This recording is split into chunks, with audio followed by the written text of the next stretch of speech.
Hello, friends.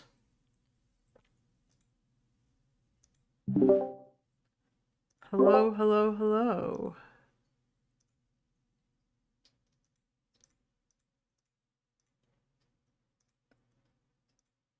How are all of you doing this evening?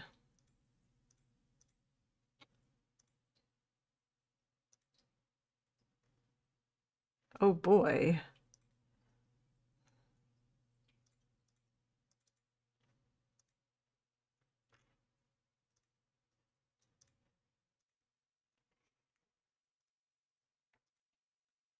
You didn't tell me I was debating tonight. I say yeah for, of course you do, Dante. Wait, really? Do you though, Dante? Do you? Or do you just say yeah for racism against the Jews?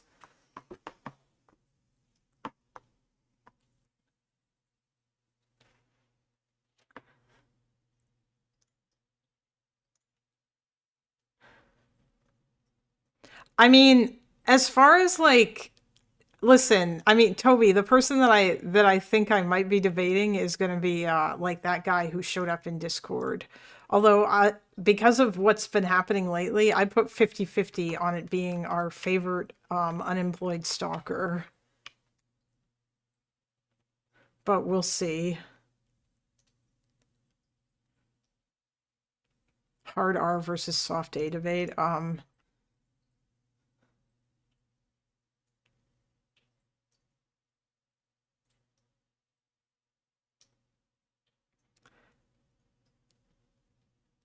No, Duckbringer, I don't want them to. I feel like he's too lazy to actually do a voice changer thing. Um, Although I'm really hoping that it's actually not him because Jesus Christ, that would be incredibly sad.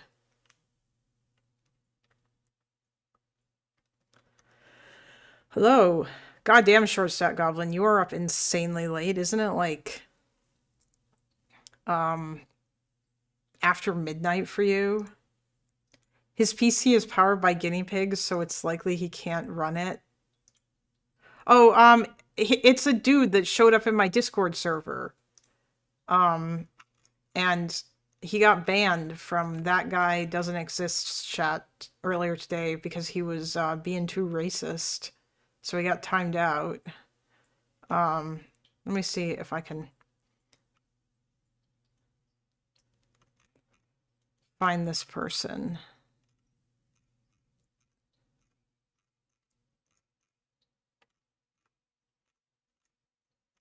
Rebel Duster is his name.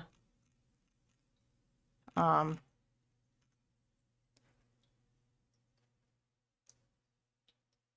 and he says, "Hey, cunts." And then he has a smiley face waving, defending retarded, inbred, radical Islamic pirates who are pillaging your country is wild. Equating a diminutive backwater tribal group of child raping savages to regular Americans is so disgusting. Had to come here and reiterate my point since you pussied out and had to censor me. So yeah, this guy,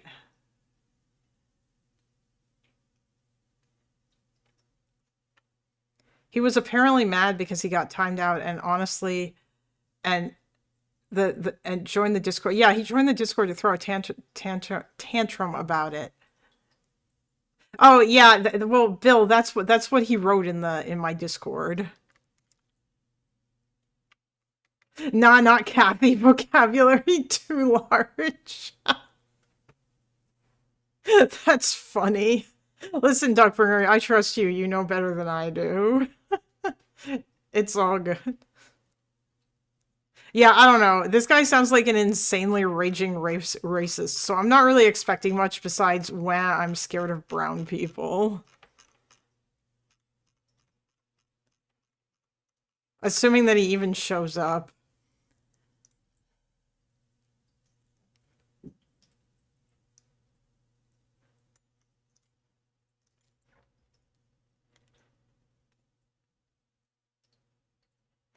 Oh, well, his name is Rebel Duster in the Discord, but yeah, hello, Bomber.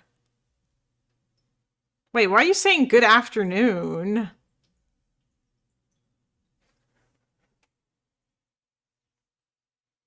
Yes, all 5 of America's Muslims are totally the problem.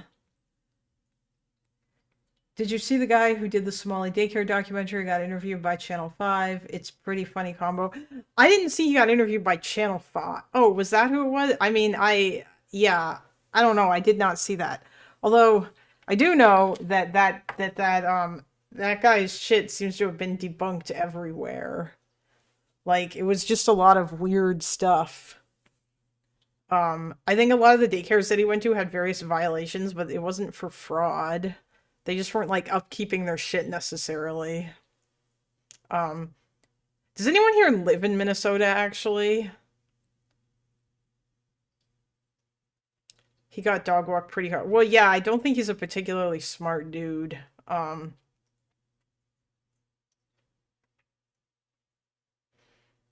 he can barely talk.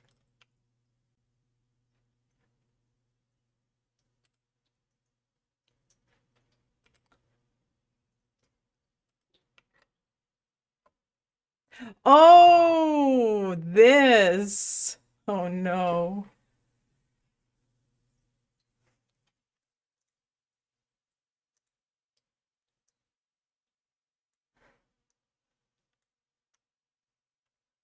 Hold on, before we get to this, let's check in and see how we're Pharmaceutical doing. innovation and like in terms of just like added life years lost, that those effects can actually Is be that fairly non-fawn? big.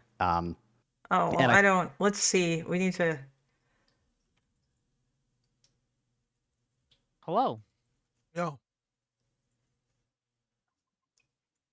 Also, for the people who have been watching this, I'm genuinely curious. How many H3 debaters have there been so far?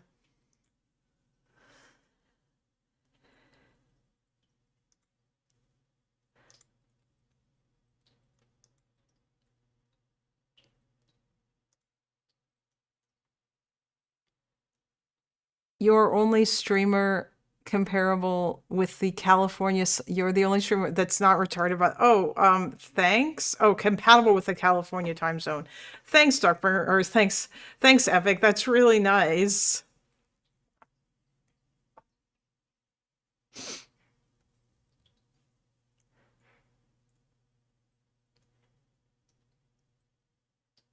Wait, Bomber, is your dog sick? Yeah, it seems like I feel like everybody is sick. Did like Lonerbox is ill as well? Did it get transferred through the computer waves? I only saw one Ethan debater, but I was zipping it. Well, let's see. God, what the fuck? A better sound design, yes. Better gameplay, yes. Better story, It actually feels like you're Wait, playing a fucking just a random event simulator where it's told entirely anachronistically. Like there's no structure to I the thought that story. was. It's like I thought there is a yes, very it's defined bold. structure. It's a now. I think that there are more like conveniences and more like are they talking about video games? I didn't know Pisco was a gamer. like time skips, which kind of Contrivances. No, you're yeah. thinking contrivances. I'm Oh sorry. yeah, yeah. Sorry, that is what I'm thinking. Yeah. But in general, I was more engaged. I thought The Last of Us was a good story, but Oh, it was The Last of Us. Oh, okay. I liked The Last of Us. At least the first one. I haven't gotten to play the second one yet, but I want to. Although unfortunately, I've had it spoiled for me due to everybody bitching and crying about it constantly. Oh, 2 to 3 H3ers, of course. I'm glad that it wasn't all that because Jesus Christ. I honestly I'm already really tired of that whole argument. It's just really boring.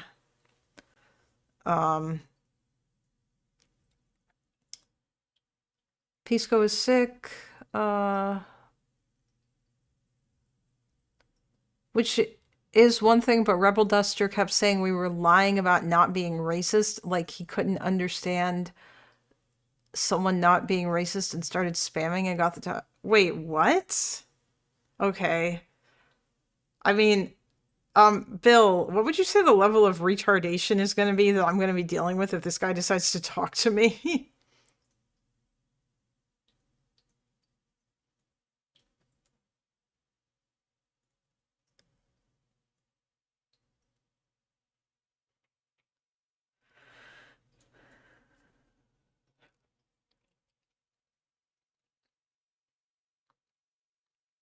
Well, I mean, yes, Toby, I understand that it's probably going to be high, but like, actually, wait, no, I'm sorry. I shouldn't ask what level of retardation. Instead, what I should ask is what level of insanity are we looking at? What's the likelihood that this guy's going to start screaming and soying the fuck out? I don't even know like when this person is going to show up or be around, if he even is. Yes, what's the level of unhingedness that we're likely looking at? Wait, whose chatters are mega weird? Pisco's chatters or TGDE's chatters?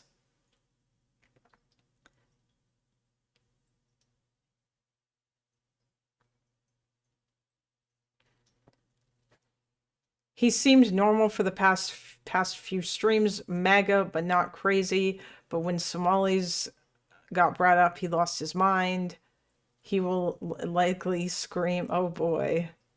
Oh yeah, well, I don't know. Like Guy mentioned that there were a bunch of that he did end up with a bunch of MAGA people in his comments, which I mean, hey, if he's getting that engagement based. Ah,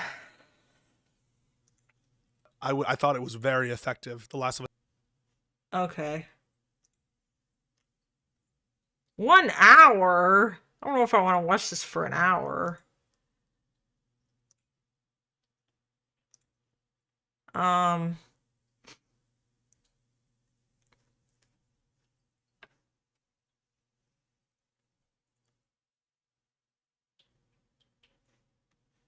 Oh, I mean, Tuckman, if you want like stuff that's going to debunk Nick Shirley, I mean, like Destiny is did a whole video where he watched through his thing, and then one of his fans went to one of the daycares and saw that the reason why there was nobody there is because they were just fucking closed and they didn't open until later. And basically, Nick Shirley came by too early, and he essentially just lied about it. And then, like, one of the other daycares that he went to have been permanently closed because of policy violations that had nothing to do with fraud.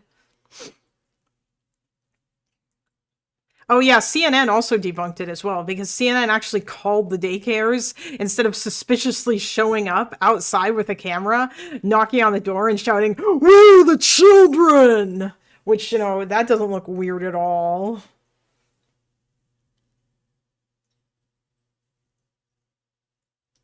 Like, jeez.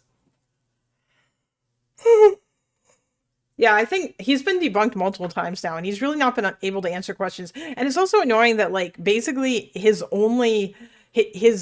partner for that whole video is some old boomer conspiracy dude and like none of the information he provides in the video is sourced.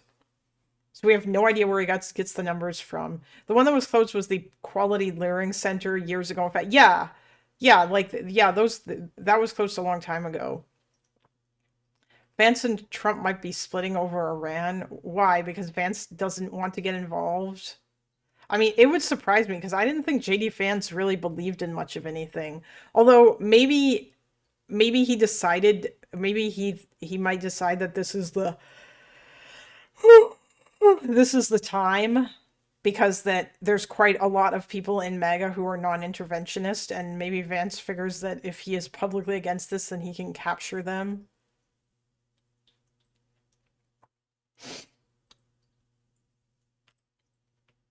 Yeah, maybe he is an actual isolationist. I don't know.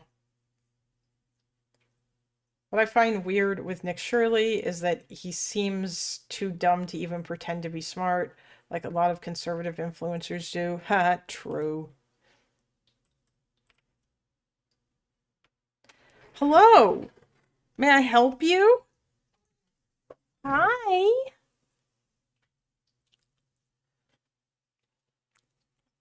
Hello, baby.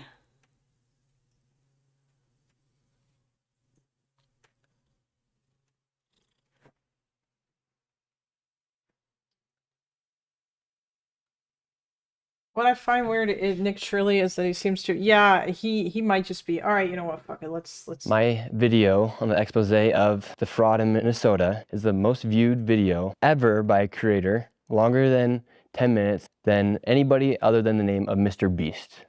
Altogether, Oh, because wait, 138.3. Wait, hold on a minute. I'm genuinely curious.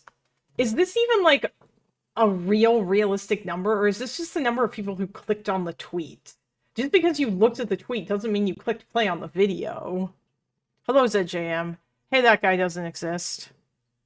Hey, I want to ask you some questions, guy. Are you still in the voice chat, or did you just forget to disconnect? Are you still in your voice chat? Can I, go in there? Oh, you're not. You disconnected from there. Okay.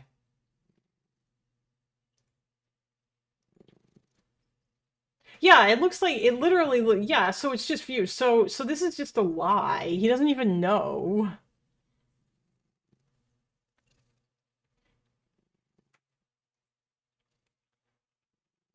That's pretty funny. Hi.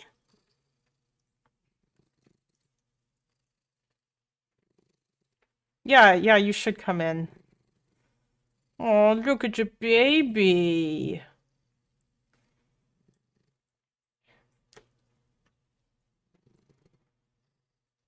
Look at your baby.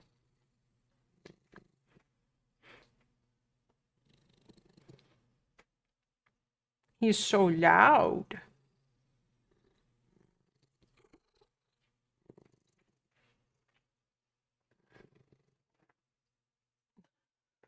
The views on Twitter include people who just scroll past you, don't even have to click. Each past scroll is a new view. That's so stupid. Like, why? That's such a dumb... Although, I mean, I guess... I don't know. Hello, Mr. Producer. Aww.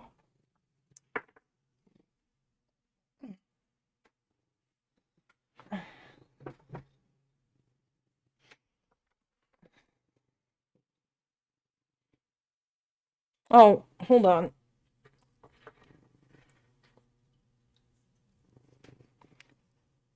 You have perms to come in, you know. You can just come in my room.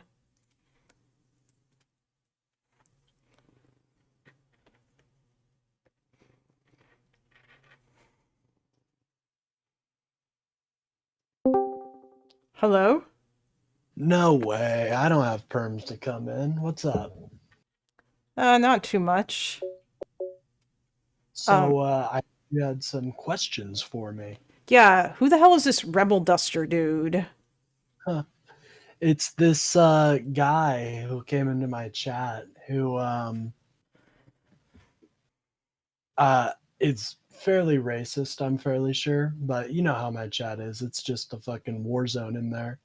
So he was saying some stuff about the Somalian people are amazing Americans. You mean the Somalis? Sorry. Oh yeah, the Somali people. And I timed him out of my chat. Okay, how long has he been? Is he a regular in your chat, or did he just... You sounded like he's been there for a while before you timed him out. He's been there for about, 2 days, I'd say. Oh, okay. Yeah, the chat comes and goes, you know what I mean? They were talking Alright. about some wild stuff today. Yeah, I was just... Alright, well, yep, I am 50-50 chance that it's the unhinged, unemployed stalker guy. Although Duckbringer seems to think that it's not him because the vocabulary isn't as high. No, I don't think it's Rebel Duster. Rebel Duster is a out and out MAGA supporter. I think he found my stream independently. I'm fairly sure. I could be wrong about that though, and he may very well be a person like that. I didn't get any indications of that though. Okay, I mean, yeah, I wouldn't think that that's the case on account of the fact that he was that he's that he came in through you. Yeah. I got to be honest. Isn't that you're talking about KK, right? Yes. Yeah, so I don't even know if they're aware of who I am, and I hope to keep it that way. Well, I mean, it's not likely that it'll matter because that you don't fall into the category of people that they harass. Yeah, that's true. I think it is very frustrating though that they don't see the real threat in front of them and they just want to keep fighting about this stupid stuff, dude. Yeah, I know. Well, I mean, it's stupid, but it's not. I don't think they believe in anything. They're just doing it for the lulz. Yeah, I think there is something to be said about like the LARPing of politics and how a lot of these people just fall into that kind of category. Yeah. Um, so you were talking about the Somali fraud stuff on your stream today? Yeah, I was talking about it a good amount. Oh, okay. What do you know? Like, I've only just like sort of dipped my toes into it out of curiosity. And I mean, it looks like this has been going on since like 2022, and it was actively being investigated already, both in Minnesota and by the Biden administration. Yeah, you got the gist of it. And they indicted a bunch, and I don't know if The they Feeding Our convicted. Future one was the big one, which, as I understand it, the person at the top of that was a white woman. She was indeed a white woman. She was Yes. a white woman indeed. So, yeah, it's basically just a big nothing burger because we've arrested the people that were involved in this fraud. Now, what Nick Shirley did in his video is what he just essentially went around during winter break to a bunch of daycares and asked to see their children. Yes. So obviously they're not going to show them their fucking children. That's weird. And they had some weird dude named Dave next to him. Hi, this is Dave, the expert child watcher. I found it so weird. He was like, "Oh yeah, I go past that daycare like 100 times a day, 100 times a day, and I don't see any kids there. I'm real disappointed." Like it's Yeah. so weird. And he just expected Show us your like children. yeah, dude. Hi, I'm Nick Shirley. I'm looking to get some daycare for my Joey. Hi, yeah, I don't have my son Joey with me right now, but I'd like to enroll him into daycare. Like, no, dude, you look like somebody that's gonna shoot the place up. I'm just gonna be frank. Like, that's Yeah. not the typical crowd that's around the Somalian daycare community, I'm sure. So they were probably kind of afraid. Well, yeah, especially in the current environment where like all the Mhm. ICE shit is going on, and yeah. Well, is Oh. there any other questions you had about it? Because I don't want to hold up your stream or Oh no, anything. I mean, I'm not even doing anything. I'm literally waiting for Rebel Duster. I'm waiting for Rebel Duster to show up because he said he was gonna come Oh, talk to me. oh, well, good luck with that. He's a interesting individual.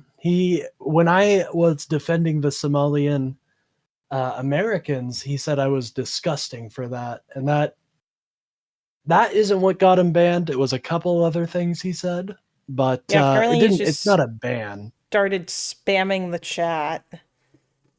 He was spamming the chat, but that happens pretty often. So I'm not too upset with the spamming of the chat. You know, I've met some good chat spammers in my day, in those God on the damn. fields. Oh, I want to ask you one question. I noticed that your VODs, some of them are getting like 1.4K views after the fact or whatever. Is that because that you're streaming, are you streaming vertical at the same time as you stream normally? No. So what I would recommend is scheduling your streams. The YouTube algorithm trusts streams that are scheduled more than they trust just going live. Oh, curious. Yeah, it's an interesting little quirk that I found, but for some reason on a scheduled stream, you get a lot more engagement and a lot more viewers. Hmm. At least on the shorts live. I don't know how it is on horizontal, but Okay. Well, I want to do shorts and horizontal, because I know you can stream them both at the same time now. Like YouTube, I just yeah. have to set that up, which means that I have to actually set up the thingy. I have the multi-stream stuff all set up, and I'm streaming on Kick now too, so Although I Yeah, don't I really saw have. that. Congratulations. Thanks. I don't really have that many views over there, but I have enough to monetize. Well, Or at there we least go. That's all yeah, you the need. kick monetization barrier is incredibly low. Like you don't That's need to sick. do much. I love that. Oh my god. Jeez, Stuart, you're heavy. Ugh. I was holding him in my arm. He's like, you're a big shoulder baby, aren't you? He just like had his head just like buried on my shoulder. It's unfortunate. I wish Rebel Duster would have.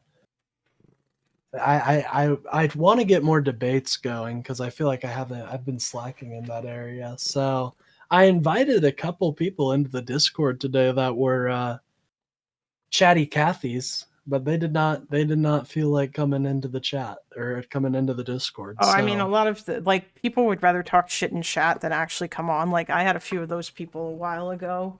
No, Conradical, I'm not on Twitch. I might change my mind about that, but discoverability on Twitch is pretty crap, and so it kind of almost feels like it's not really worth it. Also, I believe the barrier to get monetized there is a little bit higher. Like you have to actually like enter the Kick partner program or the Twitch partner program and all this other shit. And like I don't know. I just don't like Twitch because of who they platform. To be quite honest, like that's the number one reason I haven't set up my Twitch. Is because I just like how are you allowing Asmongold and Hassan to be the representatives of the number one and number two political Yeah, podcasters, or I not know. podcasters but live streamers. Yeah, I know. It's Like kind of crazy. Asmon has said some crazy shit, dude. Actually, on that note, and we really need to get people to do it, or like people need to or not hassle, I'm sorry, people need to politely ask Mr. Daniel Saltman to do the thing except against Asmongold this time, because he expressed an interest and he said that he was curious, he said that he might do it. Yeah, Asmon's a real bad dude. He has said some horrible, like I don't think I've ever, some of the opinions coming out of that man are just, Yeah, I know. they come from a bad place. I don't know. I don't like prescribing mental illness or anything, but like he has hate for his fellow Americans. That's something I really rail on in my chat, is if people are like just hating people for being American.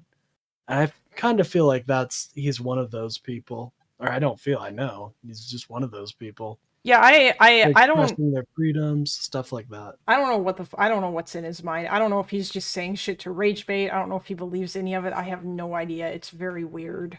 But I feel like he just goes out of his way to say the most insane shit possible, and then he runs away and refuses to like engage with anybody. If you say Twitch Yeah, enough for real. times, Dan will appear. No, it's if you say Hassan enough times, Dan will appear.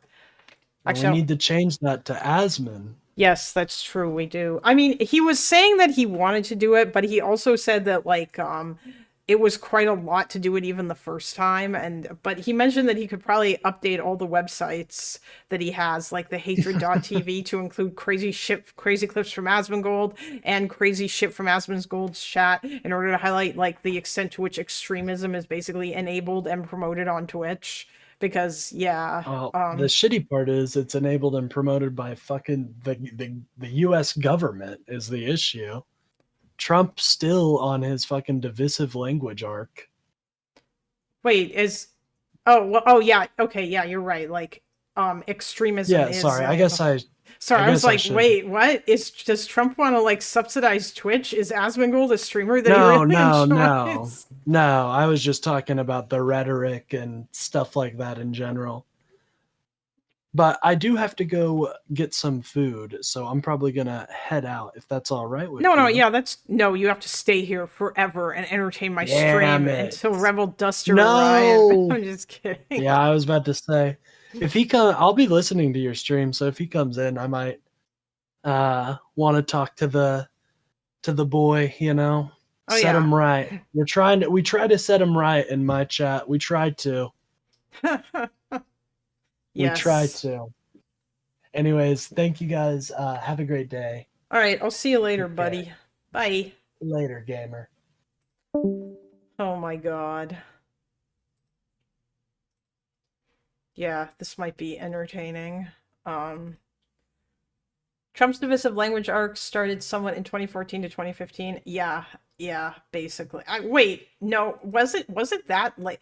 Or I guess whenever the hell it was that he started doing the insane shit with the fucking like the Obama birther conspiracy garbage.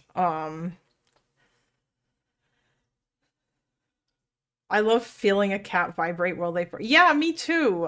There's like some cute stuff with regards to that. Like, you can if the cat you can even if you don't hear the purr, if you just put your hand on the cat, if they're purring, you can generally feel the vibration.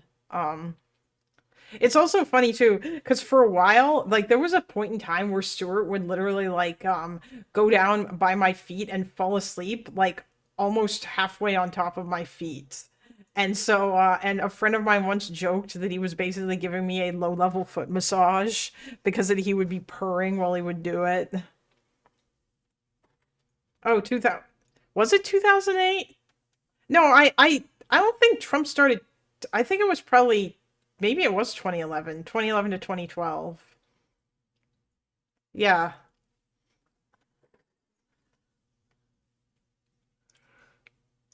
Oh, did he?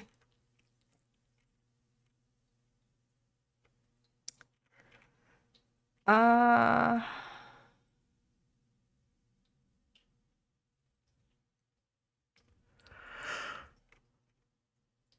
oh, pancakes.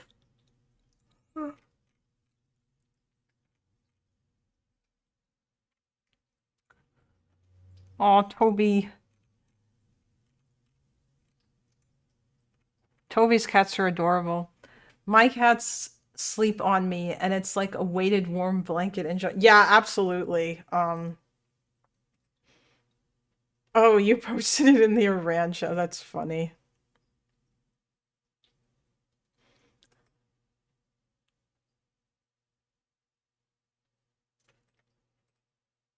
Aw. Addie posted pics of her adorable doggo. Wait, are you guys just did you guys just turn this channel into a channel of talking about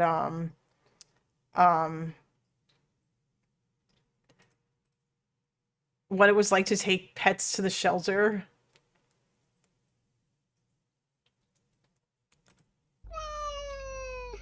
Aww.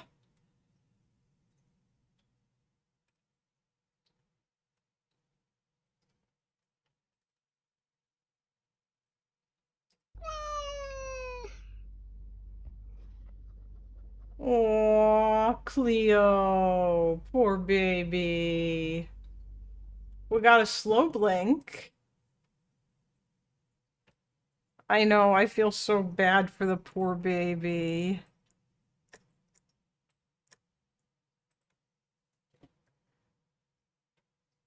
Apparently, Trump started birther in 2011 when he was trying to run for president.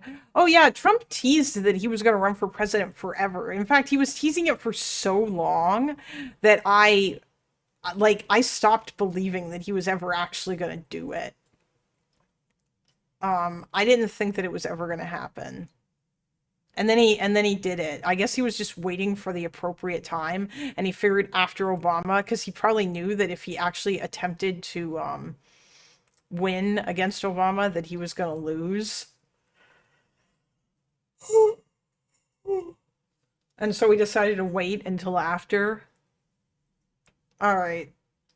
It did around 500 million views. Who do you think were the main people who signal boosted the video and brought it into that true viral orbit? Elon Musk, who shared the video. JD Vance, he shared the video. You had all the worst people. The Attorney General, well, she actually didn't share it. She reacted to the video a few days later. Literally, quite frankly, every account on X saw that video instantaneously.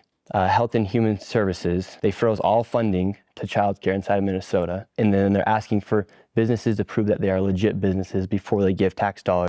By the way, this is absolutely crazy. The fact that they decided to do this, like they just decided to do this because of this guy's fucking video. No independent investigation done themselves.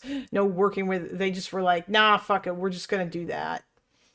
yeah, it's just.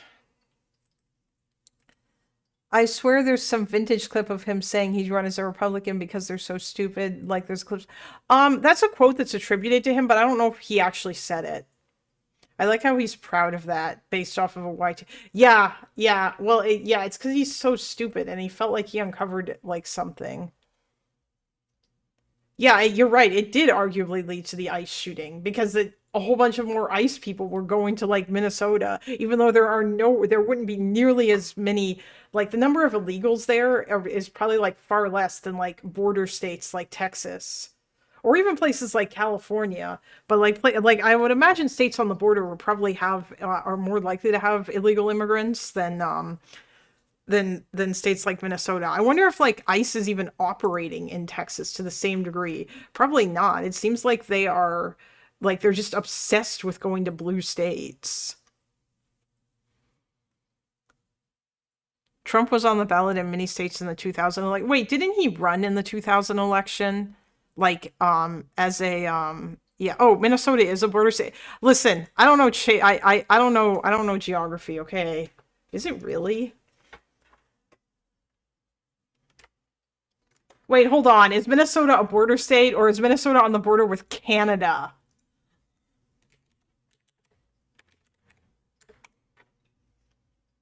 Minnesota.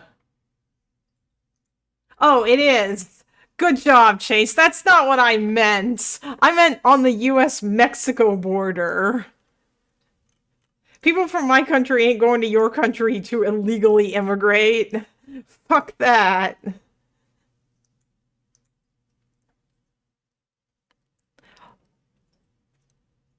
I mean, it's a state on the border. You are correct. I don't know those Manitobans.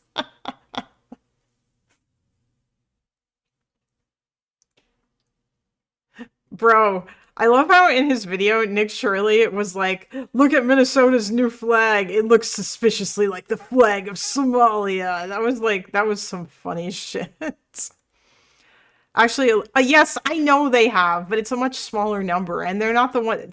I don't think anybody actually cares that much about illegal immigrants coming from Canada. I suspect it doesn't matter. Although there have been some illegal immigrants coming from America into Canada during Trump's first term.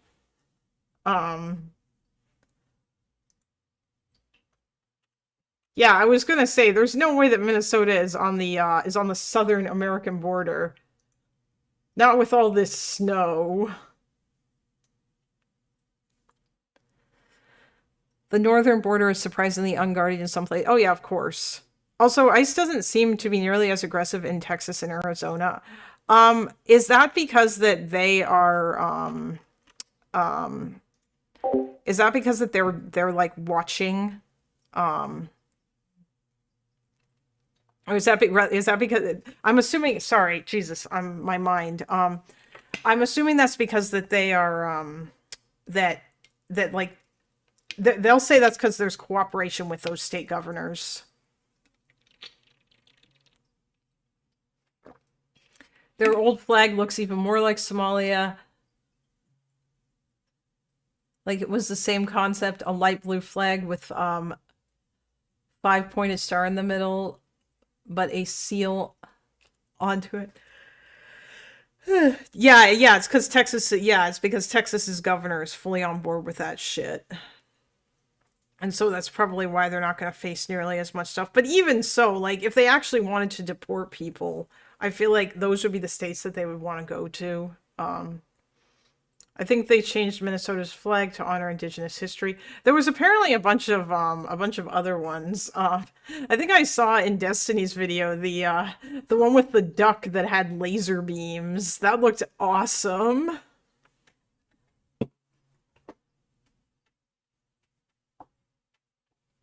They were aggressive here in North Carolina, but only in majority Dem/non-white areas, of course. The reason they're blowing to blue states is because many blue states are what? The sanctuary states, and many don't deport non-criminal undocumented immigrants. States like Texas already have state police that are already carrying out Trump's deportation agenda. Yeah, that's what one would figure. Although I don't know how how many illegal immigrants would even be in some of these places, but you know, who the hell knows?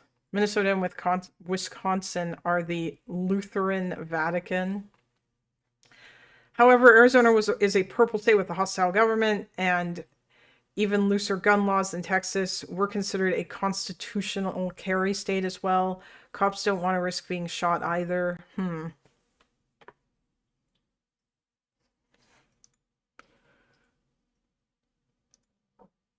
Yeah. I don't know how many people have been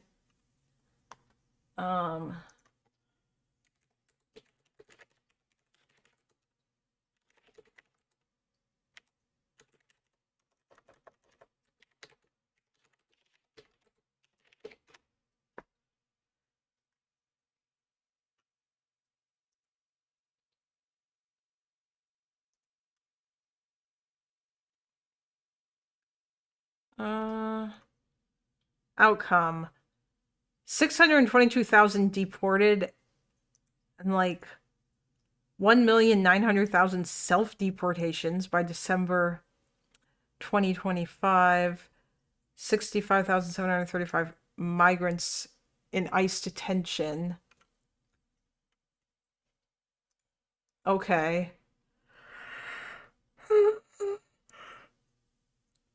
Most of America's immigrants live in Texas and California. Do you mean like all immigrants, or the immigrants that come like from south of the border?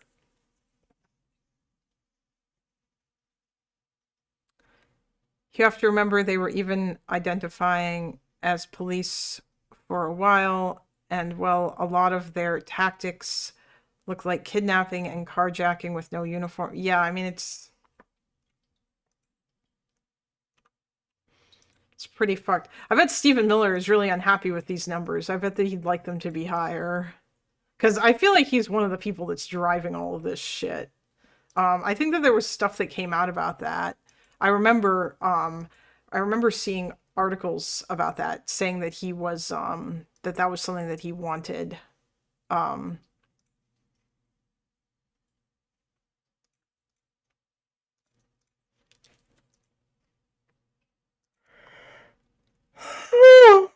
God damn.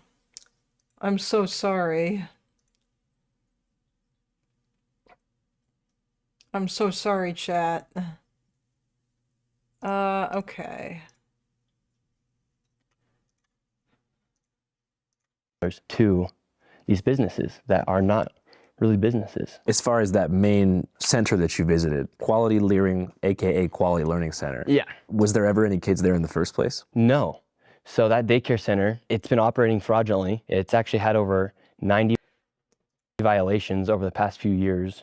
Were any of those violations fraud though, Nick? Were they? Or did the people who ran this daycare center, like, was it just like badly run and then did it just get closed? I will not be getting a coffee, Duckburger. I would like to sleep tonight. Also, I don't really drink coffee. Looks like Rebel Duster got dusted. What do you mean? Like, what? Did he say that he wasn't going to show up?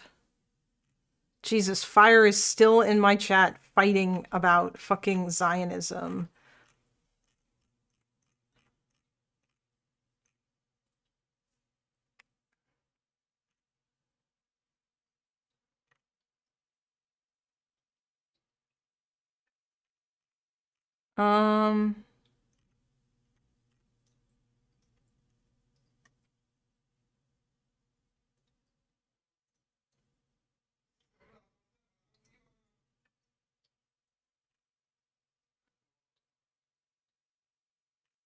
Oh my God.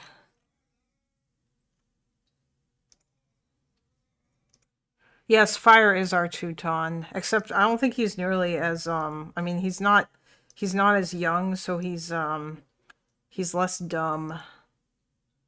All right, I forgot some people aren't hopelessly yeah, I'm not hopelessly addicted to caffeine. Well, no, he isn't showing so far, but like he said that he won't be available for a couple of hours because he's at work, but he never gave me a time. And like, I think, when did he say that? I have to scroll all the way back up through all this dumb Fire shit.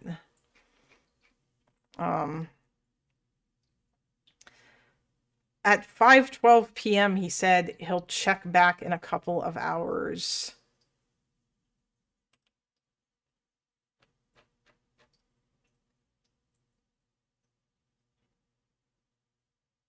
No, Fire is arguing in my Discord with people.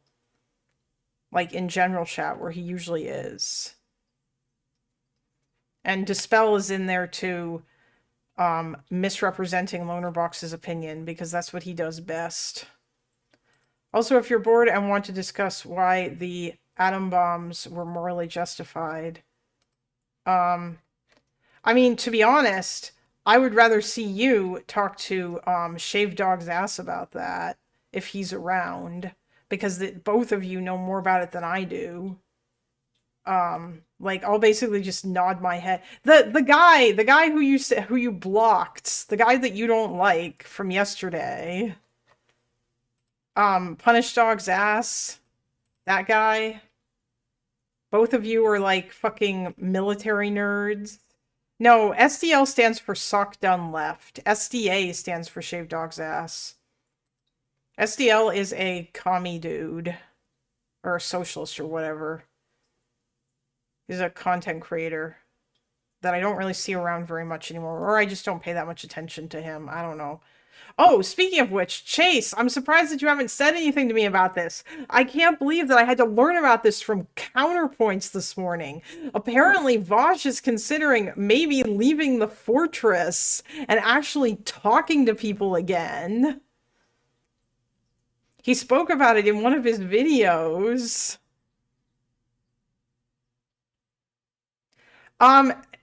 Epic, it's because that his name, it's because that he goes by two different names. On Discord he is Punish Dog's ass, and on and he's Shaved Dog's arse or Shaved Dog's ass on in my YouTube chat. But he thinks that the bombs, that the US didn't need to drop the bombs. Honestly, I don't... I mean, Vosh said that he was only considering it.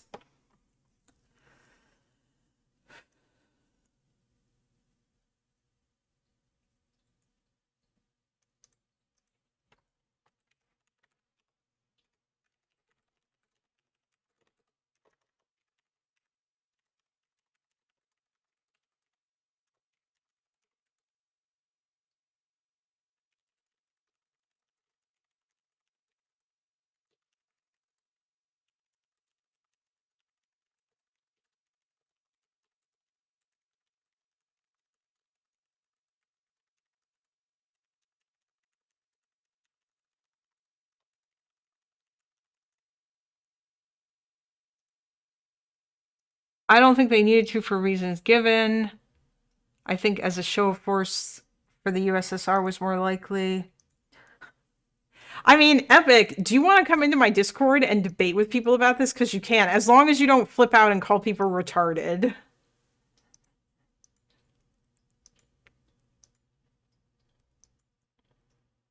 Although, I believe you talked to Teuton, and you didn't do that on VC, so I'm sure it will probably be fine.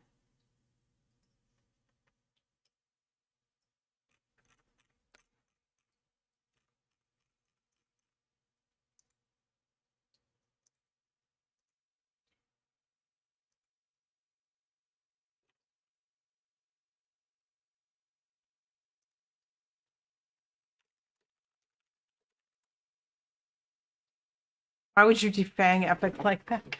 I don't know, because I only call people retarded by text. Well, okay then. I feel like you could probably have like a decent conversation with people.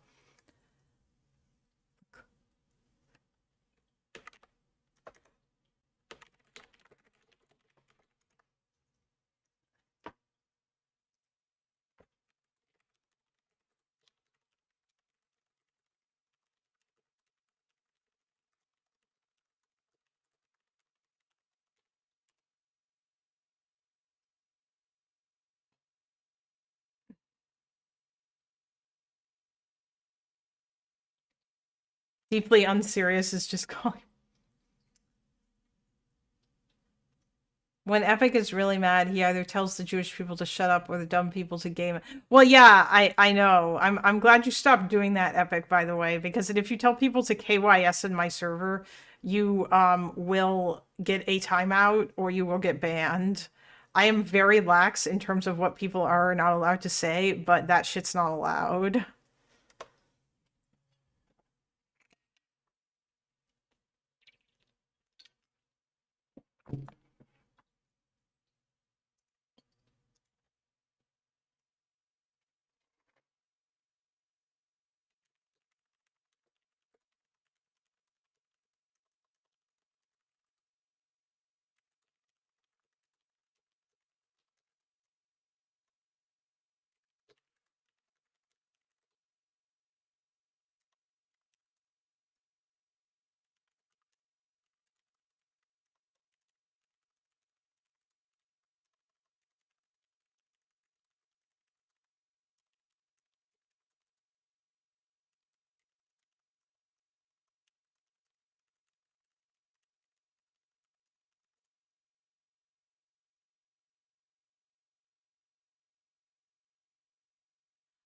Yeah, I know, I know that, Epic, but we decided to nip that in the bud. Oh, hey, thanks for the sub. We decided to nip that in the bud, Epic, because it's against Discord's TOS.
Sorry, I was just arguing with Dispel in the Discord, but maybe he'll like come on and I can talk to him here rather than him just rather than like arguing with him in chat, since I'm just gonna hurt my wrists if I keep typing.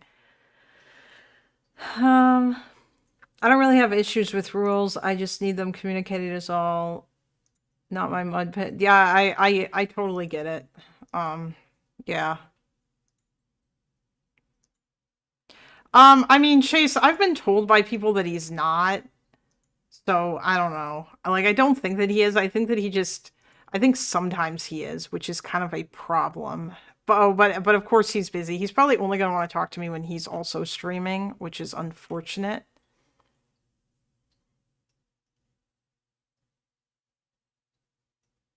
Dispel and Ash seem like the opposite ends of the same guy. True!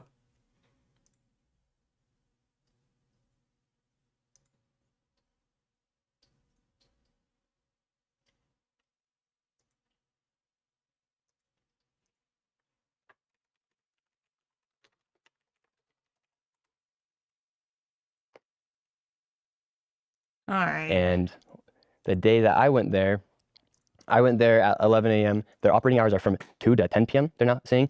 And that's actually not legal. So you said you went there at 11 o'clock in the morning? Yes. What do you mean that's not legal? What the hell are you on about?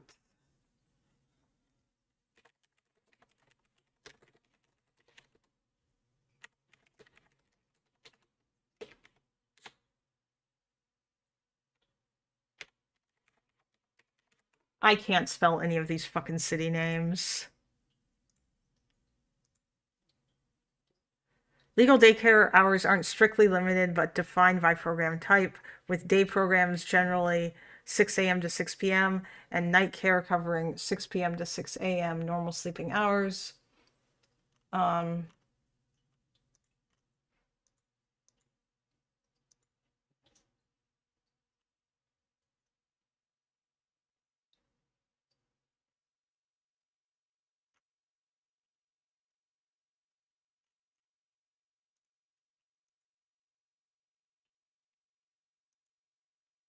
provider flexibility. I mean, it doesn't say anything about.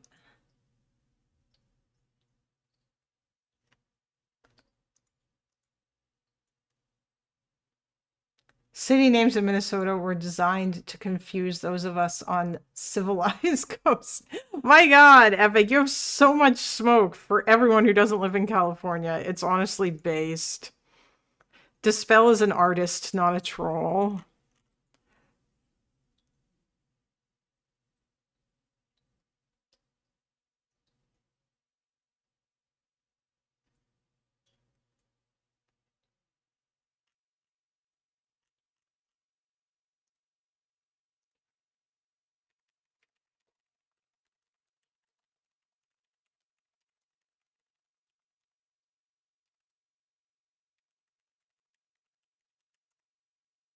I don't think this guy's going to show up here.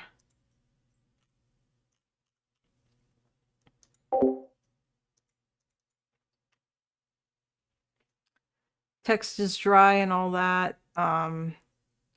With that said, I would never leave California or Hawaii unless ordered to by the federal government. I mean, he said that he would check in a couple of hours, but... No, I haven't.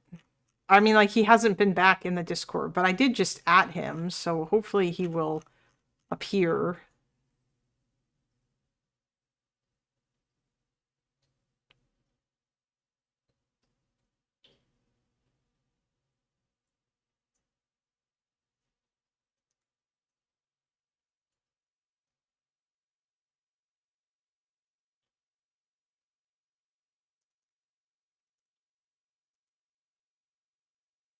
When he found out he was only timed out, he ended his tantrum. He just wanted to be heard. Many such cases. Oh, yeah, maybe.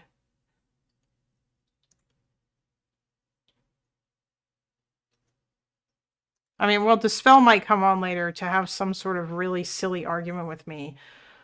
Dispel seems to think that Lonerbox believes that,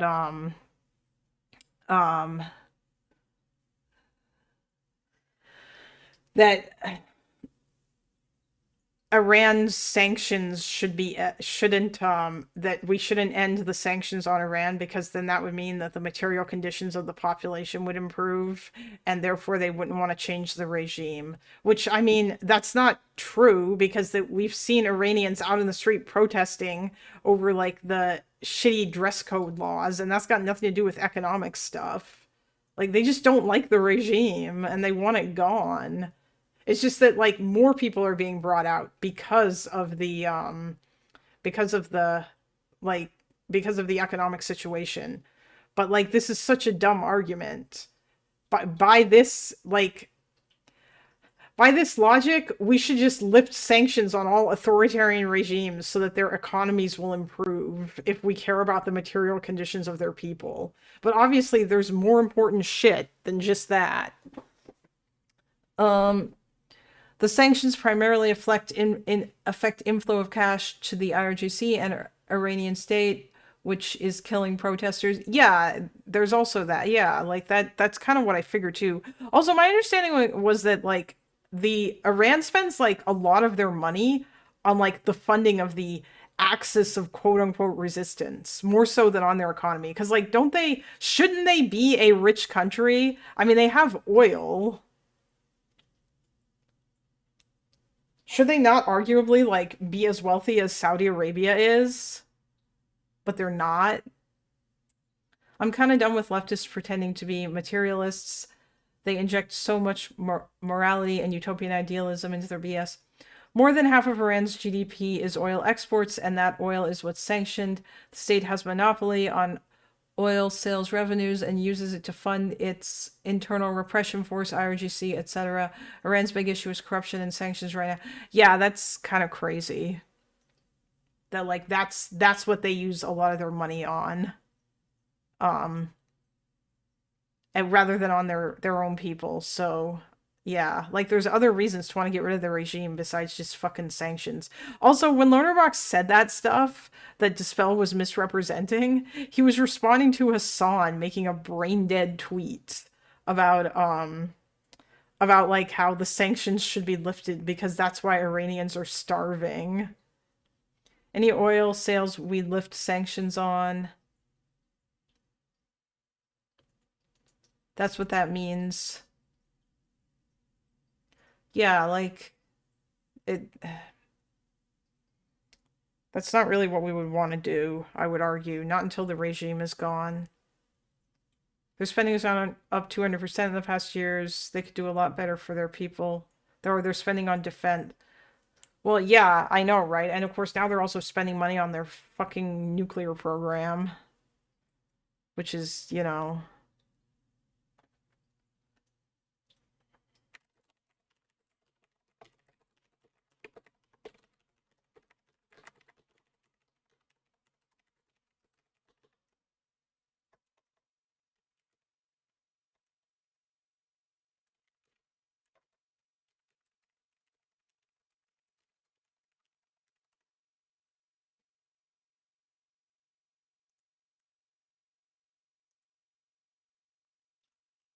Oh yeah, that's right. I did hide this room.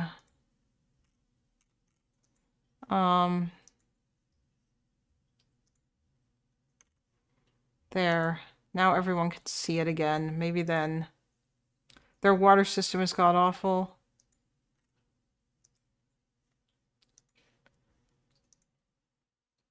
Oh boy, let's... Is this a caracal? I think we've seen this video before.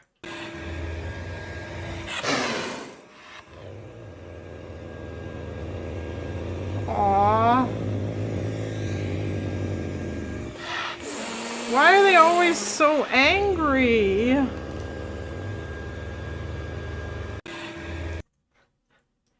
I kinda, yeah, I feel bad for the cat.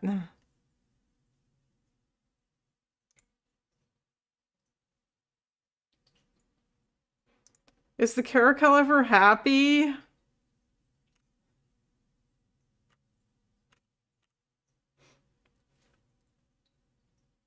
They're not pets meant to be pets. Ah, I see. Oof, not good. It wants diesel cat gas to drink.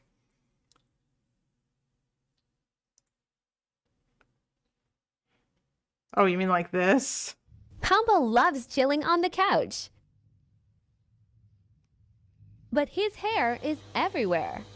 Oh my god, it's the fucking TikTok thing. Aww! What an adorable cat! That looks like a Maine Coon. Air purifier from Onisel. Is it specifically a cat air purifier?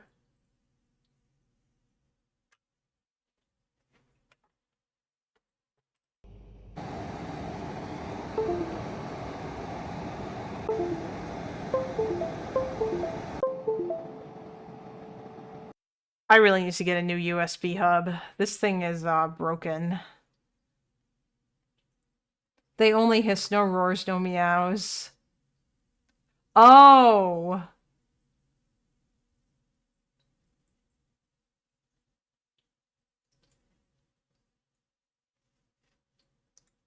I'm sorry, guys. This must be like the most boring stream in existence. I feel like I'm basically just sitting here chilling and not doing anything. Because there's like nothing going on.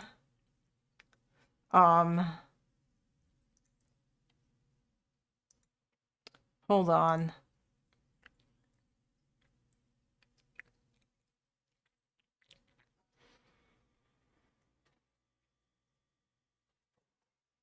It seems like most of this fraud stuff got taken care of.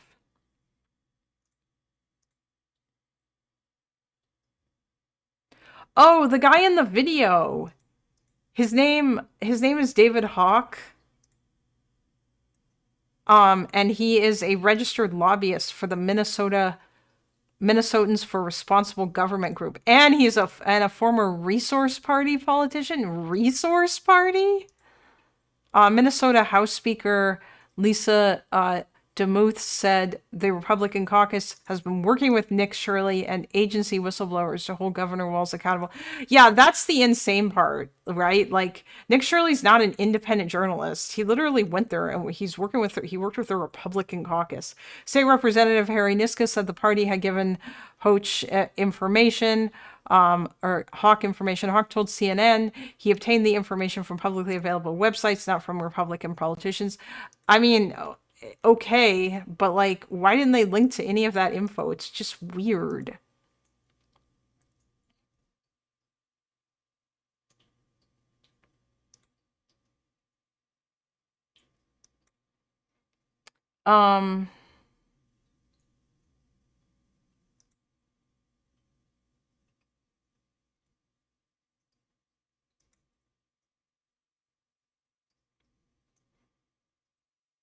So wait, is the Quality Learning Center place open?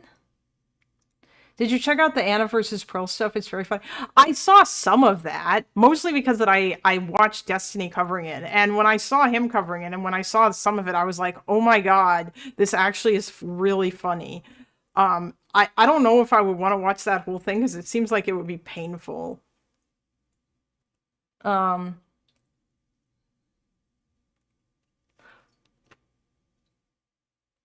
18,200 Iranians. Oh, right. Iran News. Live updates.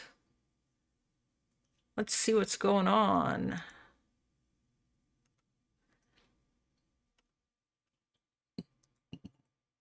In rare account from inside Iran, doctor describes patients riddled with bullets and streets covered in blood.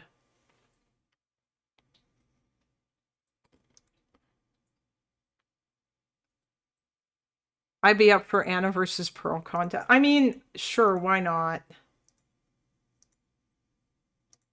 You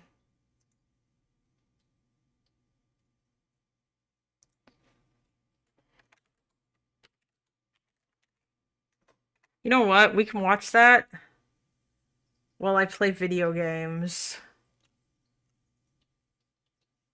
World War Debate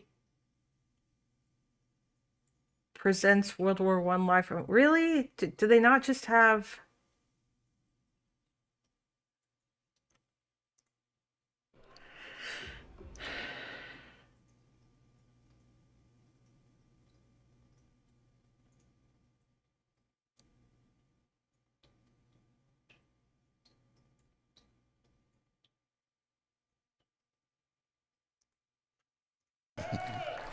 Good job. Ready to do her walk? Are we gonna go back to you guys? Before you go, I gotta find out about what you So want. what I meant to say.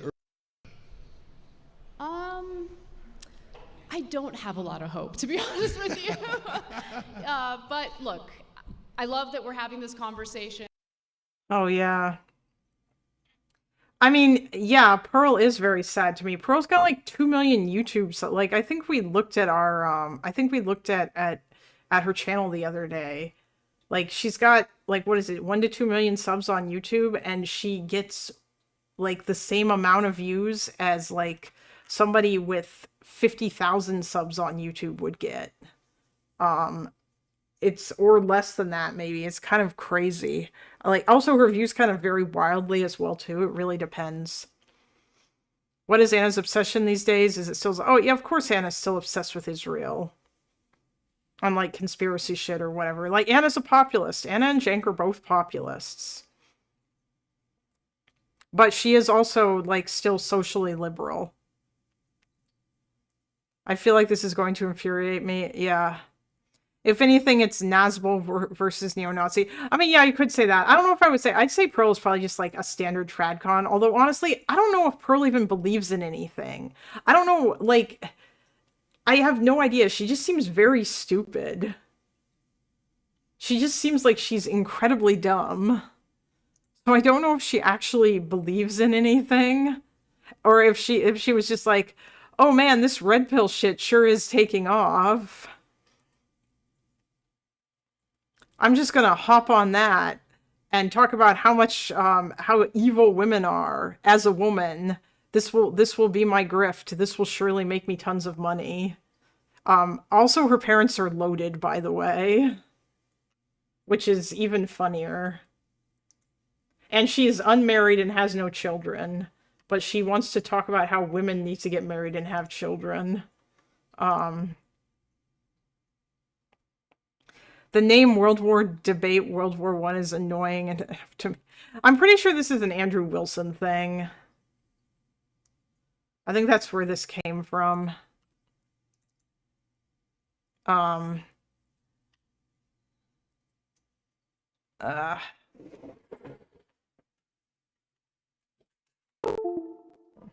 Sounds like a productive member of society. Yeah.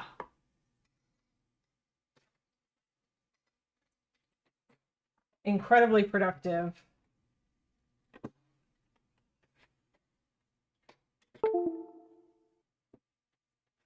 Also, Destiny, the drug connoisseur, suspected that that Pearl may have been high during this debate because like of the way that she behaves and how different it is from the rest of from like how she normally acts, because it's not like this is the first time she's ever done a public conversation before.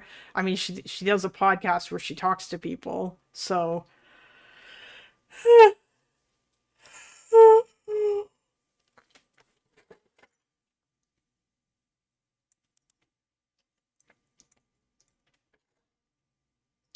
her insecurity will kill her. Yeah.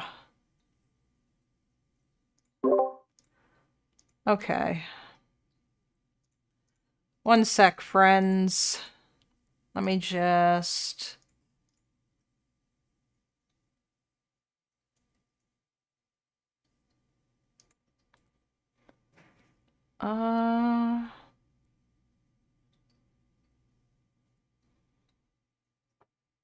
Where is the window capture?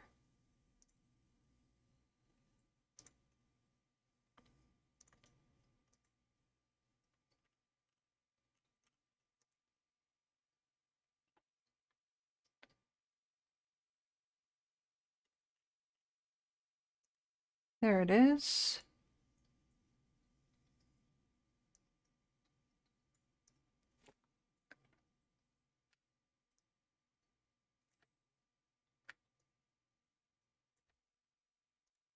I'm excited to scrap a little bit, and if anything, I know it's going to be entertaining. All right, she said scrap a little bit, so let's get Pearl in here. Come on, Pearl. Here she comes. Oh, man.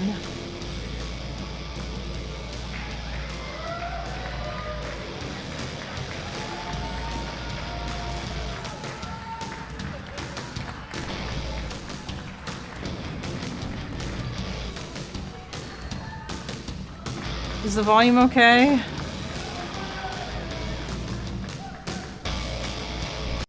Not gonna lie, I'm disappointed. The perception was that I would start screaming at people. They are retarded and to KYS, but I can see where that concern comes from. Oh yeah, I know. I'm sorry. It was just from recent things that, you know. I mean, I remember you were on Loner stream and you talked to Teuton. You were one of the people who was talking to him during that incredibly late night stream. We need a Dean Gape emoji. There's one on my Discord server. For what Anna does to Purple. Listen, guys, there's one on my Discord server, and also, we are less than 100 subs now away from the 500 necessary for me to get monetization. So, yeah, we're getting pretty close.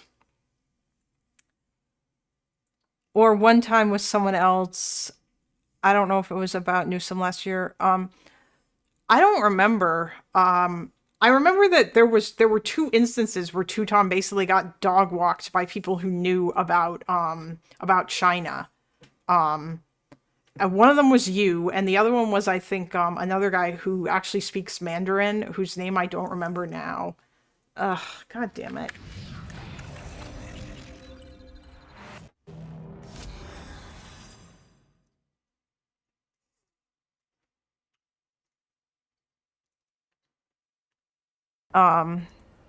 Yeah, Gambi, that was it.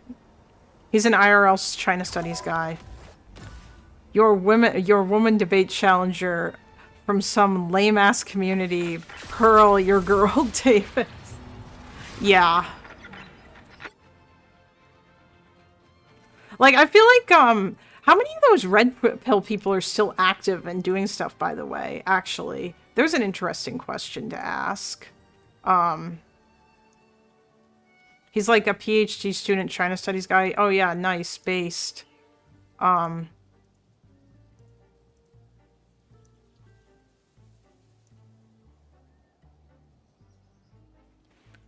Okay.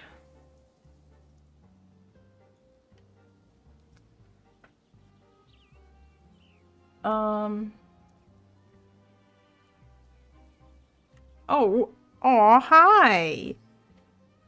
Are you just gonna chill here? He's literally just like sprawled out on the desk.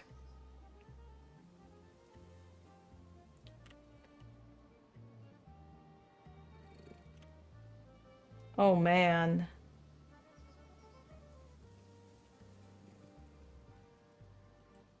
Alright, we'll look at that in a sec. It seems like it's still ongoing. I don't know if, I guess they don't have internet back either. Okay, I'm curious. Can you guys name some red pill channels or red pill people in the chat? Like who have YouTube channels? I'm tempted to learn to make AI videos after hearing another AI track from Princess Mantis. Oh, was she the one who oh, she made those were AI? I didn't realize that.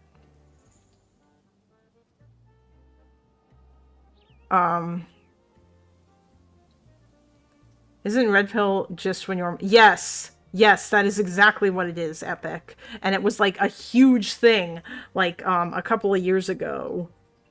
And now it's dead. Like, nobody talks about it anymore. I think, like, Fresh and Fit...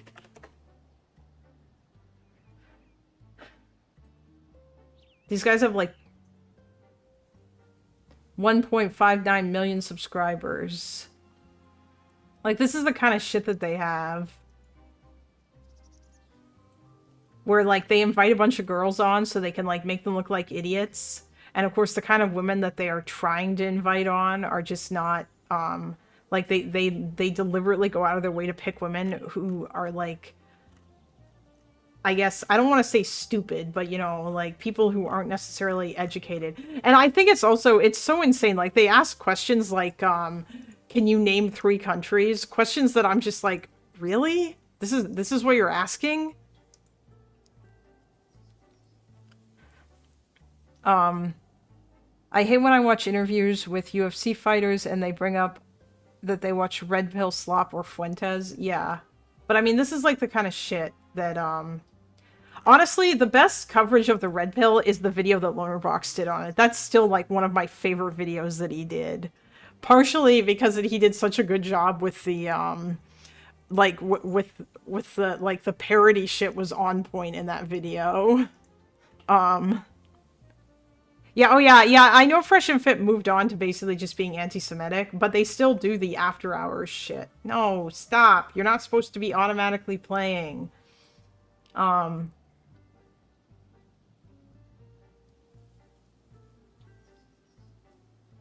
Yeah, like, it was like 21K, 60K, 145K, 17K, 12K, 12K, 60, yeah, like, 110. Like, this isn't... These guys have 1.59 million subs, and their numbers are, like, fucking, like, 50K sub-channel numbers. Wait, how did they go from that to Jew hating? I mean, they've all... It's because that they are, incredibly social conservative dudes, and they also, like, really like Islam and stuff, and they kind of just fell down that pipeline, and they're pretty conspiracy as well. Like, they had Nick Fuentes on, also, when they wanted to learn shit about Ukraine before he died, I'm pretty sure that they had, Gonzalo Lira on, like, to answer all their questions about Ukraine shit. I remember when social conservatives loved Jews and hated Islam after not. Yep, I know. Well, these people are all, yeah, this is like the new younger generation. It's because it all kind of like fits together, you know? Yeah, yes, Myron was at some point a federal agent, which makes this all the more sad because there's definitely stuff that he understands, but he is still basically, like, he believes in all of the Jew conspiracy theories. Yeah, they might do great replacement stuff. They did talk to Lyra because he used to be Coach Red Pill. Yeah, he was their Ukraine quote-unquote expert. The funny thing is, Myron is a Sudanese immigrant who worked for the government. Yeah. And, like, now these guys do, like, the Muslim LARP shit. Or at least Myron does. I don't know about, the other guy. The other guy, Fresh, he's just stupid. He confirms my internal stereotypes about federal law enforcement. Honestly, unfortunately, to some extent, these guys sort of confirm stereotypes about anti-Semitism being rampant in the black community, which makes me sad. Although that seems to be something, I don't know if like that's a general thing that black people feel, or if it's just a, or if it's more a thing that black people who get into entertainment end up feeling. Because I mean, Kanye's like that too. He's just Hotep adjacent, but in a really dumb way. Yeah, basically. Fresh is from Barbados. Which black community? Also, black people in Georgia are different demo than Florida. Yeah, maybe I mean, well, I guess like the ones who probably entered the entertainment industry. So probably the ones who are in Florida and California. I think that's probably, yeah, like different places, different cultures, etc. Yeah, that particular group of people are probably like, there's probably like more anti-Semitism there. But I mean specifically among black people who go into entertainment or whatever. From what I understand, it's not necessarily a gigantic problem for the black community, but it's grown unchecked.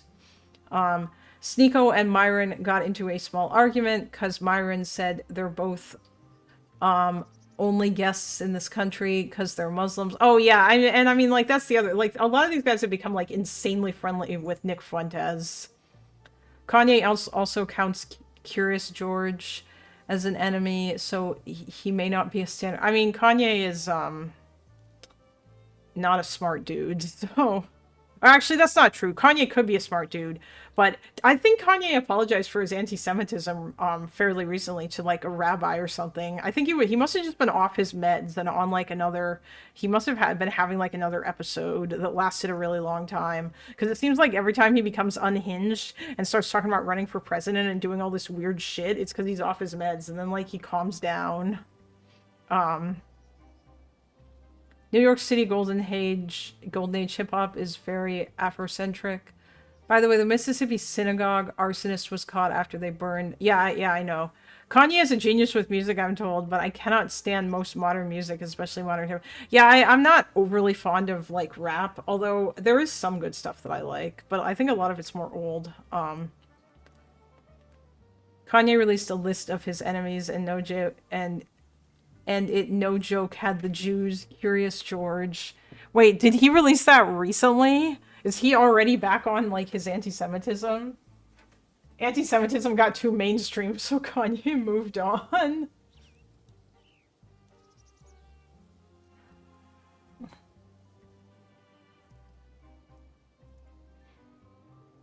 Yeah. Okay, so, I mean, like, these guys have fallen off. Is there a website that I can go to where I can see, like, you know what, maybe we'll do this later. Fuck it. We're just gonna watch the video. And maybe I'll look at this later. But for now, we're just gonna watch the video. Fuck it.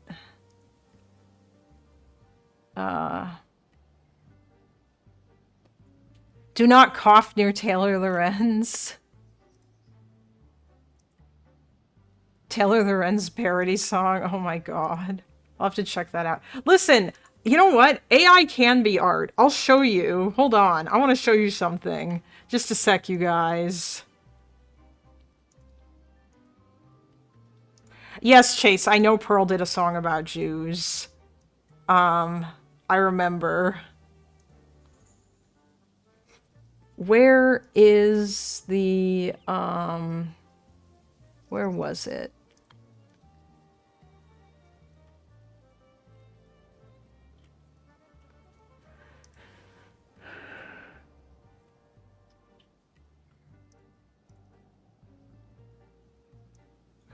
So I had ChatGPT draw me this this art for one of my thumbnails for an upcoming video, which I still need to edit. But I basically went on a frenzy and I said, "Fuck it, I'm gonna do thumbnails,"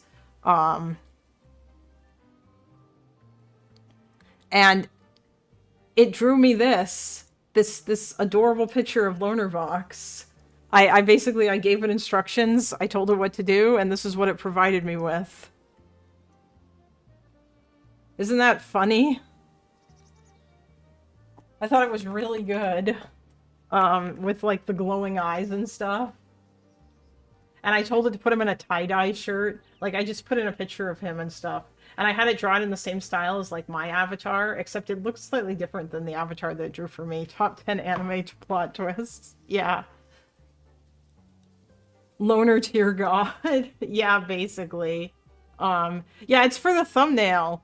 For when he comes in and fights against all of my against like the Snarkers and Ogre Boy from that 9-hour stream that I did when I was at home. That's yeah, I wanted to do something like that. I can't wait for the friendly and respectful Chud / Pisco debate tomorrow. Friendly and respectful. Have you had any Teuton conversations? Whether yes, Epic, I did. I had one. It was like 4 hours. That was actually, I think, on the third or maybe even the second stream that I did. I still need to upload that.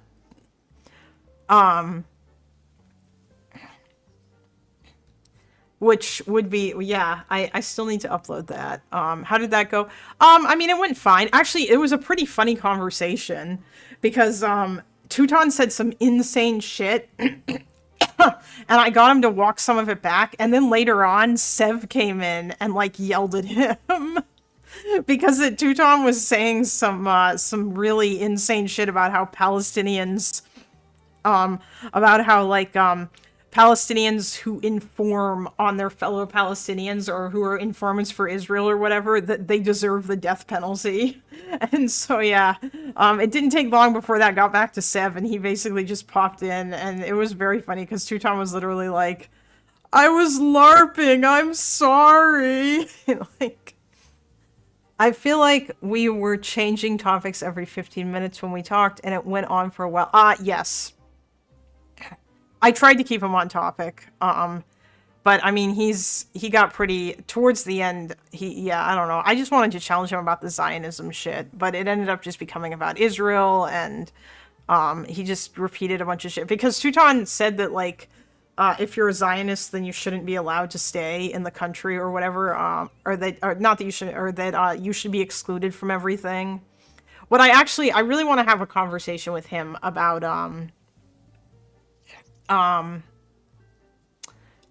like Israel being like Nazi Germany, because he believes that, and we started talking about it, but it wasn't live, and then a whole bunch of other people came in because we were all in the VC, and that kind of, you know, was like, okay, whatever. But I mean, I don't know, Teuton is like kind of around when he's around. I lasted 15 minutes the first time I talked to him. I mean, yeah, he's, you know, Sev gets pretty annoyed with him too. Like, he'll usually peace out and stop bothering. But when Teuton says some exceedingly dumb shit, then Sev always has to come in and yell at him. Well, not gonna lie, if you heard the conversation we had, you already heard half of my atom bomb take. Oh, fuck, I can't even remember if I listened to that entire thing, because I remember that stream went on really long. That was on, I believe it was on the same stream where, basically, Loner continued to play World of Warcraft, and he almost streamed for 12 hours. It was like the same night that he had the conversation with Tally and Doobie and Prime on Wix podcast. And then later on, that Katie was on there. She came on Prime show, and then Loner got back in, and they talked for a bit longer. And then after that, Teuton was like in the VC with a bunch of other people, and Loner went in there and I think pulled him in. And like it lasted like, I think I went to bed because it kept going. Like it went late. I don't think that it went over the 12-hour mark though. But so I don't even remember if like I watched the rest of that. If I finished that, I can't remember now because that was months ago. Oh yeah, Chase, yeah, you were there. Well, not gonna, okay, yeah. By the end of it, he brought up like the atom bomb in Korea, and those two topics, and those were both topics for like 20 minutes each, I'd say. So I kind of went through the timeline and all that. Oh yeah, that's right. Yeah, he did. I remember that now. He was talking about Korea. And he kept talking about like how the United States did terrible war crimes during the Korean War or something. And I think that you kind of set him straight on that. Wait, and Solo, do you have opinions about the dropping of the atomic bombs on Japan? Because honestly, if people have opinions on that and they want to debate Epic about it, I will happily host those debates. We dropped more bombs on Korea than Japan and Germany combined in World War II. It was wild. Wasn't there like some insane shit where a whole bunch of people got burned alive? I just agreed and said it didn't make the DPRK right. Yeah, no, I remember that too. I also believe, I think I recall you saying during that discussion that China was a peer of the United States by this point. I believe I share Epic's opinion. Oh wait, and so so you think that you think that like they really didn't have a choice or that they had to do it? I mean, honestly, I don't know. I haven't looked into it enough. Peer, conventionally, but was not a nuclear state in Korea. But the Soviets sent troops in and were a nuclear power. Wait, what? Oh, I'm sorry. No, I meant that like like today. I thought you had said that today, like, modern China is a peer to today's modern United States. Like, the two countries are basically on the same level at this point. Although, I believe that, I don't know if this came from you or not, but someone has said that we don't really know what war with China would look like because China hasn't really fought in any like modern wars, like in the 21st century or whatever. So we're not really sure, like, I mean, all their shit might... Oh. Wait, what the fuck? Hello?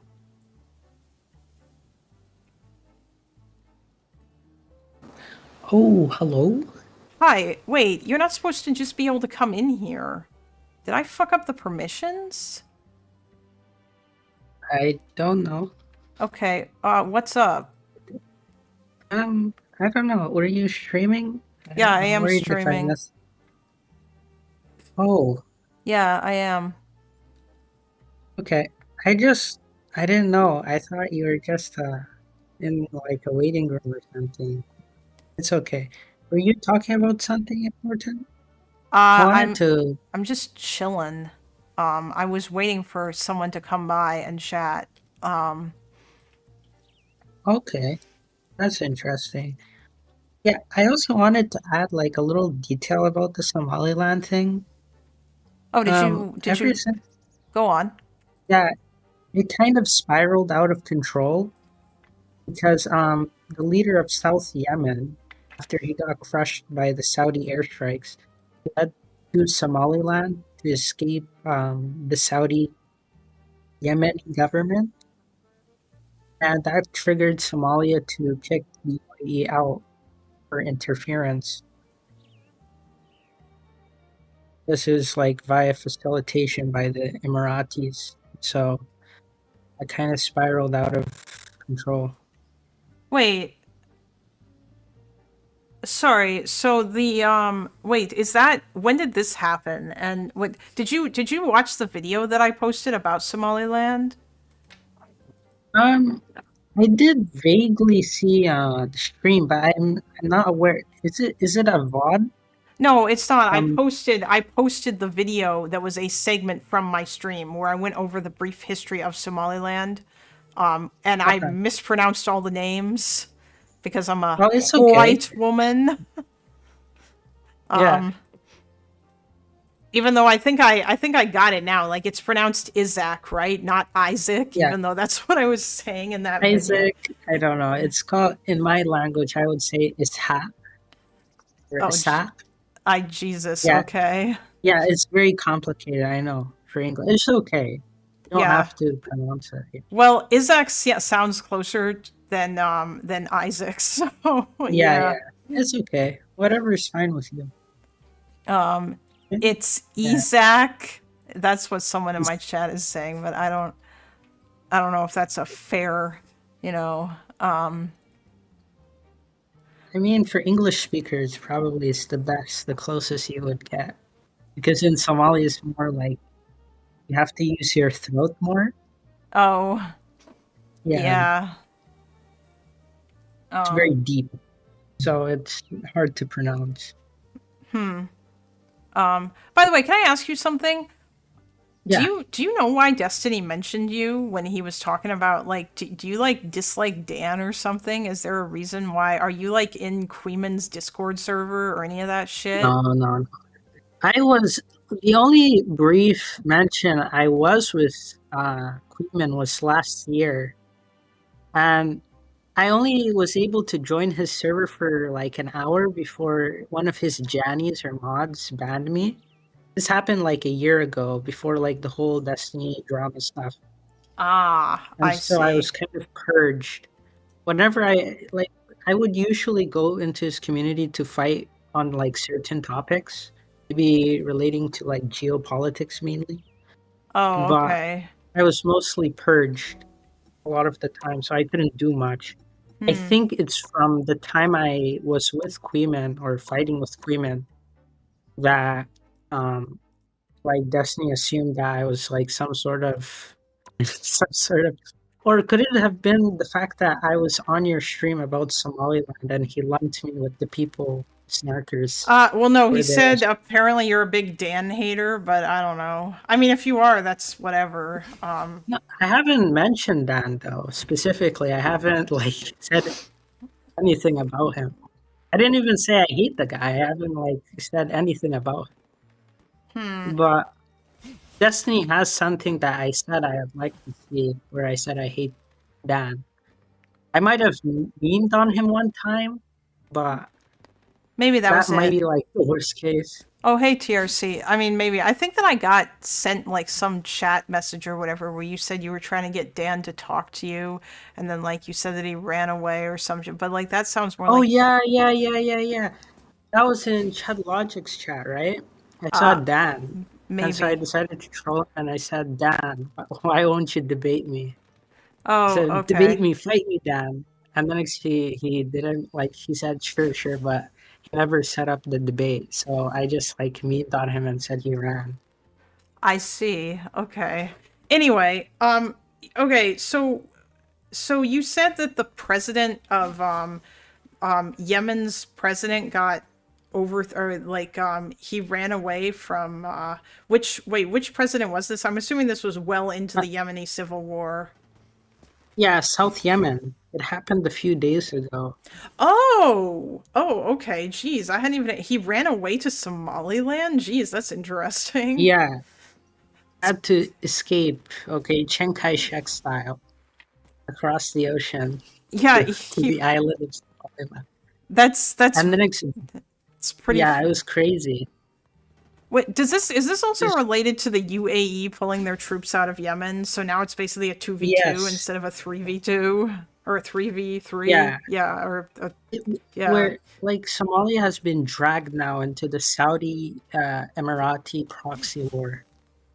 Wow. And now the Yemeni and the Somali civil war have basically merged into one. Why did Somaliland let him in? Do you know? I think it's because of the connections with the Emiratis and because Emirates backed Somaliland. Yeah, because the UAE is the UAE is friends with them. Apparently, people are saying that the UAE is behind the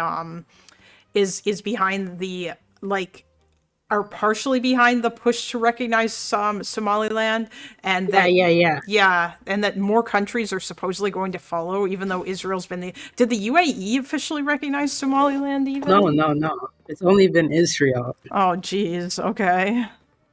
Actually, in a way, I would say that the Israel recognition kind of gave other countries cold feet, I guess. Because Israel Yeah. was very controversial. Yeah, it feels like that's actually kind of, like maybe they shouldn't have done that, but because if the UAE intended for a bunch of other countries to recognize, I feel like having Israel be the first one was probably not a great idea. Although I don't know if Yeah, Israel, it's like yeah. it was a bad look, basically, in like that part of the world, especially given the war in Gaza. So there's been a lot of like tense, if it was like literally, if it was any other country, I could see it happening, right? More recognition. Yeah. But of all the countries, it just so happened to be Israel. That's like cosmic irony, I mean, in a weird way. America could potentially still do it, but I don't know if that would matter necessarily. Trump has been shitting on Somalians like That's constantly. true. He has. Jesus Christ. Like- That's yeah. Bro, the thing he said, like, did you see the New York Post thing about Somaliland? Like, when New York Post asked him, "Will you recognize Somaliland?" He said, "What the hell is a Somaliland?" Wait, he actually said, "What the hell is a Somaliland?" He put the letter A in front. Oh my god. That is Like, he was basically like yelling in Mar-a-Lago by himself on the phone. I think was it on the phone? I don't recall. I think they asked him either on phone or in person. And he was hold just on. yelling. Wait, I need to look this up. One sec. There's quotes of it. Yeah. Yeah, I need to find it. That is really fucking funny.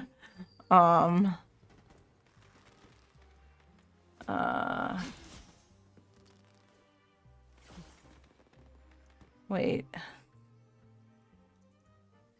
Also, like, partially the reason why I can't even come to America because there's a travel ban. So, like, I'm screwed anyway. You can't visit the United States.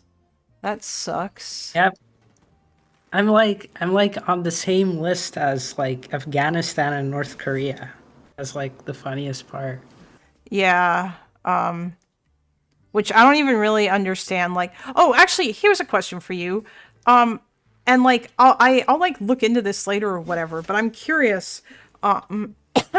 Can you shed some light on why the hell, like, what's going on with Al-Shabaab and ISIS, and why do they have so much control of Somalia? Is this because that they just came in because they saw an advantage that they could take after Barre got kicked out, and they were like, oh, hey, it's a power vacuum. Maybe we can take control of this land. Is that why they're there?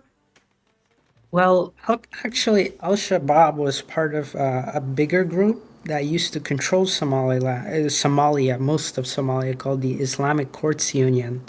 And I don't think there was, like, people forget there was another front on the War of Terror.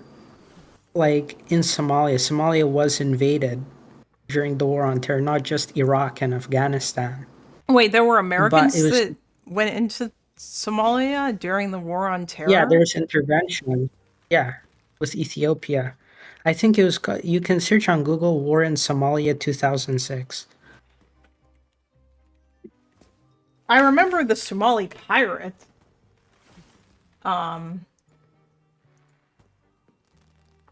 Oh, America supported Ethiopia coming in. Was this around the Yeah. time that the Somali pirate shit was going on too? Yeah, around that time. Yeah. Or I mean, that might still be going on. I don't know. Well, not as much, I don't think, because Somalia has rebuilt a navy, at least, as well as, international and the Houthis pushing the Somali pirates away, like crushing them. Invaded to Somalia to depose the Islamic Courts Union and install the transitional federal government. Oh, aren't these Yeah. the guy? Oh, We were Yeah, it was like Somalian Vichy France, you could imagine. It's like a provisional Vichy French government style of Somalia controlled by ethno communists. Let's just say that in Ethiopia. Because Ethiopia was led by this weird government called the TPLF, and they would also break away from Ethiopia and cause another civil war.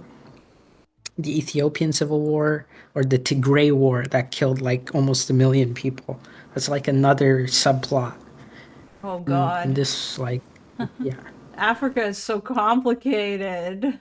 That was like I've only just dipped my toes into this because I just did a little bit of reading, and like the more it just branched out, and I just wanted to like mainly just cover Somaliland, and then there was so much other shit in there too, right? Because obviously what was going on in Ethiopia was really important too, and during that time both of those countries, Somalia and Ethiopia, were friends with the Soviet Union, and so they were both supposedly communist, or at least I guess they called themselves, or Like they called themselves communists, but they didn't they didn't really act like normal communists. You know what I mean? Oh yeah. Like Somalia was like a like Somalia was like a quasi corporatist, technocratic, like lefty Maoist mixture. It was like really wacky with nationalistic characteristics, and Ethiopia was like.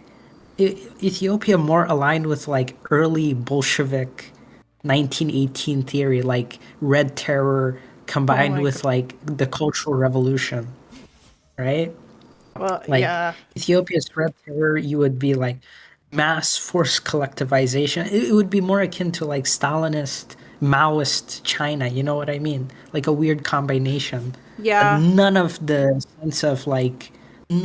senses of like equality. Is like straight up ethno-nationalism under the guise of, you know, supposed communism. So, yeah, it's mass gulags.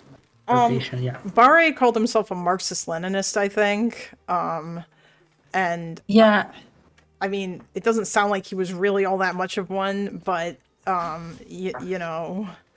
Well, you need to pretend, right? In order Yes. to get the grift, get money from the Soviets, right? So you just claim you are, but like never actually implement it. Well, I mean, he really did a lot of That's that too with the. Well, I mean, it wasn't entirely a grift, but I did think that it was kind of funny that after the Ogaden War, he had a whole bunch of refugees, and he used that as like a reason to get like foreign aid into his country because there was a fuckload of refugees.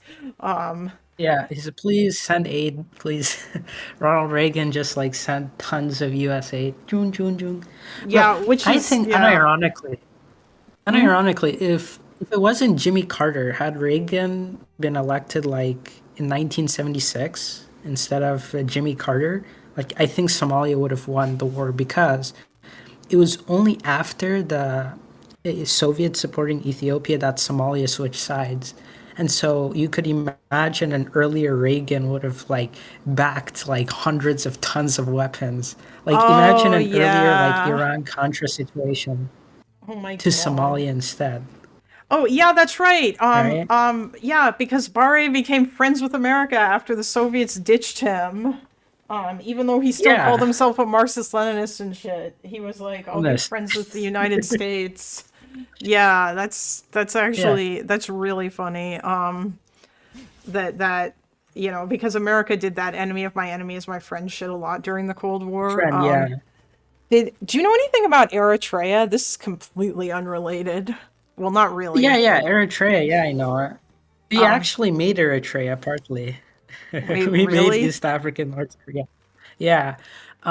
Because during like the proxy wars, we used to fund the Eritrean People's Liberation Front, as well as the TPLF. There's so much irony, okay, that goes on. We made Eritrea, and we made the party in Ethiopia that would later come to invade us in 2006. And that party itself would get embroiled into a civil war that I was just saying, another subplot in the Tigray War. Okay. There is like levels of irony that are like going on here. It's like deeply ironic, right?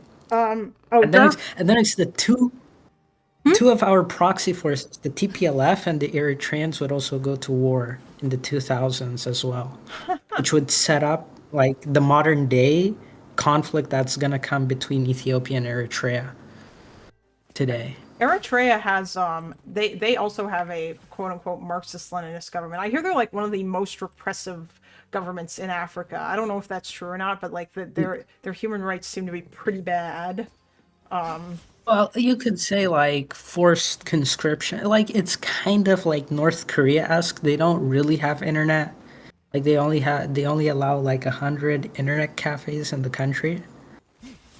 And Jesus. so like you can't really escape, you know, you're just kind of forced to sit in a kind of big prison.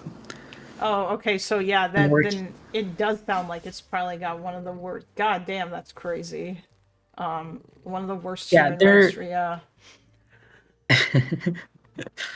It's like a militaristic police state. That's like the best I could describe it as. Yeah. I'm assuming you've never been there then. No. But I've had some distant relatives who worked in the Somali government visit there. Oh, They visited that place, yeah. is Back in the day. does Somalia and Eritrea, are they like on good terms, or Oh yeah. They're friendly with each other. Because we helped them with their independence stuff, so they're like. yes. And now also Eritrea is taking part in the Sudanese civil war, as well as the TPLF together. It's very complicated. Are they fighting Now the against TPLF the and RSF? Yeah, the RSF, the Emirati-backed group. They Yes. hate the Emirati. Yeah, I mean, that shit's crazy. That looks I mean, I don't know enough about it to say, oh my god, this is definitely a genocide, but holy fuck, it sure looks like one with the satellite photos of like the blood in the streets and shit, and like the RSF just going in and Yeah.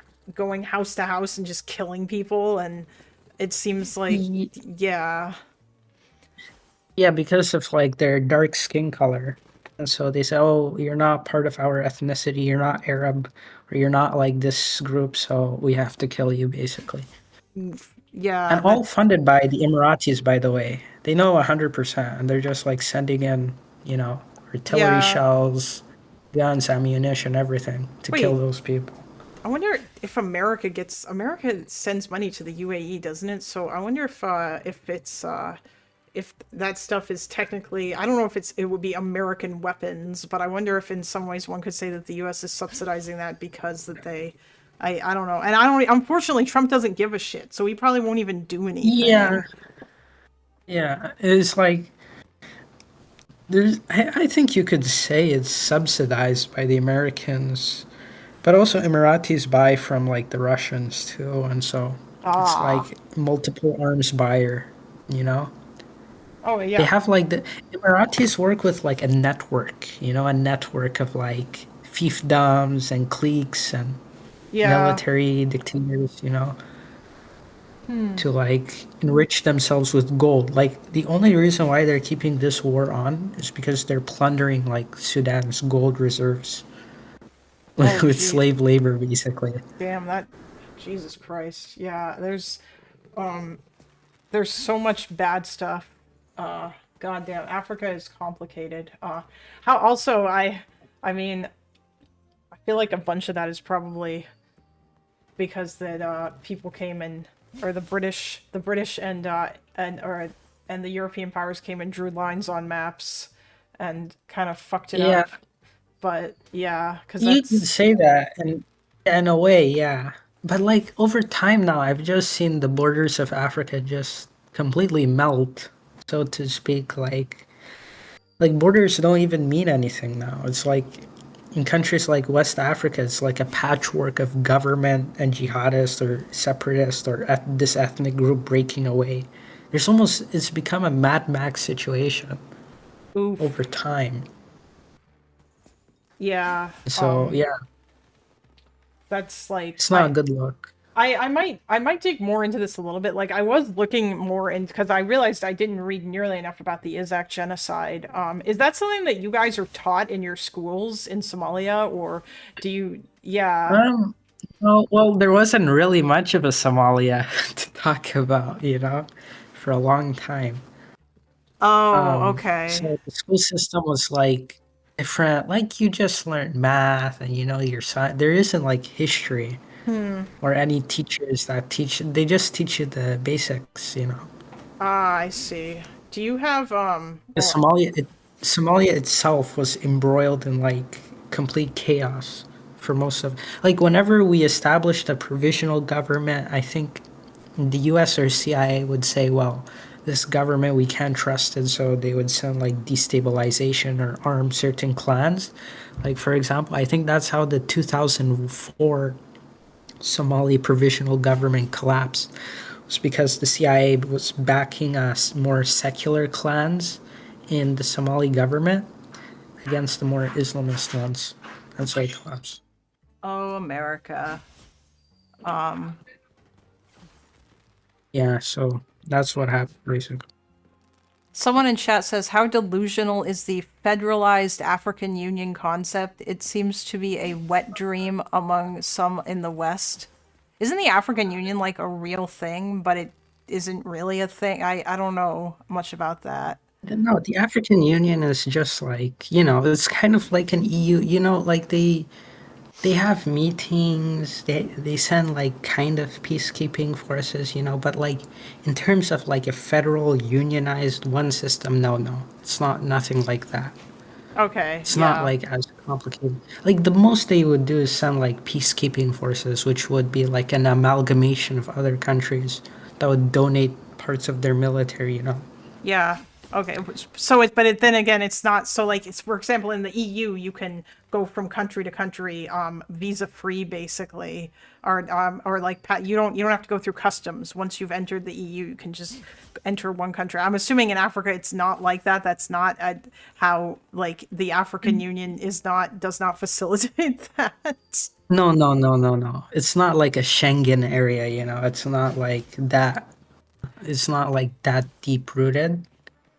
Because even like some countries, they don't really have borders, so you could just walk in sometimes.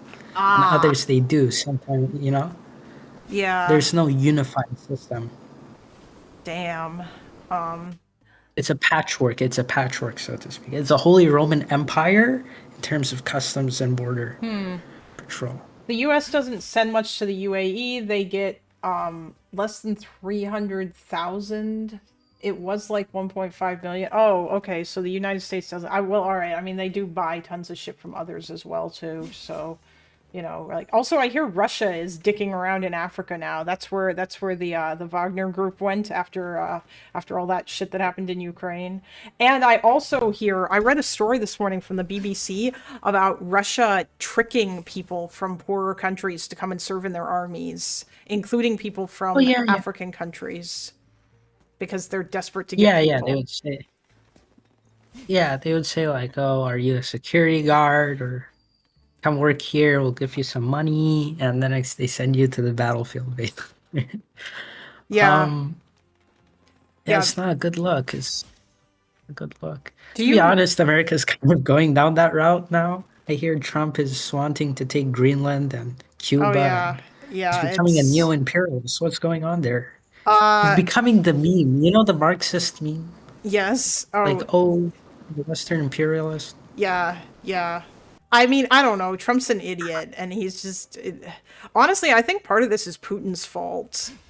Or at least in some way. Oh, no, wait, no. Epic is going to tell me in chat that that's not... Trump is just dumb. Trump is dumb, and he just, like, vaguely remembers shit that he hears in meetings, and then he decides that we should do this thing militarily. Although, a part of me feels like Trump, like, heard about spheres of influence from Putin, and he was like, that sounds like a great idea. Yeah.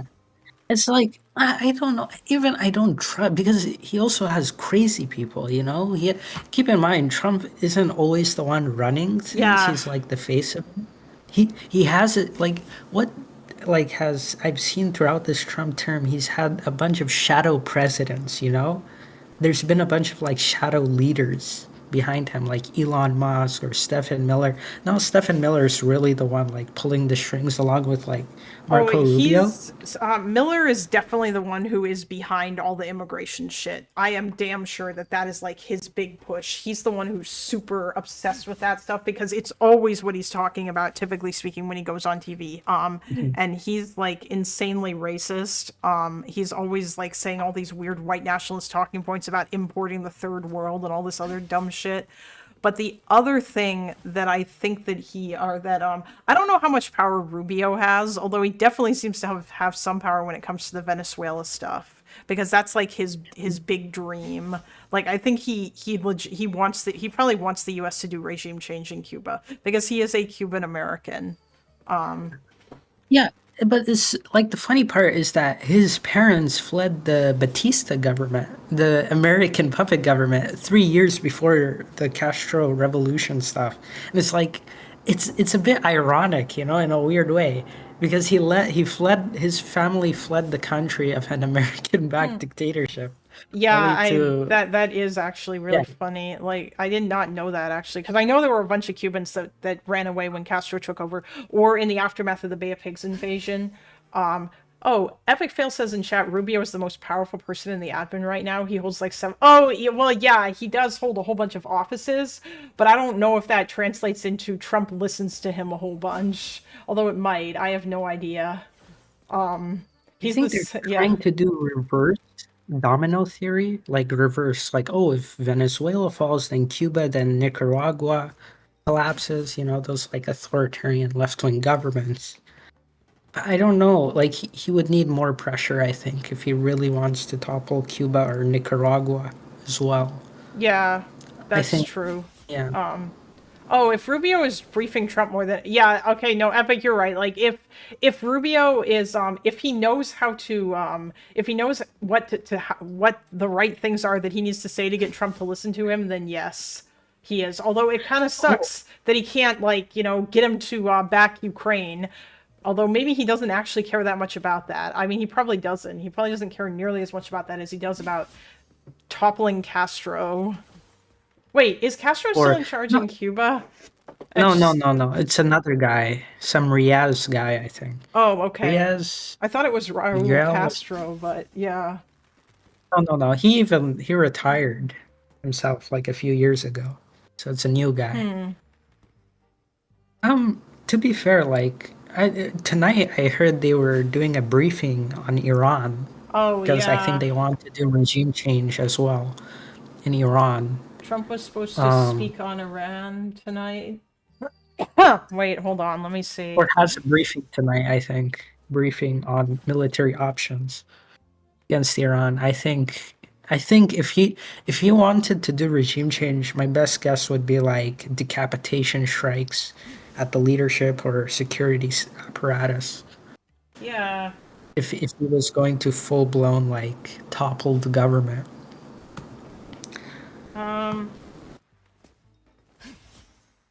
Can you But I don't know how wise that is, to be honest.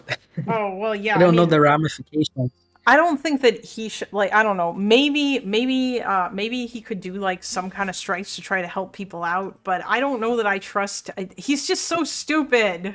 And I believe, like of all people doing regime change, right?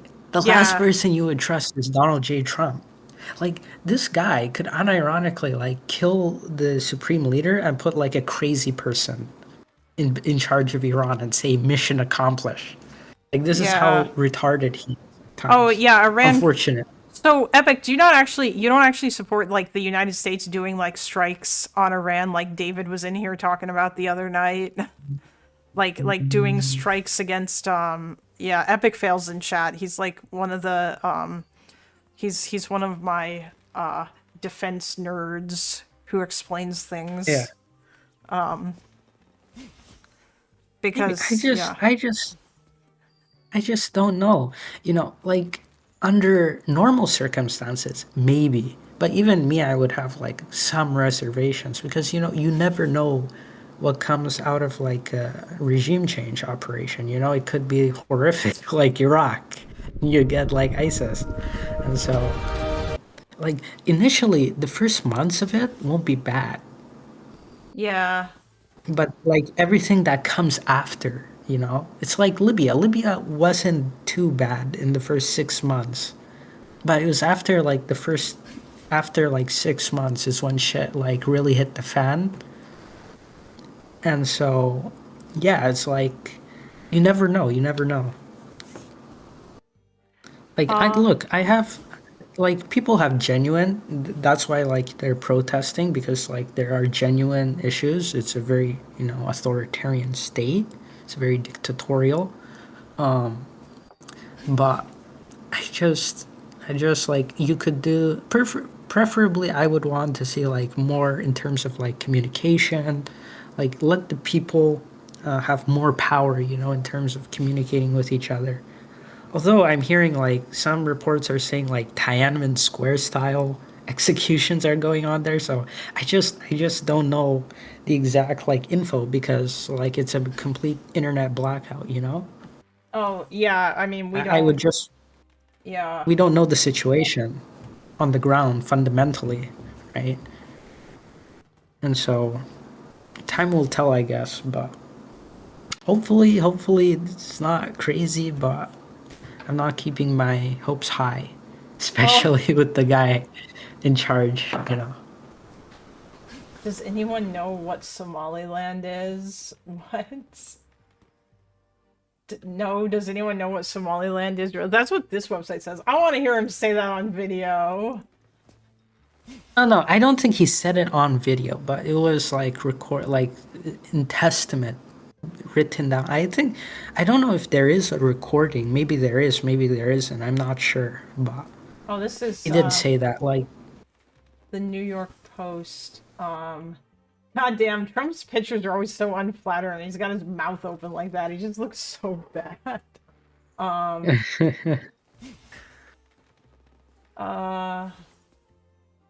Does anyone know what Somaliland is really? Trump asked aloud from his golf course in West Palm Beach. Oh my god. He doesn't. dude, like, he doesn't give a fuck. Like, yeah, like from that, like, I just like, I don't know. And to be honest, like he just despises Somalians for some reason. I don't know. Wait, is it Like something- Somalians or Somalis? I'm so fucking confused. Me too, right? I don't know. Like people say Somalis. Maybe Somalis is the correct word. Other people say Somalians. I don't know. Okay. Oh, well. I think he uses the term Somalian, so I'm just like paraphrasing what he said. Oh yeah, of course he does. But I used to hear Somali before, but I was just gonna say, wait, what Yes. the fuck? How do you not know? You're Somali, but also English is not like you guys probably call it something different, not in English. Yeah, so, yeah, I don't know. You can say Somali. I don't know. I don't care. I don't mind yeah. personally. Well, yeah, Somali is what I always used to hear. And I guess Trump is just, you know, it's like people say Afghani, but it's Afghan. The Afghan people. Right? Yes. Yeah, it makes more sense. It's like instead of calling someone Finnish, you call them Finlandian or something like that. Yeah. This Finlandian here, I can't stand these Finlandians. It's like Asked about very funny Somaliland's offer to the U.S. of a port on the strategically important Gulf of Aden, Trump dismissively replied, "Big deal. Everything is Big deal." under study," the president added. "We'll study it. I study a lot of things and always make great decisions, and they turn out to be correct." God damn, I hate him so much. He's so stupid. But there's something almost like childish about him, you know? oh yeah, It's almost like very childlike behavior. he's Big deal. He's Who a cares? 4-year-old. You know? bro. Epic is saying that America doesn't really have the posture right now in the region, so you don't have they don't have the stuff there to really like do it or whatever. I guess I'm assuming you mean ships, Epic. They would have to the U.S. would have to move ships or whatever in order to do strikes. Yeah, he says it would be ethically justified, but he doesn't know that that the posture probably just isn't there. Like, I don't know if I would trust this administration to do any of that shit and to not fuck it up, even though there are obviously still competent people at the Defense Department. But the destroyers and the cruisers carry hundreds of BLSLs and have all those air defense missiles without those in position. Oh, okay, so yeah, the US just doesn't have the shit there. Yeah. I guess, did you guys just Maybe they move don't. everything to the Pacific? Or is it, oh wait, no, a whole bunch of it's in Venezuela, isn't it? Or not in Venezuela, Yeah. but yeah. Or Over around there. that area, basically. Oh, the carrier we had there is off the coast of Venezuela right now. Or- RIP. Wouldn't America launch strikes from their positions in like the Gulf states? I would assume. I mean, yeah, but They have a ton of air bases. Yeah, Like a ton. They do, A but bunch I of don't. planes. Yeah, but I don't know that it would just be that. They also use aircraft carriers. I think that's usually where they launch those strikes from. And they apparently don't have I think they moved most of their stuff right now. Also, they would need to have enough shit in position in order to defend when Iran inevitably launches missiles and stuff. I don't know. And I don't know, to be honest, have they developed nukes during the 6 months after they were struck? You would assume they would. Or are currently I building don't think so, but they seem to have gone back to that. But that doesn't mean that they can't launch missiles at Israel or at other places. Wait, Epic, what am I looking for here? Stream suggestions, you said? There's not anything recent here. Or do I need to scroll further up? You said that there was a map that had the locations of all the shit.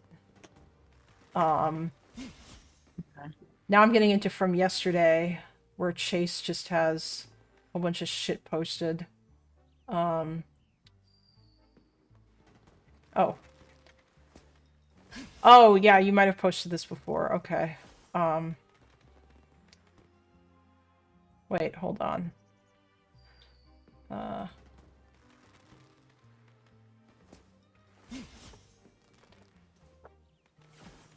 USNI News. Oh, these are the, these are the,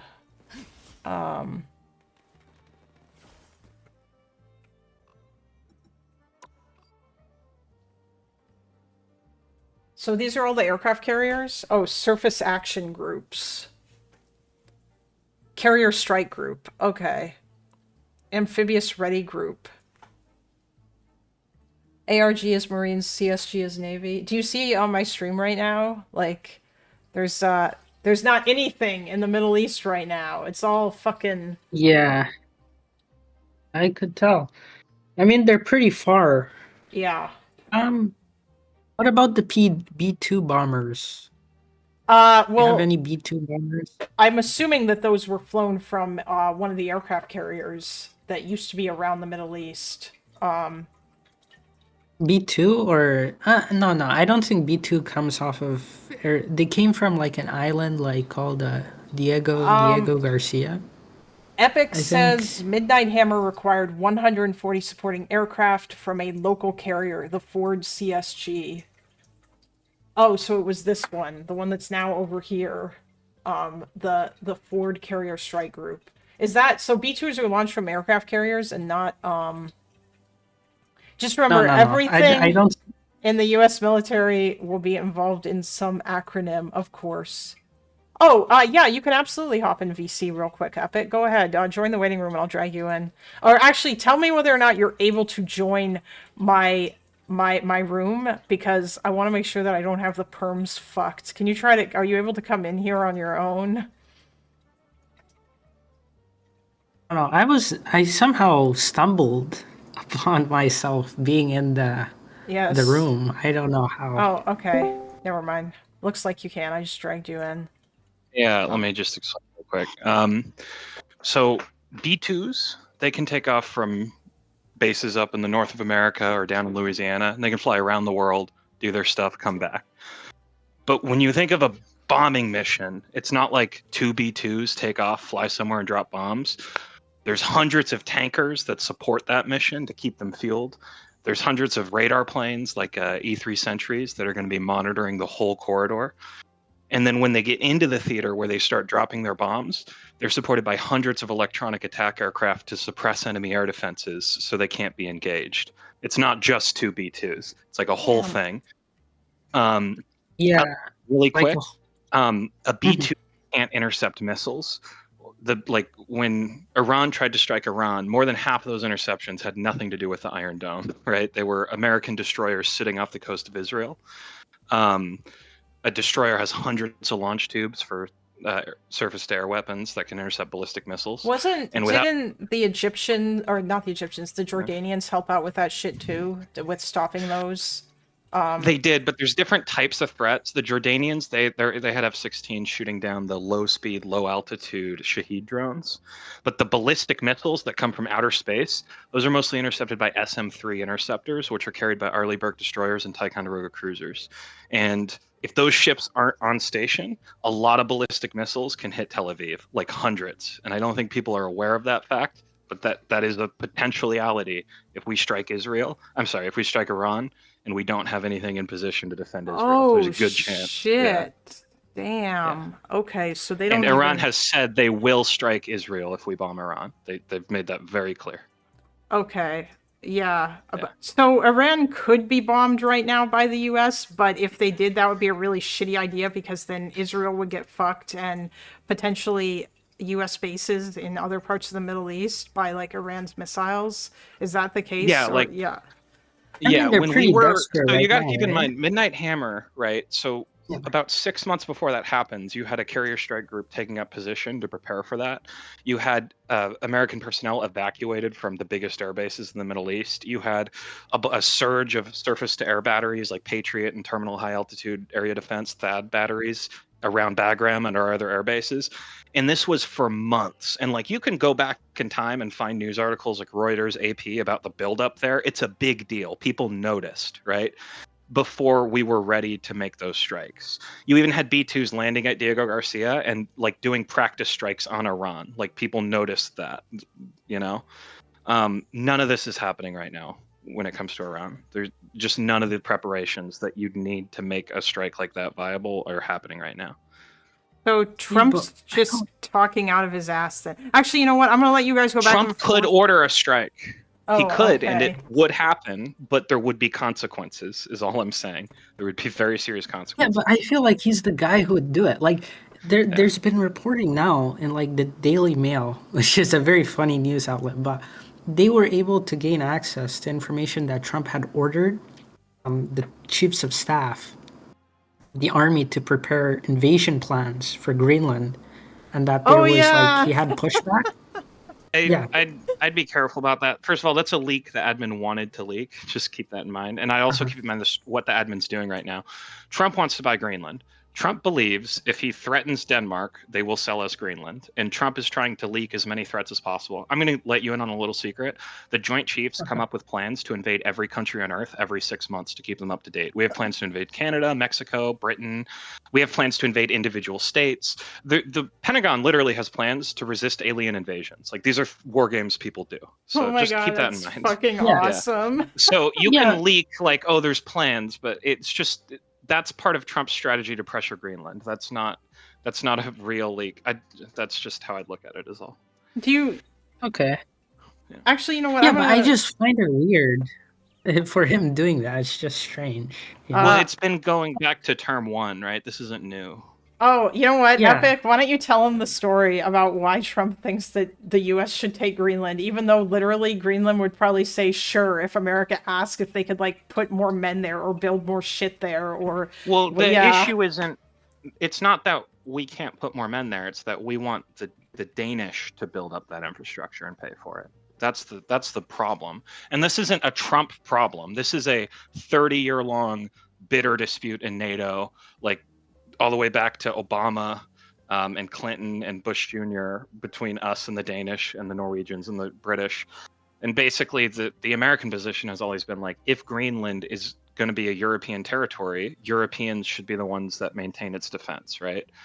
Oh. The problem is Trump comes into office and Trump's an idiot, and Trump jumps into this policy debate and he's briefed on these issues. And by the way, this is written about, General Johann Stoltenberg, the last Secretary General of NATO, wrote a book. He talked about his conversations with Trump. Like, you can read all of this. Oh my god. And yeah, and literally, like, it's in that book. He talks about like Trump yelling at the Danish prime minister in his first term. And it was literally over like, why should we pay for this? If we're going to pay for it, why don't you just sell it to us? It should be ours. It'd be a real estate deal. Like, that's where this all comes from. Yeah. Oh god. Okay, that's. But that dispute, that I'd just be careful, because that's a really bad, no offense, it's just not a good argument to say we could send troops there, because the American position, and it has been for multiple administrations, is the U.S. needs to pull troops out of the Arctic and move them into the Pacific, and that means European countries have to move more stuff into the Arctic. Like, this has been a long-term policy debate in NATO. Okay. But I'm doubtful he'll be successful in buying Greenland, because if they refuse, like, that's that. He can't really do much. Well, And he's if an he idiot. doesn't, yeah. He So it's thinks like that the a nothing Danish for will, like, he thinks this is the art of the deal. Like, he literally thinks like that the whole world thinks he's a genius and he's going to pressure Denmark into selling Greenland. He actually, yeah. Do you think he could pressure them into forking out the funds to pay for the shit that the U.S. like the defensive shit that should be put there, or do you think? So that's the actual conversation in the Atlantic Council, which is the political body that makes up NATO. Like, what the ministers of defense are talking about in Brussels when they're meeting every week is not like, how are we going to defend Greenland? It's how are we going to spend enough on greenish infrastructure that Trump goes away. By the way, this happened with Canada. Canada didn't have enough icebreakers to meet their NATO guidelines, and Trump said, let's annex Canada, and then Canada agreed to buy more icebreakers, and now Trump's moved on. It happened with Panama. There was a treaty that we had with Panama, and there was a concern, and this dates back to Obama, that the Chinese were buying port infrastructure around the Canal Zone, which is a problem because they can put cameras there and then monitor the transit of American ships, and they could use that as, like, they could, in theory, conduct strikes with ballistic missiles across the world with that as the end node of the kill chain, like where they're monitoring and giving targeting data. So it's a problem, and it's a problem that predates Trump. But again, Trump's reaction to these things isn't, how are we going to work with Panama? How are we going to work with Canada? It's, I'm going to threaten them until I get what I want. That's how he does it. It's consistent. Because he's a child. I mean, that literally sounds like something a fucking child would do, except like I don't know, or a man child, I guess. I'll be right back. I need to feed this cat. This cat is very hungry. I'm still gonna be listening though. Hang on. There. Absolutely. Yeah, I don't know. Yeah, that's Well, he's an unhinged interesting, I child. guess. Yeah, like, you never know. But Like, he also, what he did in I Venezuela. sort of like the Venezuela stuff is making me think, well, there could be a chance he would invade Greenland. There's always like a slight chance he might do it. Right? Well, it depends what you mean by invade, right? So we didn't invade. Like, it Venezuela. wouldn't really be an means- invasion, right? Yeah, invade means a military force enters with intent to occupy. That's what an invasion is. That in Greenland would be, not only would it be the end of NATO, it would be us entering a war with Europe, which we're not prepared to fight, to be honest. Like, if you look at who actually controls the Arctic, it's not the U.S. But the question is, would Europe yeah. fight? That's like Yes. if you're yeah, a no, MAGA, like they hardcore absolutely would. Magoid, right? Would you bet like, oh, they're just gonna do like Anschluss? They're gonna do appeasement, So they're I just gonna don't allow. I don't look at Yeah. security decisions made by like generals and chiefs of staffs and secretaries of defense and presidents from like what the average person believes. I'm looking at like what's going on in the Atlantic Council and like what do the institutions that actually would fight the war believe, because that actually matters. To me, like the public opinion, even the way the US works, like the Senate isn't a very democratic body and they're the ones who make Yeah. most of our foreign policy decisions. So I'm looking at like what do senators think and stuff and who's going to actually allow, because keep in mind, Trump can order like with his War Powers Act, with War Powers, he can order, US troops to go into conflict zones for up to 90 days. But when we talk about a war with Europe, you need Congress to do that. Like even if you start it without Congress, in order to fund it, like to pay for the fuel that the troops are burning, to literally Yeah. like mobilize, you need Congress to do that. Yeah. And I think Unless he Trump's gets like, yeah, unless he gets a billionaire or some wacky MAGA billionaire to like pay if the Elon troops funds or it, something. yeah. So yeah, that's the thing. I'd have to imagine a crazy scenario where that happens, but like, do I think that's off the table? Unfortunately, anything's on the table. But what do I think is most likely? I think most likely is you look at what happened in Canada and Panama. He's probably going to get what he wants. He's probably going to bully Denmark into doubling their defense budget, and then he's probably going to go on to bully, God knows, probably Cuba next. He's probably going to bully Cuba next, if I had to guess. Yeah, I think he wants to strangle Cuba because he basically ordered all ships since the day of like Maduro's ouster. There have been no like fuel ships going to Cuba now. Yeah, I And think he wants so- Cuba next. Yeah. It's reverse domino theory, right? Because if Venezuela falls, then Cuba will go next, and if Cuba goes, then Nicaragua will be next. And I so- wouldn't look at it like that. I'd look at it through the lens of the national security strategy that the president signed, Trump signed at the beginning of this year, which is like the policy of the DoD and the State Department and how they're pursuing these objectives. Like, keep in mind, Trump isn't the whole government. Even if he wants to be a dictator, like he has to sign memos and give them to departments for them to carry out his orders. Like that is how our government works, at least for now. Yeah, And, yeah, like, yeah. yeah. And the actual national security strategy, it's called hemispheric defense. And it's the idea that the U.S. will no longer tolerate proxies of Russia or China in our hemisphere. That's the policy of this administration. So they're just going down a list of Cuba, Venezuela, probably Nicaragua is going to come up. Any country that hosts like Chinese or Russian forces or instructors or aircraft is on their list of countries they're going to bully and try to do regime change, Hello? according at least to their strategy documents. Hello. Wait, what are you talking about, Speedy Taco? Vape? Are you talking about this? It's my speaker. Ever since I live alone, I love this thing's waterproof. It's so good. I love I'll walk around the apartment and just listen to shit with it. It's a Bluetooth speaker. It's cool. Anyhow, But go on. by the way, I just want to round up that round thing. I want to say like there are kinetic options. There's also like cyber domain and information domain options, and I think people forget how serious like cyber warfare and information warfare can have effects on regimes. And I would expect like a Trump military option to lean hopefully more towards like cyber and information stuff than anything where like we could have ballistic missiles being fired at Tel Aviv.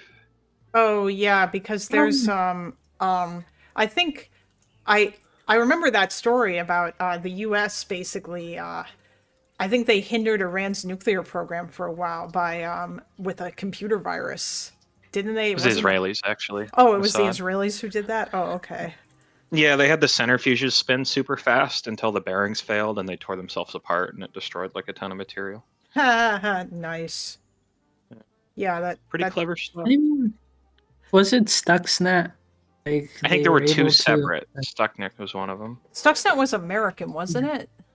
Or was that? No, I think it was a joint. My recollection maybe- is that was U.S. and Israel working together, as far as I'm aware. Yeah, joint virus, I guess. Yeah. But I think the Israelis like physically carried it out. I think we just provided planning and stuff. That's my recollection, but that's really outside To of. be fair, I think from Mossad familiar. influence is quite deep in the Iranian security state. Is that? I think they've infiltrated That deeply. seems to be that I don't know if that's true or not, but like, Epic, do you know anything about that? Like, that's what I keep hearing. It seems like I mean, Mossad probably has people operating in Iran right now. And they definitely had Yeah, people the- in there when they when they were doing the stuff back during the 12-day war. I mean, I'd be speculating. Like, what I'm mostly familiar with is going to be East Asia. But as far as I'm aware, as far as I've heard, the Mossad, influence in Iran goes pretty deep. And as far as, you've seen, like with the, you mentioned the 12-day war, whatever we want to call it. They certainly had a lot of access to human sources. If you just look at their strike planning, like they knew where people were going to be and when they were going to be there, and there's a lot of information they had that very clearly came from having people on the inside. So, Oh yeah, Yeah, insiders have like eaten the state. Like you would need to if to fight Mossad, you would have to have like a North Korean level security state, like purges within purges within purges. wasn't there? in order to- I could have swore there was like another instance of. Chinese are pretty good at it. Oh, of course they are. That's probably They gonna also be- keep killing the Chinese. Like, it's a serious problem for the CIA. Like, every time a CIA agent lands in China, they just get killed like immediately. It's crazy, but Damn. So there's Well, there ain't yeah, Nancy because- Pelosi's taxi driver was a Chinese spy while she was the Speaker of the House. Oh man. Oh yeah, Chinese are good at spying at Americans, but not Oh yeah, the they're other way. really yeah. No, we suck at it, and they're like awesome at it. Yeah. Same with the Cold War, by the way. Like the Soviet Unions were like really good at what they did. American spies, like literally, they'd parachute into the Soviet Union, and there would be people waiting to arrest them because the Soviets had infiltrated the CIA and knew the mission planning. Like that happened multiple times. Yeah. Damn. Yeah, that's why I think there was a good example why America could not know like a lot of stuff from Stalinist Russia because like Stalin had his security state was like so deep that Wait, you was could that- not, it was inescapable. Well, that was before the Cold War, though. Yeah, like was that? Did America really? Yeah. No, even during Well, I mean, like, Stalin before was and during. alive into the Cold War. Oh yeah, you're right? right. Yeah, he was alive at the start of But- it. I think it's better to just like America isn't very good at human resources intelligence stuff. We're very good at like having good satellites that can see a lot of stuff and planes that can fly super high with big cameras. But like it's always been the Russians that have been like way better when it comes to the they call it subversion. But yeah, that's just like there's different philosophies on what to prioritize in like your security state, and Western countries and Eastern countries just are different in how they think about these things. Actually, on Yeah. that note, I will say, I think, because I remember that you, Epic, you had some not nice things to say about Laserpig, or do you just mean that you don't like him commenting on shit that he probably doesn't necessarily know much about, or that he Marley doesn't know as Yeah. much about? Because he made that point in a video of his about how like the CIA has done some hilariously massive fuck ups in the past, and the way that the left paints them as this nefarious like force that is like doing coups all over the place constantly or whatever is kind of silly, because that in reality like they messed up a lot of shit, and or like it didn't like I feel like Bay of Pigs CIA is is counterproductive. So to say I'll the start least. by saying a nice thing about Laserpig. I think he's a really smart guy, and I think he's very entertaining and funny, and that's why I've watched a lot of his videos. But my problem with Laserpig is, and I'm being very careful because I'm talking to there's viewers here and stuff, but I don't know what his background is. I know what he says his background is, but he gets into a lot of topics that have nothing to. So he says his background is in intelligence, and then he will use that intelligence background to be like, "Oh, you can trust me when I talk about combat aviation, for instance," and it doesn't work like that. And these aren't like. It'd be like a What computer kind of engineer saying you intelligence can was he trust me doing? when I talk about like automotive mechanics. It just doesn't make sense. And then when he goes on to say a bunch of things that aren't true about like officers that have served in the Air Force with, in my opinion, pretty honorably, and you're calling them frauds because you don't agree with papers they've written that you don't seem to understand when you're criticizing, that just bothers me. Oh, are but- you talking yeah. about was that his F-35 video? No, I don't even think I've seen that. Really, there's three instances that come to my mind. One would be he did a video on John Boyd, who was a colonel in the Air Force, who, by the way, was an asshole and a piece of shit, just to be clear. John Boyd was not a good human being, but he was a pretty smart guy, and he came up with this thing called energy maneuverability theory. And it's this theory Western Air Forces use to determine the combat power of an aircraft, which is to say, like, how effective is a fighter in its role. And it basically talks about like how if you take the ability of an aircraft to maneuver across, an airspace and its ability to sustain energy in that maneuver, that's a huge indicator of its performance overall. And this is like something that everybody in the Air Force is taught about, every pilot is taught about, and it's like core to like training in the best weapons schools in the world, like Top Gun Flight School and Advanced Weapons School. Like John Boyd's picture is on the wall there. And you have this guy saying like Boyd didn't know what he was talking about and plagiarized all his opinions, and he's just making all these claims about Colonel Boyd that aren't really true. And then he's talking about how like people in the field don't take him seriously. And I just I've been to the Advanced Weapons School. I've seen how people talk about Boyd, and it's just not true. And then when you pair that with also I worked in British intelligence, so I'm an expert and you can trust me, that just bothers me, to be honest. Intelligence, what's he doing? For all we know, he could have been just an informant. I mean, well, intelligence officers in militaries, what it means is like their job. Like, let's say I'm a squadron commander and I'm planning a strike, and there's like an S-400 air defense battery. The intelligence officer would be the guy who could tell me like, okay, that thing has a range of X and Y, and it can fire in these weathers, and here's how we're going to plan the mission around that threat. That's an intelligence officer.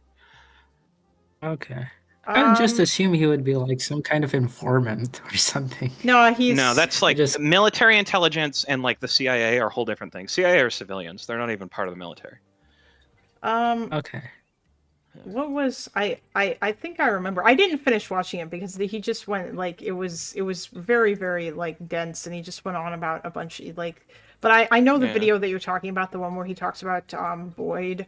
I'd say more than half of what he said is true, by the way. I just like he gets a lot wrong, and then he kind of, in my opinion, represents himself as like someone who has a lot of expertise, and he gets like a lot of information wrong, in my opinion. Oh, you mean like in general, or like just in that video, or like because like well, like I said, just in what I've experienced, which is probably less than half of what he's made. So like I don't, yeah. I can tell you another example. He did a video on the A-10. And he just made a lot of claims that aren't true. One of them is the gun is uniquely inaccurate, and that's why it kills a lot of friendly forces. There's two parts to that. First of all, it doesn't really kill a lot of friendly forces compared to other aircraft that do the same mission in other air forces. But second, it has the most accurate gun of any aircraft in the world that's ever flown. Like, it was designed to be accurate with the gun. That's kind of the point of the plane. So it's just, when you make a video, and I feel like a lot of people, I've had conversations where people will cite him as like a resource to understand some of these topics. And that's actually how I learned about him. And I went and looked because there were certain things that weren't true being said to me, and then citing from Laserpig. And that's how I even heard about him. Oh, wait, shut up about the F-35. I think this was the video. It wasn't the John Boyd video, so this is a different thing. I got like halfway through this, I think, and I think that he was talking about something. I think mostly it seemed like he was talking about like people. The F-35 seems to get a bad rap, and apparently most of the bad things people say about it, I guess it's one of those things where leftists love to talk about it and use it as an example of wasteful military spending, even though apparently it's actually pretty awesome and based. And I mean, I guess this is one of the things, again, not him in specific. There are problems with the F-35, and it is like way over budget. And I wish like we could have a more serious conversation in the U.S. about how to address these problems, because it is like fundamentally hurting the U.S. Air Force. But like if I say that, what's going to happen is there's going to be like 8 people probably in your chat, or like if I said that in a Discord, that are going to say like, well, I watched a Laserpig video and you're an idiot. And it just bothers me because like, if you talk to the chief of staff of the Air Force, like he's going to tell you that the F-35 is like 2 times as expensive as it was projected to be. And that's a problem. It affects, like, there are other aircraft we also need to operate. The F-35 can't do everything. And when it is more expensive than projected, we either need to buy less F-35, which means older F-16s that are supposed to be getting replaced have to keep flying, or we need to buy less other planes that are supposed to replace other old platforms. Like, it's a problem. Okay, well, wait, now, I don't think that Laserpig was shitting on the F-35. I mean, usually when he titles a video, shut up about the insert thing here, he's usually defending that thing, or, like, not, or, like, against all the bullshit that it gets. If I recall correctly, I think he was talking about where this notion that the F-35 was a bad plane came from, and that was his issue. And he might have talked, but I don't remember this video from like 3 years ago. I might go back and look at it again, but I think that was something, I don't think that he was, but yeah, like oftentimes I remember hearing about this, like 5-ish years ago or something, where people, especially leftists, like to say that about the F-35. Also, luckily in my chat, basically all you got was, it's bots all the way down saying F-35s are badass, and that the F-35 is 2 times as based, as well as being 2 times Well, as I want to be expensive. clear. It's a phenomenal aircraft, and in its intended mission, which is suppression of enemy air defenses, it's the best airplane in the world. It's just, it is more expensive than it was supposed to be, is all. And that does mean either we need to increase the budget or buy less than planned. Like, this is a reality, is all. It's But from like Lockheed. Ooh. America's notorious for F-35's Lockheed, expensive military products, right? Sorry. Well, No, yes and no. Like, you got to keep in mind, when we think about defense spending, we shouldn't ever be thinking about dollar value, because there's different purchasing power across different, like, labor is cheaper in Russia than it is in the US. So infantry is cheaper in Russia than it is in the US. Like, per hour that they're working, you pay them less. And like, these things compound, because it's not just that an infantry guy in Russia is paid less. Like, a steel maker that makes the steel that goes into the shell is going to be paid a US minimum wage, at least in America, versus a Russian minimum. Like, I'd say, like, if we're talking about inefficiencies in the defense industrial base, the US isn't really abnormal. I think if we look at the biggest inefficiencies, you'll find them in Germany right now.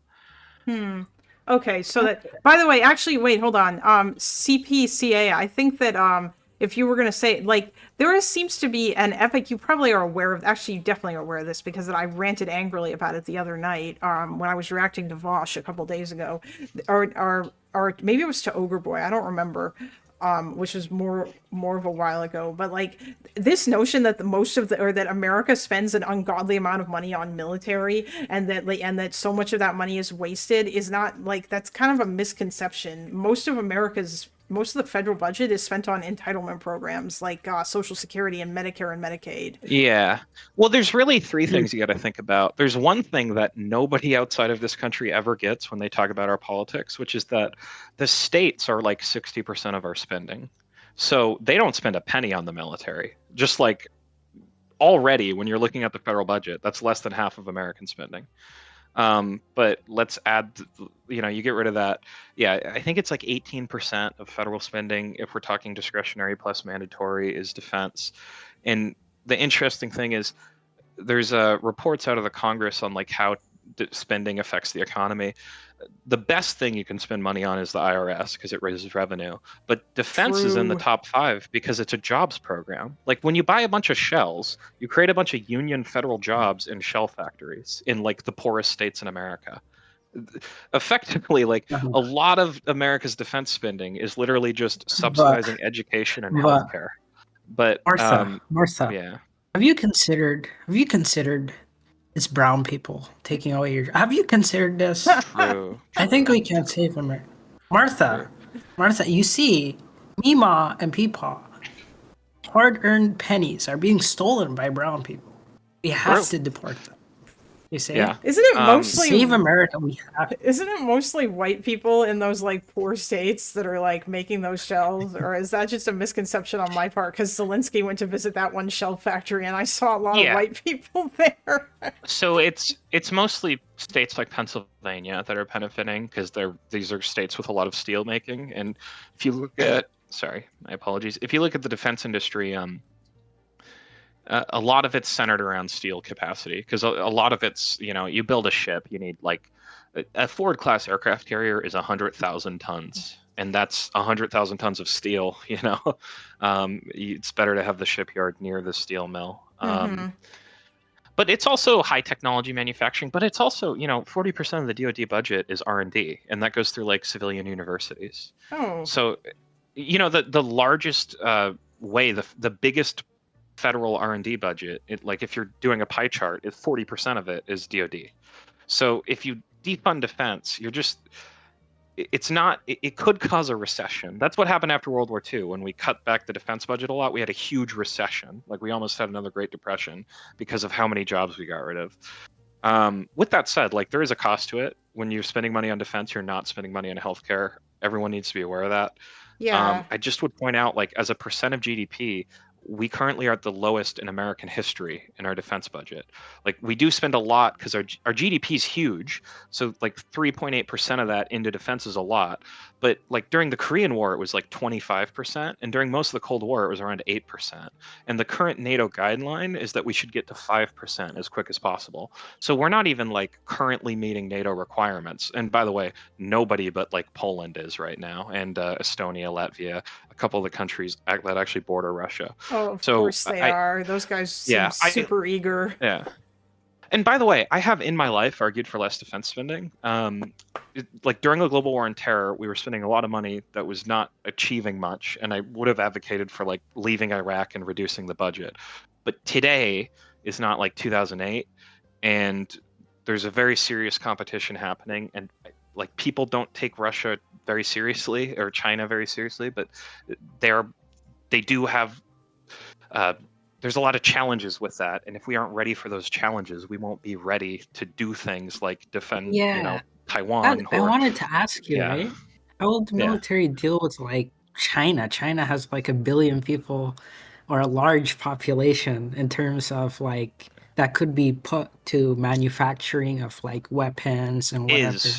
Is already, yeah. They're defense industrial base dwarfs ours. If we're looking at like purchasing power parity adjusted defense inputs, China and the U.S. are about equal. Which basically what that means is you take defense spending and you adjust it for purchasing power because of different industrial bases and economic sizes and average wages and stuff. If you do all those adjustments, the U.S. and China are about even. The problem for the U.S. is we have a globally dispersed force. So like Americans are on every continent in the world. American ships are all over the place. When it comes to China, they are just focused within the first island chain. And all of their objectives, like what they want to do is take the first island chain. So it wouldn't be like, you have to think of it not as China against the US, but the entire Chinese military against the U.S. Pacific Fleet and Pacific Command. Yeah. And in that sense, China is a serious problem. Like they have more submarines in the Pacific than we do. They have, at most times, like right now, people will say China has 3 aircraft carriers, the U.S. has 12. Half of our carriers are under refit at any given time. So we actually have 6 that can actually sail. And only 2 of them are in the Pacific because one of them is currently in Virginia at its home port being worked on for repairs. One of them is off the coast of Venezuela. And if you look at the world where the U.S. only has 2 or 3 carriers in the Pacific and China has 2 or 3 carriers in the Pacific, that parity is there, but you wouldn't look at it from, it depends how you're analyzing it. But if you look at like the war games that are public, obviously a lot of war games are classified, and there's not going to be public information about them. They're mostly hosted by the Center for Strategic International Studies, and most of the projections are like in the first week, 2 or 3 American carriers are at the bottom of the water, and like there's 50 to 100,000. Yeah, because of the on the Western ballistic Coalition. missiles, right? Yeah, The they can anti-ship reach missile. the West Coast with hypersonic weapons that we can't do much about right now. I mean, I say that. Obviously, the U.S. has tools to intercept hypersonic weapons, but the problem is the U.S. does not have deep magazines, as we'd say. When, I don't know if you guys remember, but like a year or 2 ago, the Iranians and the Israelis got into a missile exchange during the 12-day war, right? Yes, yeah, I remember that. Not a lot of Iranian ballistic missiles hit. Mostly, again, it's very interesting that Netanyahu talked about the Iron Dome so much, mostly because of American cruisers and destroyers sitting off the coast of Israel firing hundreds of SM-3s. So in that one day, and you guys, there's articles you'll be able to find if you just Google this following sentence, but we used 15 to 20% of our surface-to-air missile interceptors that can intercept ballistic missiles in one day. And it will take 11 years for our current defense industrial base to replenish. And China can produce tens of thousands of those kind of weapons, which is more than we can do in a year, every 6 months. and it's Oof. a big problem. Yeah, like Yeah, China. that's Yeah. yeah. China has the capacity to do all of Mhm. that. The Americans, Yeah. unless Well, they are doing America it. They're building literally, tens of thousands of missiles every month. Wait, Like they're does what's yeah. scarier is that China's integrating cybernetics with that. They're using like mass machines to like build their Does- industrial base. does- So not only do they have like, yeah. Sorry, I was gonna ask, like, does actually wait? There was something else that I had heard, and I was curious, Epic, what your thoughts were on this. I'm not like trying to like fact check SDA through you or whatever, which is why like I keep wanting No, the it's two of you fine, to you can do talk. whatever. But well, no, it's because I think he mentioned to me or someone, yeah, he mentioned to me something about how like in a lot of war games, the magazine capacity, or like I think it was like both the U.S. and China like run out of shit to shoot at each other not too long like into the conflict or into like fighting. Within 72 hours. Oh, okay. Yeah, so he must have read the same Yeah. shit that you're probably reading. His family has Well- like works in defense, by the way, so it's Yeah. not So for the public sources, we're probably looking at the same things, yeah, because there's not many. Like there's like 3 declassified war games that are like up to date. So we're probably going to be quoting from a lot of the same materials. But yeah, very quickly, both sides would deplete their magazine capacity. And what that means basically is stored VLS tubes on ships. So to put it like very simply, the American Navy has like 2 surface combatants basically. There's destroyers and cruisers, and the destroyers have like 96 tubes for missiles, and the cruisers have like 124. And like all of the American destroyers and cruisers in the ocean, in the Pacific, it's like around 1,500 VLS cells, and those would be empty like within 2 or 3 days, and then they'd have to sail back to the West Coast to reload, and they could do that twice before the U.S. is empty. China can do that like 1,000 times. ooh. So this is the problem, yeah. And people don't understand this is the problem, but it's been a problem that's been getting bigger every year because China has been outproducing us for like 9 years. Right now, if we're talking like tonnage, China is constructing like 1 million tons of warships, and we're building like 80 to 100,000 tons of warships this year for this fiscal year. So it's every year the gap between our inventory and their inventory gets a lot bigger. And also, I totally support sending weapons to Ukraine, all for it. But because we sent a lot of weapons to Ukraine, a lot of our stockpiles are like at the congressional minimums before like it's an emergency. Okay, so Yeah, Jesus. that's why I don't trust Iran. Like an Yeah, Iran this is why I'm strike saying like now- a missile exchange with Iran right now is not a good idea. It's like as much as I would love to help like if we could fix the problem for the Yeah, protesters. but like Trump is deranged, so he could just order shit today. Well, he Yeah. could, but I mean, he usually I don't know. I would hope that like people around him will be able to talk He's him smart out of enough, I doing guess, shit. today. Not that he's Yeah, smart keep in mind enough, like but- the president does have his war powers, but like as much as look, Trump is unhinged, he's trying to overturn the Constitution, but right now the Constitution does limit his powers, at least for now. And Trump does have broad war powers, but when we're talking about like starting a long-term high-end war that would last like years, that's something he, at least right now, he would still need Congress to do. And even if he gave that order, like the Joint Chiefs wouldn't follow it unless Congress, we would at least need to see him purge the Joint Chiefs, which he's kind of slowly working on, but at least right now is full of serious people that aren't sycophants. Okay, well that's good. Hopefully. Okay. I'm curious How about Dan Raising King? Oh, well, General Kane is he's a professional officer. He's been in the military like 50 years, or well, like 30 something years. He's not like a Trump sycophant. He's a little bit more conservative, sure, but he's a serious. He's a good guy. I mean, Yeah, he yeah, yeah. seems I'm to just be, if you listen to him talk at those briefings or whatever, like I noticed at the Venezuela briefing, he was one of the only people there that seemed at all professional, you know, like where he was just like Yeah. straight to business talking about, he wasn't all like, okay, now I need to talk about how fucking awesome President Trump is for 5 minutes Yeah. before I get, you know, like, yeah. I mean, he's an Air Force Academy graduate. He has multiple PhDs. He's a very well-educated, very smart, very intelligent, very successful officer. The thing is, like Trump, at least so far, and again, like a lot of this is documented. General Kelly wrote the most about it. He wrote a book about like his experiences in the Trump administration, working with Trump after he retired. Trump will literally, like, the reason Trump chose General Milley, and this is in that book, is that he thought Milley looked the most like a Hollywood general in a movie. That's what Trump told General Kelly, why he picked General Milley for Joint Chiefs. And General Milley ended up like being a hero that like literally multiple times stepped in the way and said no to Trump and prevented him from violating the bounds of his office. So Bro. I just, yeah, people assume that Trump can just like instantly turn the Joint Chiefs into a bunch of brainwashed sycophants. But historically, he doesn't seem to be able to navigate this very well, or have the. Well, he just not it in his doesn't first it hasn't term, happened yet. At least, not in his And first so term. far, I'd say, like there are institutions he like. The Department of Homeland Security is brown shirts. Like they're just modern brown shirts. They are loyal to him. If he told ICE to go seize polling stations, it would happen.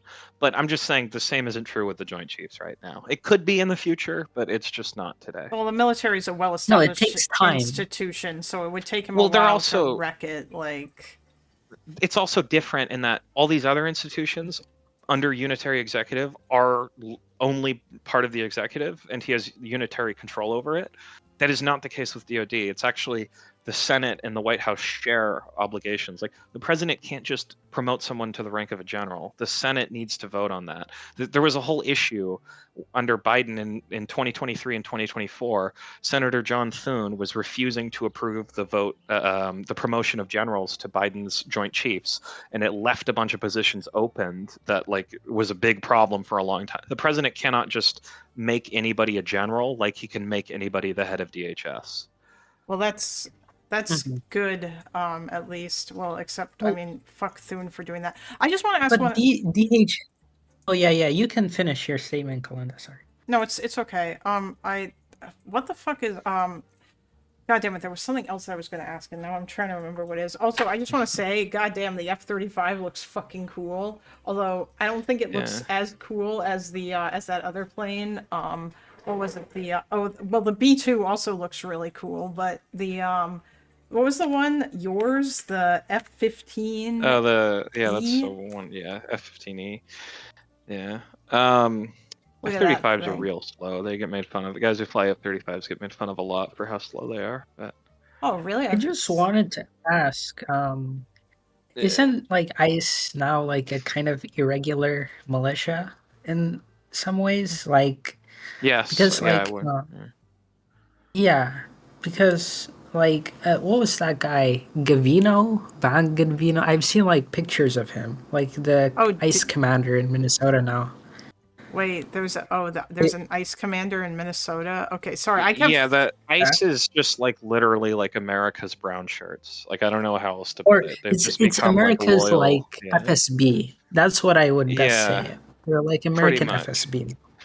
Yeah, Project Hey? Pack. Sorry, someone in comments said something that's a big joke. Oh, in the community. Bavine. Yeah, Fat Amy is the name for F-35 that pilots call it because it is not maneuverable. It flies like a fucking commercial airliner. It is slow. It is not like when you grow up and you're like, I want to be a fighter pilot. You don't want to fly something like the F-35. The F-35 is a bus that flies. It's good at not being seen and annihilating air defenses so other planes can come in and do their jobs. But it is like not gonna. If it got into a dogfight, you're not gonna live very long if you're in the F-35. Damn.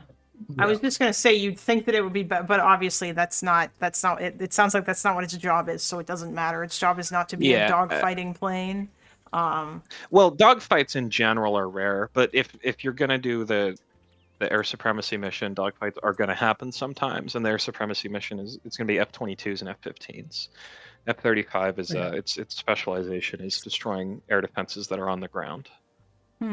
I wish we could return back to like the World War II era of like late stage wacky plane ideas, like planes that have no wings but like are engines and their wings Well, are I mean, actually like circles. That's like China today. Look at their J-36. It's fucking weird, and they're flying it now, and it's supposed to be their We- whole next generation of fighters. But we'll see. we need like straight up like pyramid-esque like UFOs. No, that's what it is. Like, It's a UFO, man. It's a J-36. It looks crazy.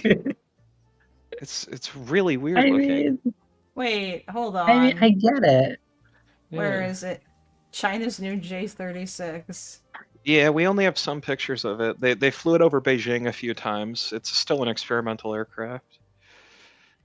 Although Hold it's on. supposed to enter mass production this year, so we'll see. I'm just gonna. Oh.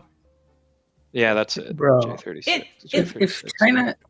if China Yeah, that's the wasn't best view communist, you're gonna have of it. That landing right there. That's the most. Because keep in mind, like China's not like filming this themselves. These are like civilians in China that are taking pictures of shit. yeah, Maybe they and shouldn't. unironically though, like if China hadn't started off as like a communist country in like the 1940s, chances are under like a nationalist government, they would have overtaken the U.S. decades earlier. I think. Do you think It's hard to say.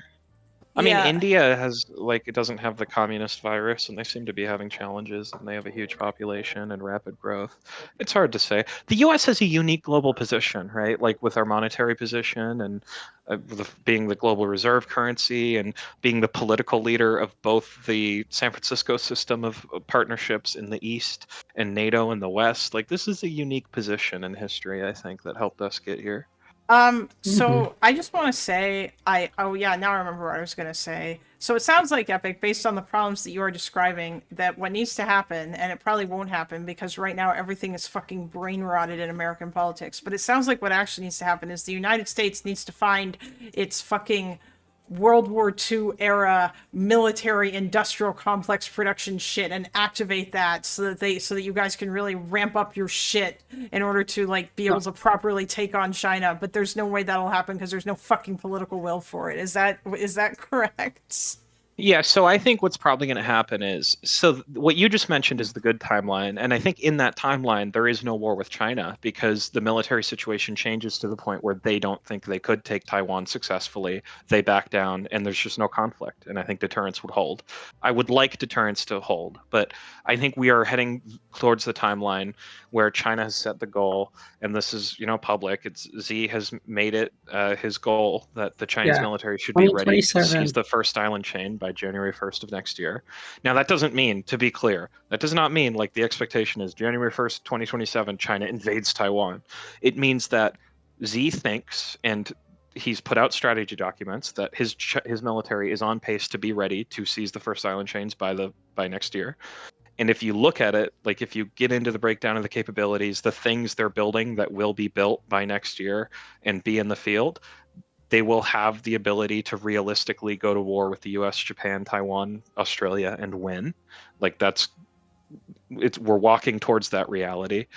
And I think there might be a conflict. But if that does happen, and I don't think that's inevitable yet, but if that does happen, I still think that the Western coalition would come out on top. I still think that China would be forced to back down. And that is, by the way, like if you look at most war games, 8 out of 10 of them, I think, is the number for CSIS. They ran like 33 trials, I think, 33 rounds. And in 8 out of 10, my recollection is the Chinese, their navy was eviscerated and they had to negotiate peace. The U.S. suffered casualties it hasn't experienced since World War II. I would prefer that we make the investments to deter the Chinese, but I don't see that happening. Yeah. Here's how Xi can still win, guys. Okay, here's how Xi can still win. Hey, that's like, so is it also is it the case that here's how Xi can still win? Is it the case that he's going to or that like the hope is that our goal is to make it not worth it for China, like, to want to invade Taiwan, or like that like after not too long they'll look at it and go, you know what, fuck this is not worth the effort. Like the first time that they tried to do it in the 50s when they tried to take that one island and they lost like a shitload of men on the beaches. Well, there's been multiple Straits crises. Like there was the first, second, third Strait crises. During Kennedy's administration, before the Cuban Missile Crisis, there was a point where he deployed 8 aircraft carriers around Taiwan, like literally saying like you're going to have to go through the U.S. Navy. And I think that was a second Strait crisis. The difference is that now China's actually like capable of maybe fighting and winning, and in their heads, like, they have a chance. In the 80s, you look at if you look at like the history of the Cold War, China used to have a navy that was smaller than like the Republic of Korea's, and the Chinese economy was smaller than Japan's until like 96 or something. So like back in the day, the Chinese would beat their chest about taking back Taiwan, and the U.S. policy is we defend Taiwan. But the Chinese also like weren't a serious competitor to the U.S. They weren't a military superpower. It's a very recent thing that China just all of the sudden, in a 10-year window, went from being a country with a military that is smaller than like France's to a superpower that can challenge the United States. Oof. Yeah, that's. Yeah, I mean, I guess I hope that it works out okay. I mean, unfortunately, Trump is still going to be the president in 2027, so it's pretty unlikely that he's going to manage to like that. Like, I just don't see him being the one being able to like do the thing in order to like rally everybody. Unless it's President Vance, but I doubt President Vance would ever have like the balls. He would be too busy saying Mima and Peepaw and Martha. Most of the conflict scenarios, like in the wargaming, assumes between 2028 and 2032. Again, 2027 is when they think they'll be ready. That doesn't exactly mean that's the day they'll do it. So maybe there's still a chance. But although we would have, like, the United States would need to, like, get its shit together and start building stuff up, like, some in, like, number. this fiscal year, yeah. Yeah, oof. Yeah. I mean... Now, the thing is, like, Trump's asking for a $1.5 trillion defense budget, but the problem with Trump is, like, even when he does something I like, he's doing something I hate because him supporting it makes half the country hate it. So even when he does a good thing, it's still bad because he's so toxic, he ruins the policy conversation. Yeah, is he, I mean, I'm assuming that he's asking for that because other people have told him to, like, smart people, and not just, like, fucking Hegseth and like, those guys, like, yeah, is that, I'm assuming that this all ties into what you were talking about before, about how America needs to, find that World War II fighting spirit again and build up its military.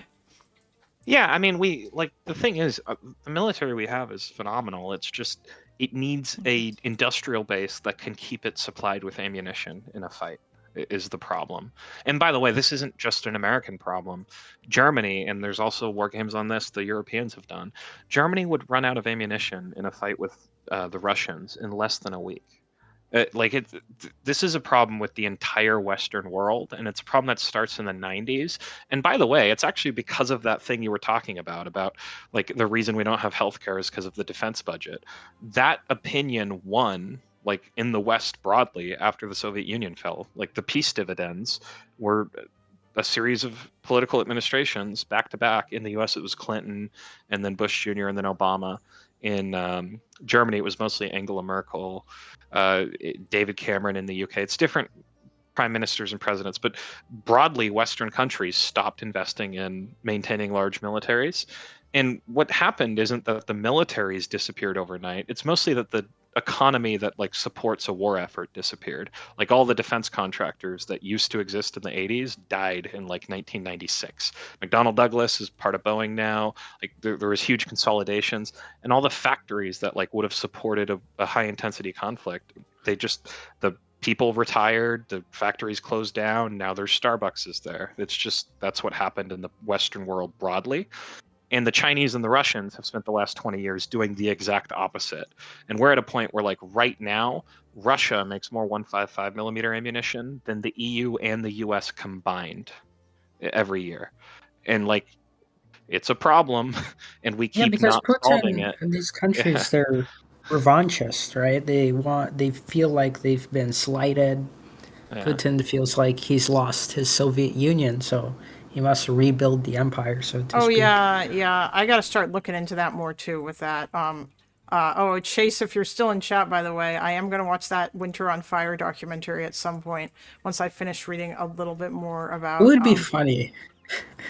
It would be funny if Putin somehow reached Berlin in a week because nobody decided to invest in artillery. I mean, it wouldn't that's be not funny, feasible, and that's not their goal. Their goal is more, because you start penetrating cities. Look at what happened to the Russians, right? The Ukrainians, you go into a city, it's a mess. You don't even need a well-organized defense. But what the Russians are thinking about is there's this gap between Kaliningrad and Russia proper and Belarus that's very narrow, and the rail lines that NATO would use to supply the Baltics is very narrow. And the Russians could do something like close that gap, invade the Baltics, in a few weeks overrun the Baltics, and then just say, what are you going to do about it? We're going to, like in Ukraine, they can just dig in and dig trenches, say, okay, come die on the front line. You want to die in a trench? No? Okay, negotiate peace. And the whole time, just strike European population centers until countries start giving up. That's how the Russians fight war. Yeah. I think it's plausible, right? Because it's not a lot of effort in terms of you just rush. It's a very small gap, right, between Lithuania and Poland. Well, they have the force posture to do it. If they did it tomorrow, they could do it. But again, the problem is, eventually, a well-organized European response, eventually the Europeans and the Americans, well, who knows with Trump, eventually countries in Europe would mobilize, and eventually their combined economic, population, technology advantages will compound. Eventually, the fact they have more professional militaries and better military institutions, that will eventually win, right? And by the way, in World War II, Germany also was heavily militarized, and the West also, after World War I, was heavily demilitarized. And eventually, the West got its shit together. This is what tends to happen. But I'm just saying, like, a lot less people would die if we just were ready in advance and didn't have to kill each other and just deterred this outcome. But it just that these decisions aren't being made. Yeah, that's Oh yeah, Russia had to get their shit together too when Hitler invaded them because Stalin fucked up. Yeah. He purged the fucking Red Army, and I think the whole thing had to be basically rebuilt practically, or not like completely, but it took them a while to the get Russians there. call it hybrid war, but it's this theory they have that, like, liberal democracies are inherently weak, and if you can just impose costs and think about it from their perspective, and like look at how weak the Western response was to everything they've done so far, is it really crazy to think Putin could think that he could just seize the Baltics, dig in, and say, hey, we'll talk about peace, maybe we keep half of Estonia and half of Latvia, or 1 million people could die over the next 5 years?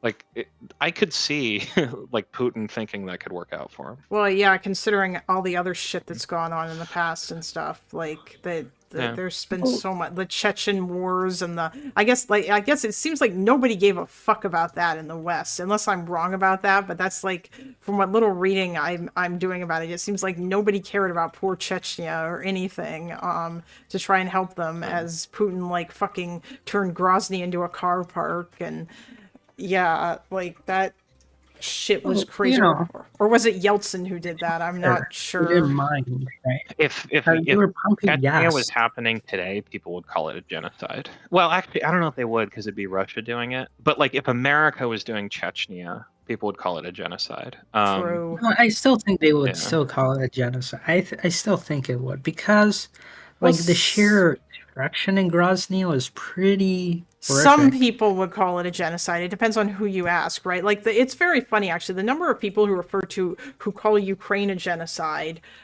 is largely just the people who really care about it.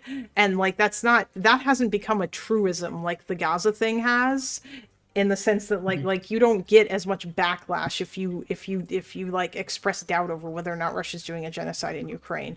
And I mean, like, I feel like there's more evidence for it than the Gaza thing, but that's like a whole other conversation. I don't know. I guess we'll see how that goes. For Ukraine? Yes. Yeah, I think Ukraine's closer. I don't think either technically meet the definition of genocide, but I think Ukraine is closer to a genocide personally. Yeah, I could see why someone would say Ukraine isn't a genocide, because like Ukraine was able, like for Bucha, right? They were able to push back the Russians. Yeah, but that doesn't matter. Like, it doesn't have to be successful, right? But like, I think probably the biggest sticking point is that if Ukraine's a genocide, it's not the same kind of genocide that we normally would think of. Because normally when you think of genocide, you think of they want to kill all the X group of people. But that's not really what Russia wants to do. Russia wants to destroy the Ukrainians as like a national group, but they don't want to Yeah. physically destroy them. They just want to erase their culture and forcefully Russify them. Yeah. Also, I'm going to be honest. This is a conversation I don't often have, but I mean, you people seem like both of you guys seem reasonable enough to have it. But like, a lot of the way, like when people are using like, oh, they're striking grain silos, and that's evidence of genocide. That's also just how Russia fights wars, and in all cases, in Syria, in Chechnya, in Grozny, in World War II, like part of the reason we bombed Dresden was to avoid the Soviets going through that city, because we did the math and it would have been worse if the Soviets did it. And this is how Russians have fought wars for like 200 years. So it's hard for me to, unless we'd say those are all also genocides, you know? Yeah, because like it's just hard for me to say because if you have to take it in context of everything, right? Because this is not just one specified, right? It's like a constant program that was done, right? You could say, like in the Soviet Union, right? Like cases of like purposeful like malnutrition, starvation, are combinations of like both government policy and material conditions on the ground, right? Yeah. Like, for example, like the Tatarstan a genocide or starvation famine in 1920 during like the Russian Civil War was partly due to Soviet policy and in the sense of war communism during the Russian Civil War, as well as the environmental conditions, because during that time there was a very bad winter, killing grain and like food sources. And so the combination of war, communism, and weather conditions caused mass famine and extermination of the people, basically. Yeah. Yeah, like here's an example, right? Like as much as I despise the Chinese government, I think there is a legitimate debate, as far as I'm aware. I'm not a genocide scholar, but my understanding is genocide scholars do legitimately debate if the Uyghur genocide is a genocide, because a lot of people, as my understanding, would say ethnic cleansing or cultural genocide both are closer to what's happening. Yeah, so I don't know. absolutely.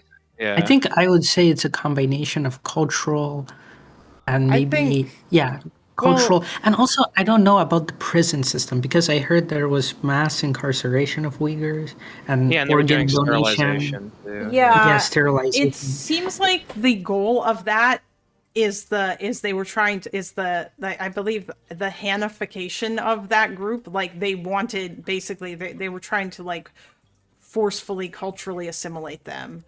Yes, yeah, it's part of Han nationalism.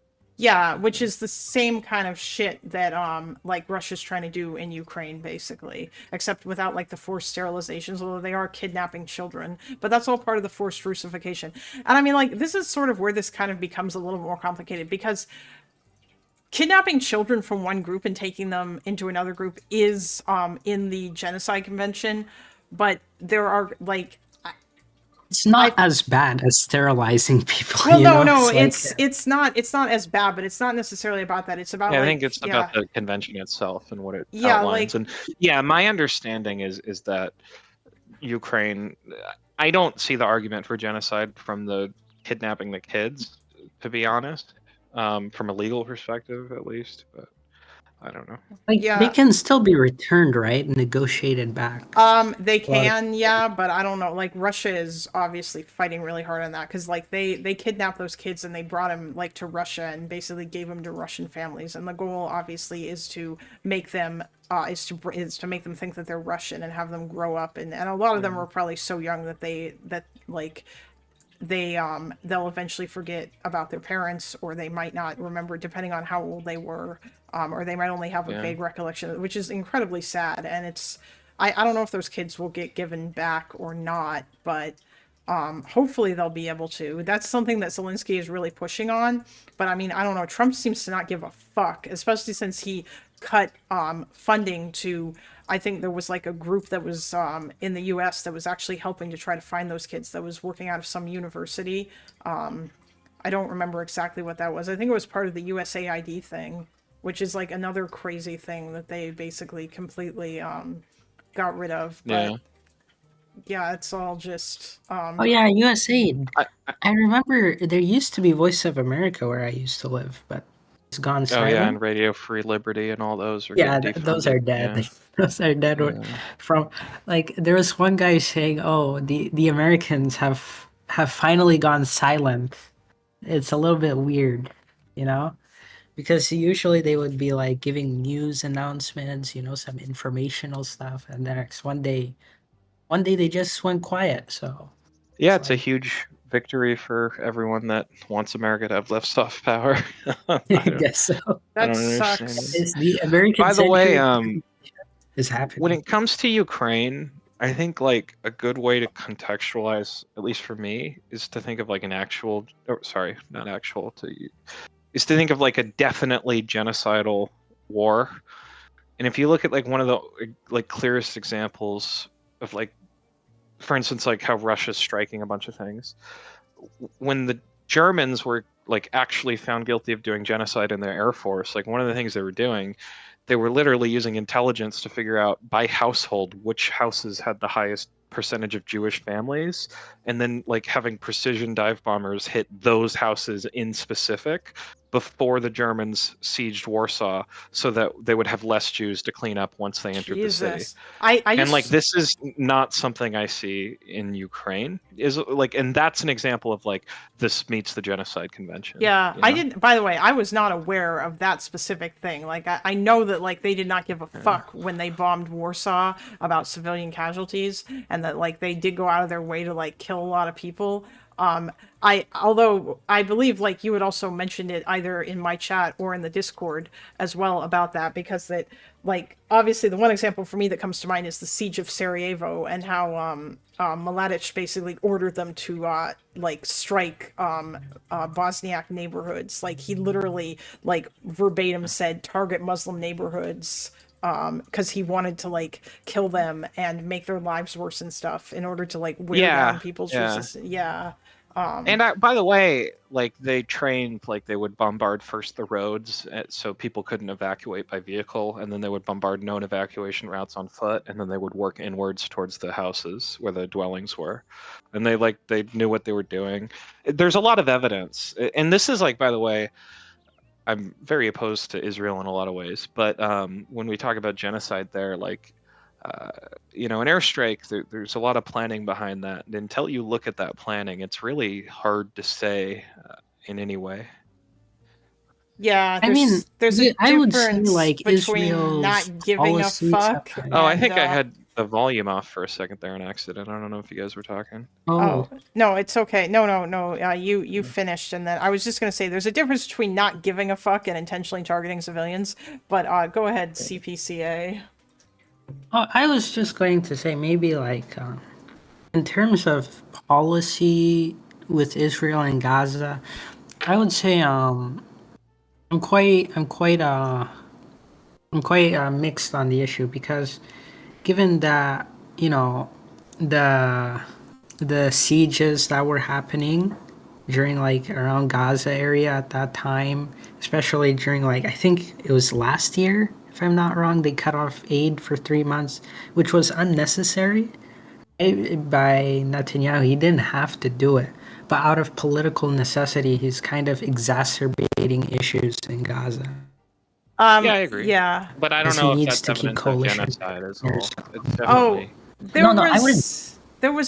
there was excuses that they gave. Like I think they did it because that they were sick of Hamas like siphoning the aid in order to be able to make money. But it's still that's still really bad. So much of that stunk of it. I can't get over Like, how incredibly fucking garbage that whole GHF scheme was. That whole thing reeked of like Trump administration levels of incompetence, with the fucking PMC people who couldn't zero their weapons, and like the fact that they weren't even open, and that like they never even made it easy for people to approach. Like I don't even think they were open every single day, and they weren't even open for long enough, and it was just so fucking stupid. Like they were just asking for it to be terrible, and yeah, Well, that was Yeah, kind of the point, I guess. At like some level, there was not a lot of planning that went into it. Even the head of GHF literally resigned before the program began. You know? Oh well, That's how yeah, bad. yeah. It's because they didn't give a fuck, is what I like. I don't think the Israelis gave much of a fuck, and like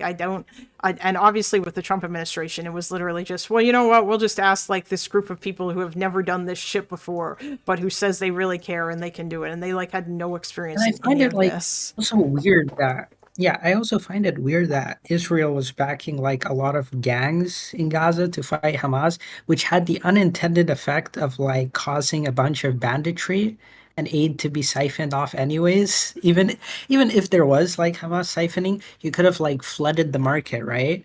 Because Yeah. the worst case scenario for like hoarding aid is that if you aid, you can't really profit off of it. You know what I mean, right? Yeah. In the best case, you would flood a zone with aid so that if groups try to steal it, they can't even steal enough to make a profit off of it. Jesus. Yeah, for sure. So that's a map I linked, by the way, in the chat here. So, like, when we talk about genocidal air campaigns, this is a map that was found, like, in a strike planning room for the Luftwaffe. Oh, hold on. And it says Uber 80% Juden. That means above 80% Yeah, Jewish. yeah. 60 to, yeah. So these are, like, maps that pilots would have looked at and inspected before they, like, flew their bombing missions to know, like, which neighborhoods to target with incendiary bombs. God damn. Yeah, that's Yeah. So like when we talk about proving genocide for like strike planning, like this is what I'm looking for from Israel, not like there's a hole in the ground. And you know. Yeah, not like, oh man, Yeah. they killed a bunch of civilians when they hit this Yeah, area. yeah. And also, we don't actually know if any of these people were Hamas or if there were ever any Hamas around, because Hamas doesn't publish their fucking casualty numbers, so we have no goddamn idea. Yeah. And yeah, that's... Yeah, for sure. Like all I see right now is that it's a mess and a lot of war crimes are happening, but like this is what like evidence of genocide looks like to me. Is this from a YouTube video? I think that particular screenshot of that map might come from a YouTube video, but Oh, you just Yeah. Googled it, didn't you? Okay, damn, I was gonna say... yeah, you no, need I to- just Googled it. I don't have it saved on my computer. No, I had to go Google okay, it. that's fine. You know what? I'll just Wikipedia it. I mean, for as much as Wikipedia might have some issues, I find that unless turns out I'm wrong about this, but I don't think so. Their Holocaust stuff and their World War II stuff generally seems to be quite good. Well, except for the Croatian shit. Apparently the Croats managed to get their teeth into Wikipedia many years ago so that they could lie about the about like the shit that they did to the Serbs in World War II. Yeah. But that'll happen. Either from Kraut or Three Arrows, the screenshot. Oh, okay. I mean, that would actually, it would make sense if it was from Three Arrows, because he does a whole bunch of history stuff like that. Yeah, it probably is. I just pulled it up from an old Discord chat where Yeah. it was mentioned. But yeah, no, there's a whole bunch of stuff like this when it comes to like, and also by the way, like orders passed around, like who we're going to prioritize targeting. Oh, yeah. And by the way, the I'm also not Commissar trying to say order. like we need to find this for Israel. I'm just saying like historically that is the standard of what kind of evidence is used. Yeah. And right now there's just not much information. Like I genuinely don't know. When I see a school bombed and it's like I don't know who was in the school, what were they doing, like what bombs were dropped, like I don't know. Yeah, I know. No, it's incredibly annoying because we do not have all that information and people are just making this assumption. And I mean, like there were also other like, yeah, I think people kind of mentioned the siege of Leningrad as like a sort of almost genocidal-ish thing because that they laid like total siege to that city and people were like literally dying in the streets. And also like the Russian Leningrad? Leningrad Yeah, during yeah. World War II, because the Russians were, or the Nazis were obviously incredibly brutal when they fought on the Eastern Front. Like they did not care. Like the difference in treatment between America or between like the Western Allies and the Russians to the Nazis is quite a lot because they viewed Slavs as subhuman and they actually planned on It's killing the same them with the eventually. Japanese, by the way. Yeah. They Oh yeah. treated Yeah. the Chinese very different from Americans. Wait, I thought they treated Americans pretty badly. Did they like? Oh, they did. They did. Yeah, they executed. They marched hundreds of Americans, tens of thousands of Americans to their deaths. They beheaded Americans for fun, but they were far worse with the Chinese. It was much worse with the Chinese. Like, they would. Actually, I don't know if I want to even share what they would do to some Chinese civilians on your stream because it might be quite explicit. But hey, listen, buddy. Did you tune in when I read out the Holocaust Sonderkommando memoir Okay, where fair. he Well, talked about there like was what it a- was like so to die there- in the okay. gas chamber? Yeah. So there was a Japanese squadron that did testing where they would cut babies out of pregnant Chinese women, and they would call the Ooh. women logs, and then they would test chemical weapons on the babies, and then use that against Chinese cities to exterminate them. Jesus. This didn't happen to American POWs. That just never happened to an American. Now, would Americans get executed or shot at or like for fun, like go jog, and we'll fucking run you down, we'll jog with your hands and legs tied and we'll run you down and decapitate you with a sword? Yes, this happened. But like with the Chinese, it was genocidal. With us, it was just hatred. Jesus Christ. Yeah, that's I have not even begun to I don't know. My brother is pretty interested in like Japanese history and stuff, and yeah, obviously like he told me when I was telling him about like bad stuff from the Holocaust, he also told me about some of the really terrible shit that the Japanese did in like in Yeah. the war and stuff, and that's goddamn. I mean, they killed like, the thing is the Chinese sucked at record keeping. They were having a civil war, right, when Japan invaded. So like citizen documents, it's really bad in China. So the estimate is really wide. That's the reason it's wide. But it's anywhere from 10 to 25 million Chinese civilians were killed. So it's kind of at the same scale as what the Nazis did. It's just different, like European racism is different than the way the Japanese were looking at Yeah. the world, but No, it was Unit 731, isn't it? Isn't that like the super bad one? yeah, that's like the equivalent to what Mengele did, but I think worse, to be honest. It's hard to say, but like, yeah, they called Well, the Mengele captives was one logs. guy, right? So I mean, Yeah, that's the thing. Like these guys had a lot more resources, and they helped develop chemical and biological weapons that they wanted to use against the U.S., but they did use against China. They tried to use them against the U.S., but they never were able to.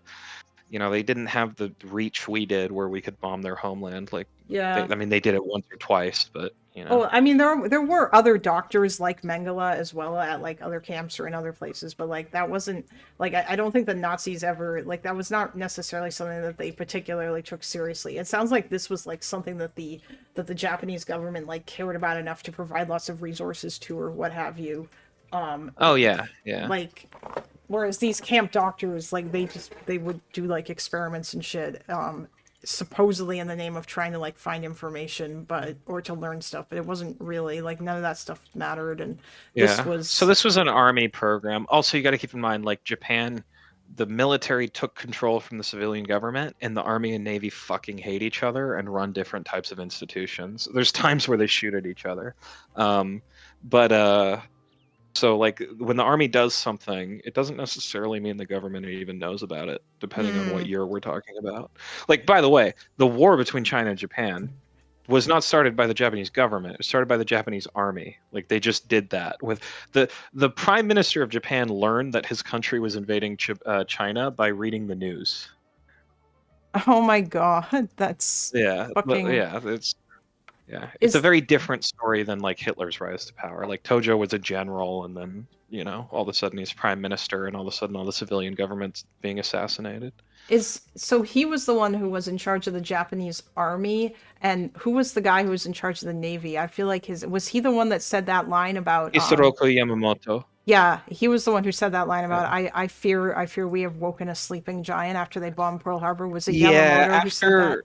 Yeah, after they bombed Pearl Harbor and he was told that Japan did not declare war the day in advance, he went into his room. He said, "We have woken a sleeping giant and filled him with a terrible resolve. I can win for..." And then later in the day, he said, "I can deliver victory for 9 months, and then after that, their industrial might, they'll be able to outcompete and destroy us." And then he spent like a week in isolation. Like, he refused to talk to anybody in the government. It was a big deal. Yeah, the thing with Japan, like, people hear the emperor and think he ran the country, but he was like a figurehead being held hostage by the army is what was actually happening. Oh yeah. When the emperor gave his surrender speech, there was a coup attempt because the dictatorship, like run by the army and navy, didn't want to end the war. Like they tried to literally like remove the emperor, replace him with his son, say he was insane, and continue fighting the war. They That wanted to almost keep happened. fighting even though like America had just dropped Um, 2 giant nukes on them.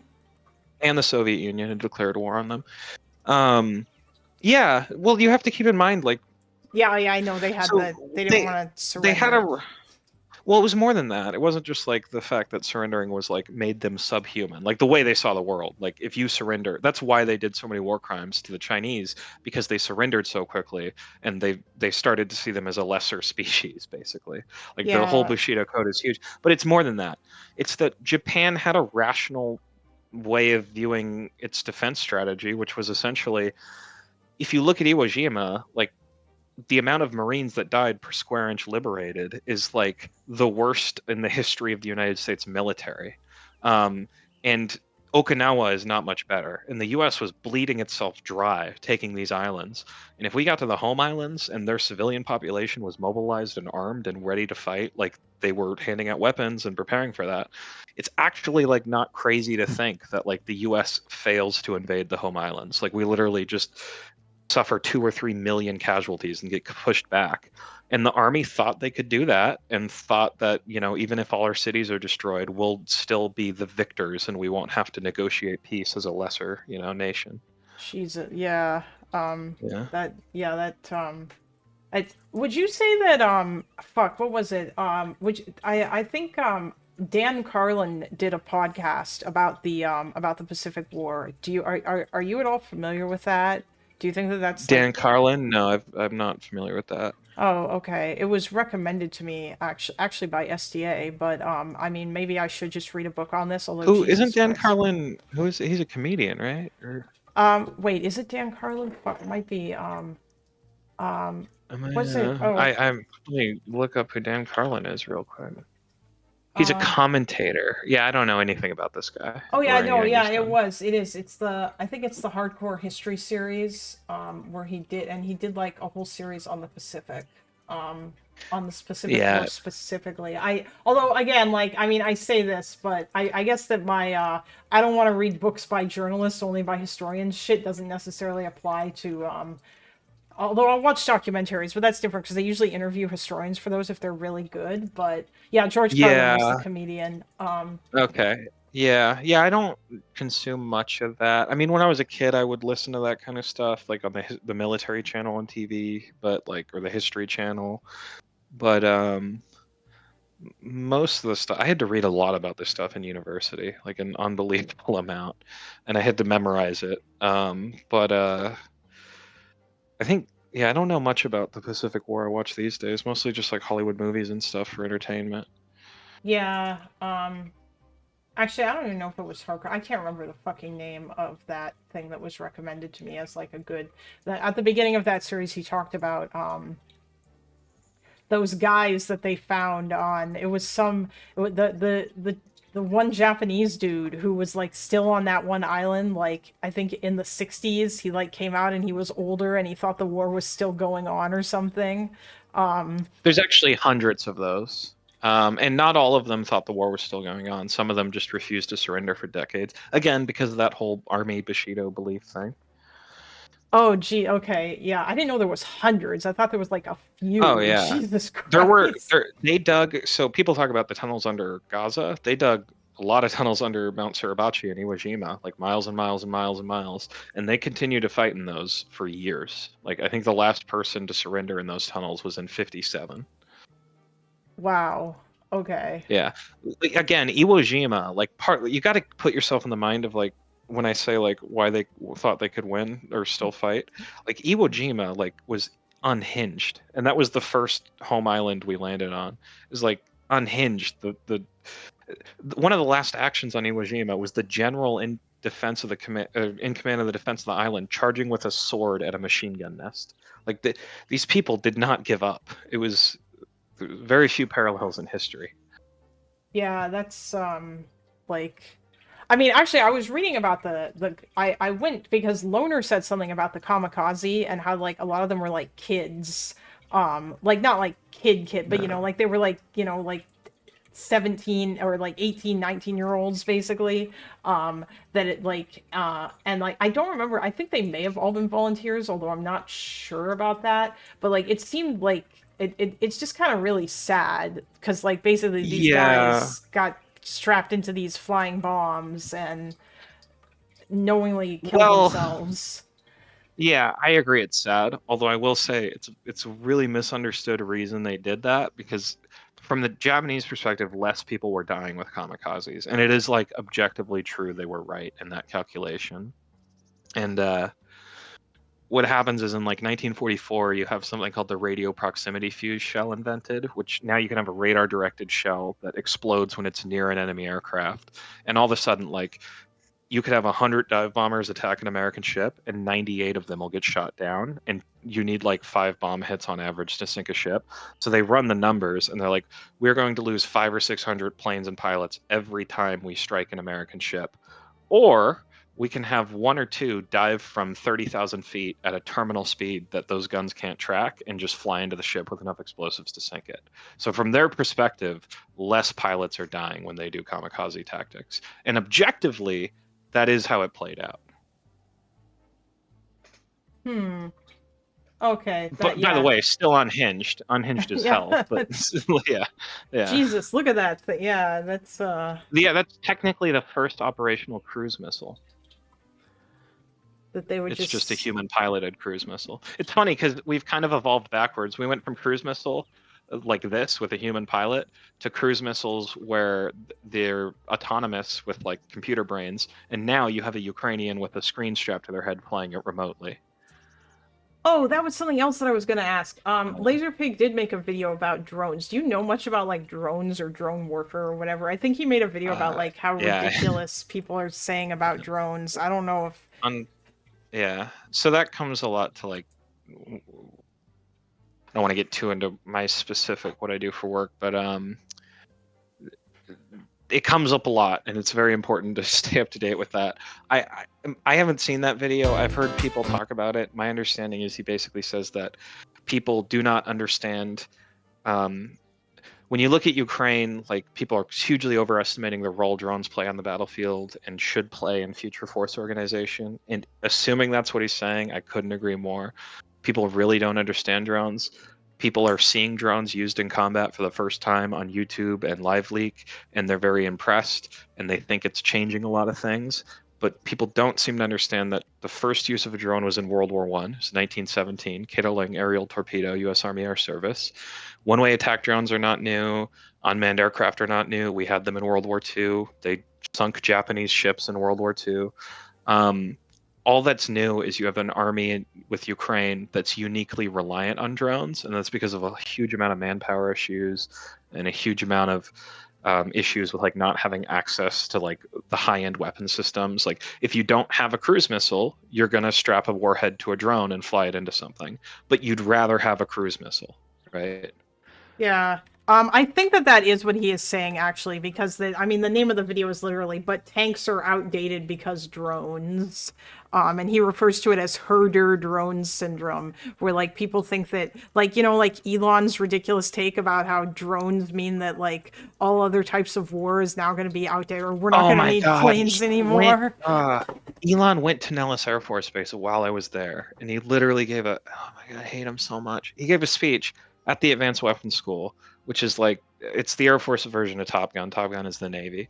And it's where we do like advanced fighter maneuver training and stuff like that. And Advanced Weapons School pilots, like the training pilots there, are like the most qualified guys in air-to-air combat in the world. Like other countries compete to send people here.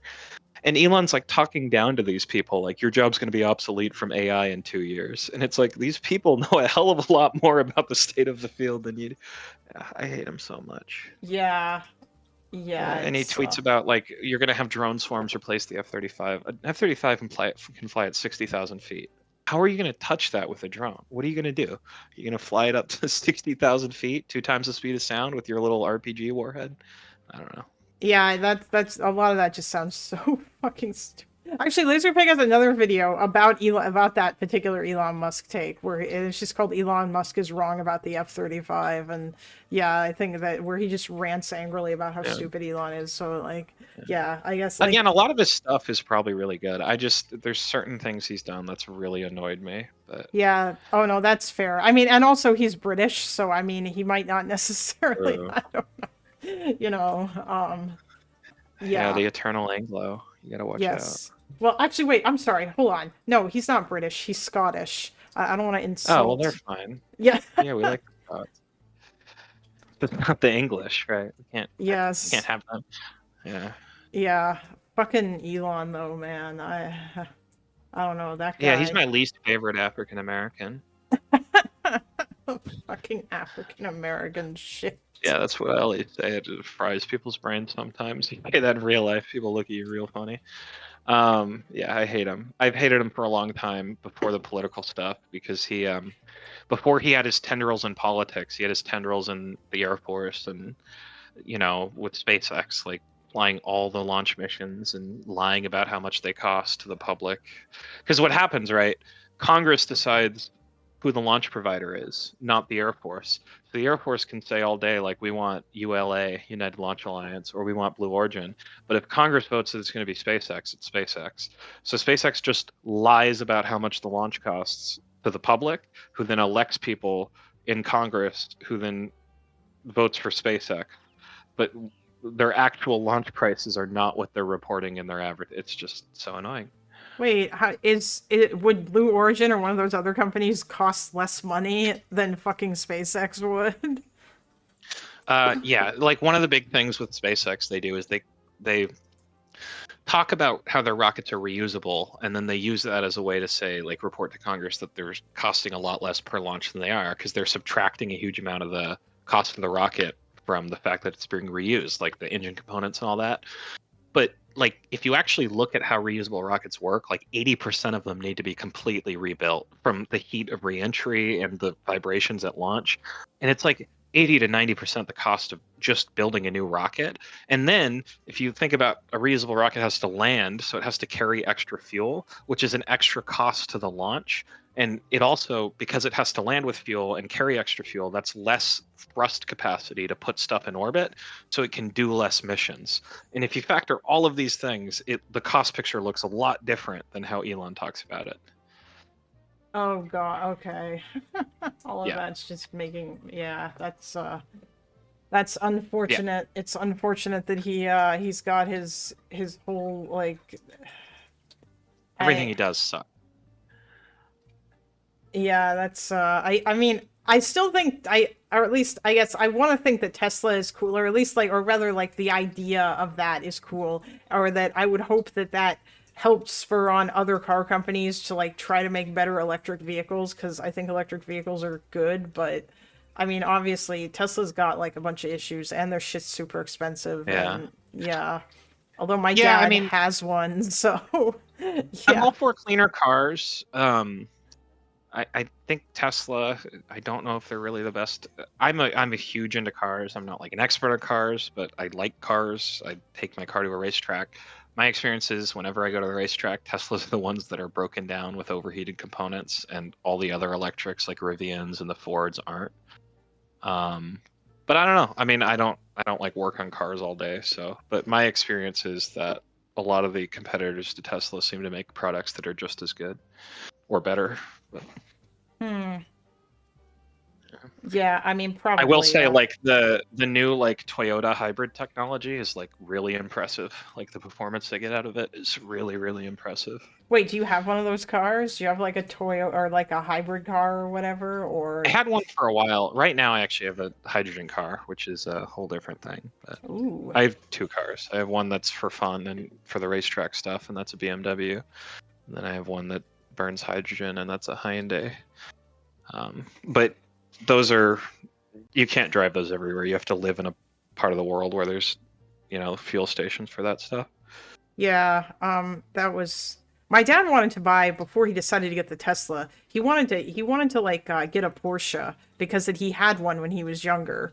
And I remember Yeah. the little picture of it that he had. I think he wanted to even try to see if he could get the old one that he had because he sold it after he had kids. But it just that kind of stuff seems really neat though. That yeah, it's Yeah. I mean, I don't know. I think a friend of mine has one of those or yeah, she does. She has one of those hybrid cars, but I forget. It's like a Japanese car. It might even be like the toy or one of the Toyota ones. Yeah. I mean, the thing is, like, in one way, hybrid is dirtier than electric if you assume the grid's perfect, but the grid isn't perfect, right? Like, I live in California. 40% of our energy comes from natural gas. And there are some hybrids that, like, they get such crazy efficiency. They are actually, again, depending on where you live, like the cleanest thing you can drive. Hmm. Yeah. But Oh. again, like, you'd have to do some research. Like, I know at Oh, least yeah. for my state, they publish, like, here's the carbon per kilowatt hour. But if you live in, like, Kentucky, they don't because they think that's woke. So Well, I mean, I don't live in the U.S., so that's fine. yeah. As you know. True. Yeah, Um, your institutions probably function everywhere, not just in a few provinces. Yes, although I want to say that Alberta might not necessarily qualify, but you know, they also want to leave because they think that the rest of the country is, as Vanna Loven said in chat, woke and gay, and that they don't belong here. Yeah. So, Yeah, I've met some Republicans in the real world that, like, are like, we should annex Alberta to help liberate them from the Trudeau regime. And it's like, what the fuck is wrong with you people?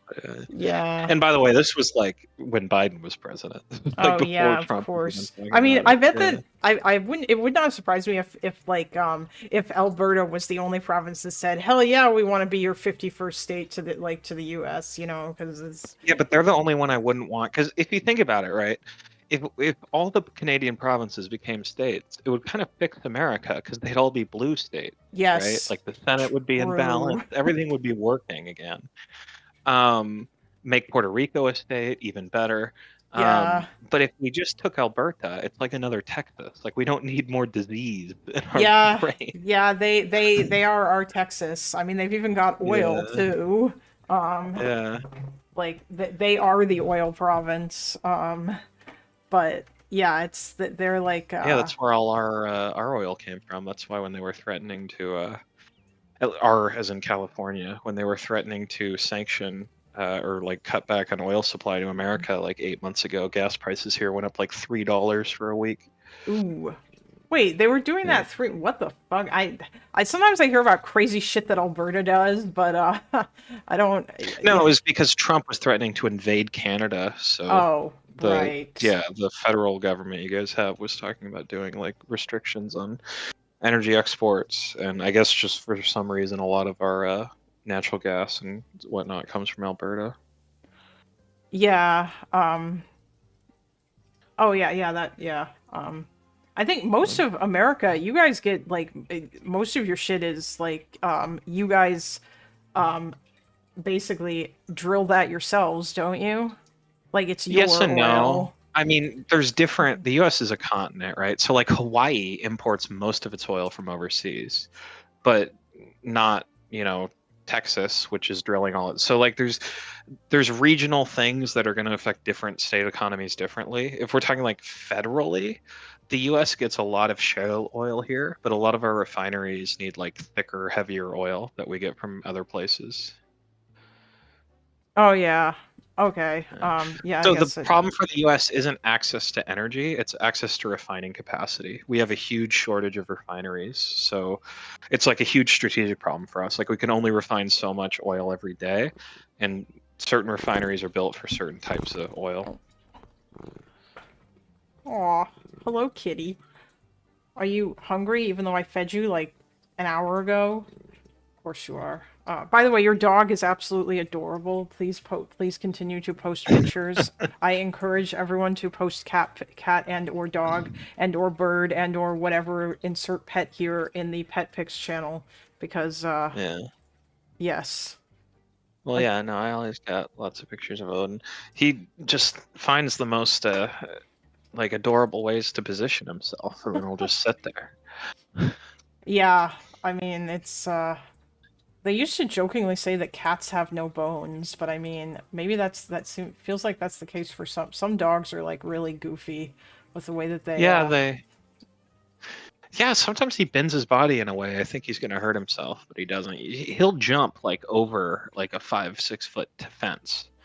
It's crazy. Oh my god! Yeah. Oh, you mean like here where he's like upside down? That's such a cute picture. Yeah, there are so many. Ben Loven says, "Can I post my pet Israeli I keep in my basement?" No! What the fuck, man? Oh, I see the video you linked me. But tanks are outdated because of drones. Yeah.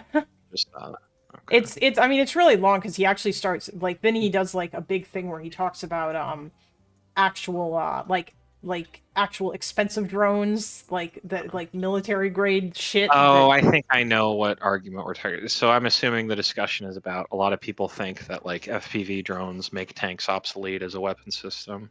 Yeah, partially, yeah. Although, like, it's also just or drones in general, really. But I mean, it's probably because that it seems like based on what he says in this video, most people, or like I guess most normal people, don't seem to get that that FPV drones are not like the drones that militaries are necessarily going to be using when they go. Like, if the United States goes to war, it's not going to be with fucking FPV drones. It's going to be with like state-of-the-art, top-of-the-line shit, you know, which like the kind of stuff that he talks about in that video. Like, I mean, like the Turks are really they're called a drone superpower, and they lead like the world on drone innovations. And like Americans, I have a buddy who like went to Turkey to study drone warfare, like for the Air Force. Like he's an intel guy, and they're like where most of the best thinkers in how to use drones are. And like the Turks have had since like the 90s, like these little hand grenade sized drones. You pull the pin and throw it, and it will take off and fly over an enemy position and explode with an airburst of fragments downward and just kill everybody. Yeah. Like people are seeing people are seeing drones used in combat for the first time because like Ukraine is the first war in Europe between two large military powers where you're having these technologies in the field on both sides. Like you didn't have this in Iraq or Afghanistan, right? The Taliban didn't have this stuff. And you also have cell phones everywhere, right? You don't have cell phones everywhere like in the Congo and stuff. So you're seeing it all over YouTube and stuff, but it's not actually new. It's like people who think of it as like, oh, all these different things are going to be obsolete now because they're drones. Don't see like these things have been around for decades. Militaries have been aware of them for decades. And the way Ukraine is doing it, a lot of it is like how they can take off-the-shelf civilian stuff and militarize it because, quite frankly, the West doesn't have the defense industrial base to support them with like what they actually want. yeah, so then they got to get creative, which I mean they have, which has been like some of that has been really really neat. But like that crazy attack on that Russian airfield where I think they blew up a couple of planes and they did it with like fucking FPV drones and 7 to 9 bombers, yeah, which is a big deal. But I'll just say, like, you know what? Again, not to downplay, because you're right, it's creative and clever and smart and really cool. But like Israel with F-35s and F-15s did a hell of a lot more to Iran. Oh yeah, of without course. years of preparation, right? Yeah. And if they had F-35s and F-15s, they'd be using those and not like, you know, drones. Yeah. Oh yeah, absolutely. Yeah, they would, but they alas they and so they've had to obviously like, you know, do some crazy shit in order to make it work when they could have if they actually had the stuff, but unfortunately they don't. Oh, somebody asked and I think we'll close this off because then I need to go to bed soon because I don't live in your cheat code time zone. Yeah, sir. no, and hopefully I didn't take over. I just came in really to clarify one thing. Hopefully I didn't like. No, it's fine. The content barrier. that I thought was going to happen tonight did not happen because that fucking racist dude did not show up as I predicted that he wouldn't. That's fair. And yeah, because obviously I think he just wanted to cry about the fact that he got timed out or that he thought he got banned, and now it's just fucking fire arguing about Israel again. Amazing. in general chat. But somebody asked earlier, I think it was Project Pat, or maybe it was someone else, I don't remember. Someone asked, like, what are your thoughts about the Trump class battleship? Even though, like, you already ranted about that, but go ahead. Yeah, this is one of those, again, ones that really annoys me because there's the public conversation, which in my opinion has nothing to do with reality. And then there's the actual conversation, which needs to be had in the public because Congress makes these decisions but isn't. So as for the public conversation, it's unfortunate he named the battleship Trump. It's unfortunate he decided to call it a battleship. As to like the actual things that matter to me, like going on in the Congress and stuff, basically, to make a very long story as short as I can, cruisers are like the big surface combatants the Navy has. Surface combatant meaning like things that fight that aren't carriers, like they don't use planes, they have the missiles on board and they're like a combatant directly on the surface. We have frigates, destroyers, cruisers. Cruisers are the big mean ones, and they command like destroyer divisions. Like they have more space on board, you can fit more people inside, so the admiral and his staff are there. They have better networking, so they can talk to more ships. They're for command and control of like large fleets. And all of our cruisers were built in the 80s. They're the Ticonderoga class. All of them are going to be retired by 2030. China has 8 modern cruisers, Type 55s. They're going to have 8 more in the next 2 years.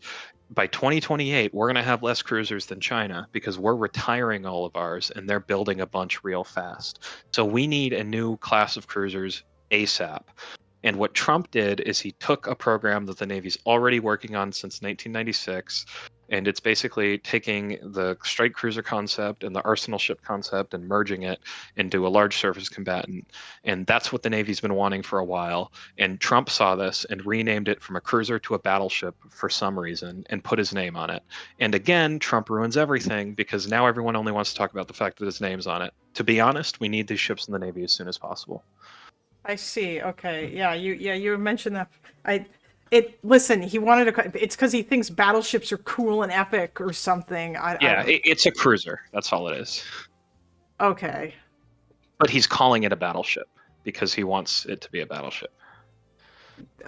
Okay. Yeah, that's. I mean, yeah, I don't know. Actually, wait, Laserpig did like a longer 34-minute video on this, so maybe I'll watch that with what you said in mind and see if like he echoes any of what you just said. Maybe he went and did more research on it. I don't know. I had to guess he's going to be against it, and I'm just going to say there is a counter argument in the Navy, which is that this is going to be a 35,000-ton ship, and what the Chinese are building and the Japanese are building cruisers too, by the way, are around 15,000 tons. And a lot of people would rather we have more 15,000-ton cruisers than like the 30,000-ton ones.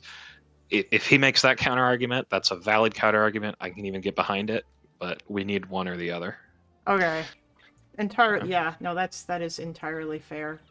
Actually, I think in that initial or in that other video that he made, he did say something. Except I could have swore he said frigate. He said something like the U.S. Navy needs more of these, and he showed a picture of we a do need just more build frigates, more of too. those. Oh, okay. Yeah, we need more of everything, to be honest. So we don't have any frigates left. Those are already all retired. So, I mean, a lot of the U.S. Navy was built under Reagan, and the reason for is like Reagan came in and he had the 600-ship Navy goal, and he built a huge Navy, and we've just kept modernizing ships ever since. And a lot of the shipyard industry died off because we stopped buying more ships. So a lot of our Navy is just ships from the 80s that we keep putting newer software and hardware into.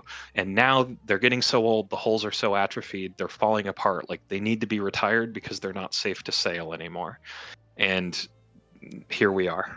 All of those ships we built in the 80s are going to leave the fleet between now and 2035. So we need to start working on replacements. Well, I hope all that stuff works out then. Jesus. Yeah. It's pretty crazy. Yeah.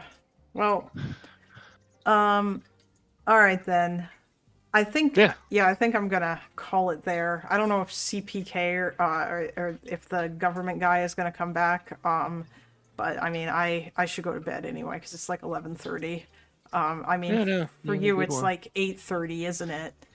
Something like that. Yeah, I'm about to take my dog on a walk. Oh, nice. Yeah. Well, I appreciate it. Have a good one. Yeah, absolutely. Maybe I'll maybe I don't know. I mean, I still think it would be funny if you talk to SDA about or like if somebody, if anyone wants to argue with him, chat, by the way, about the atom bombs, because I'm sure some of you fuckers in chat must have thought that it wasn't justified. That would be an interesting discussion to see had.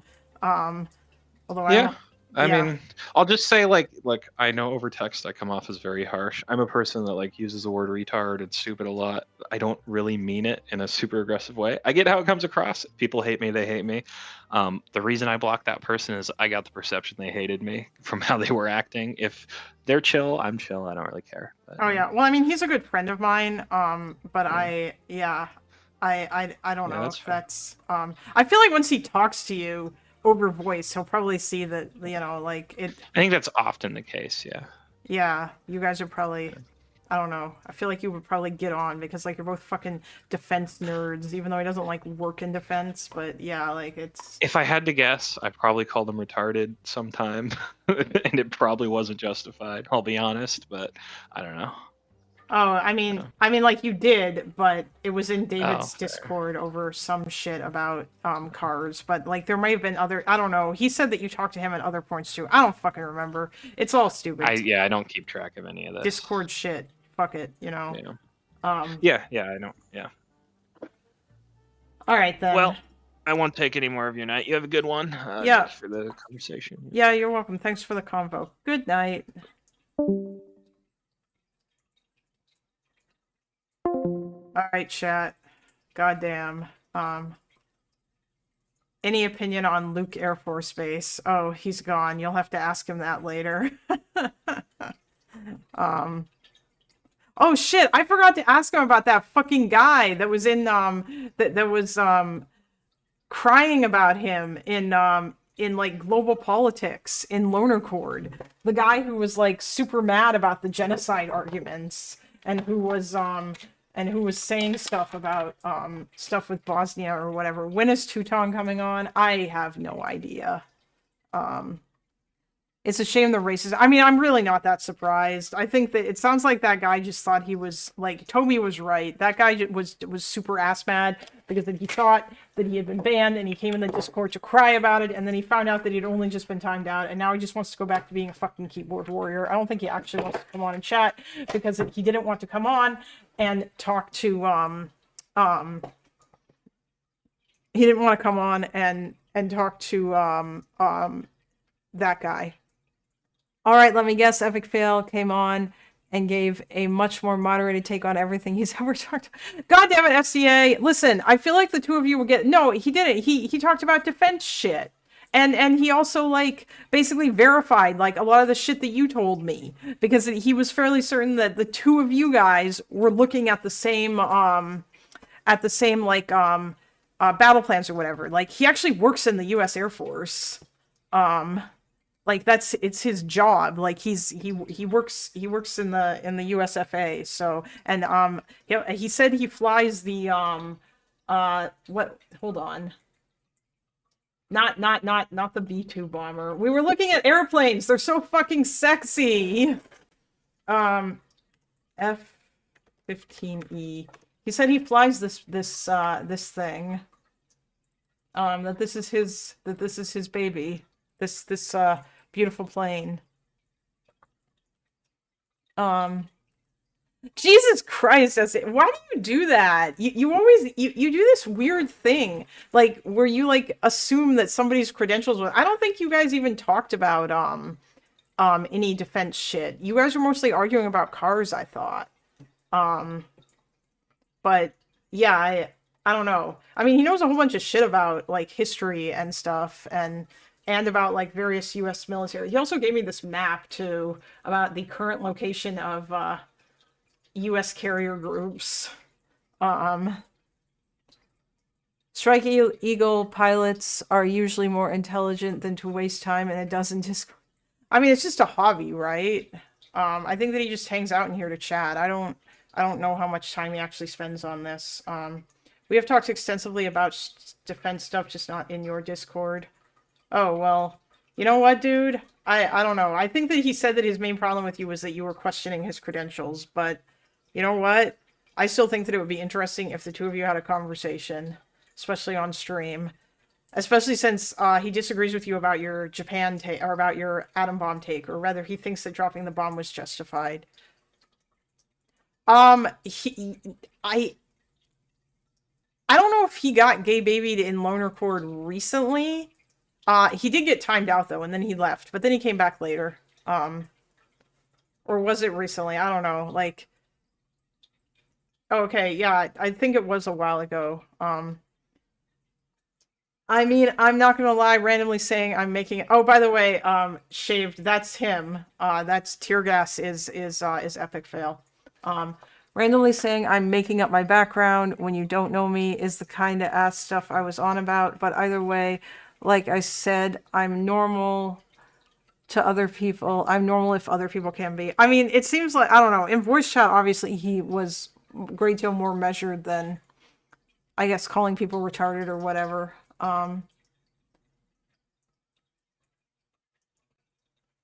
But did you just get home from work, SDA?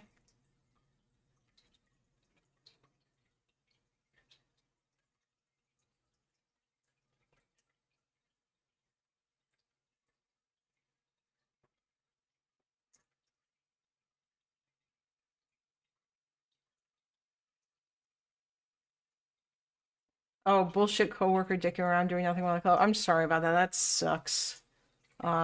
Yes, Chase, I know there's the Ukraine video. And I will watch that. Hell, I might even watch that tomorrow. I don't know. I'm not sure. My parents are coming tomorrow.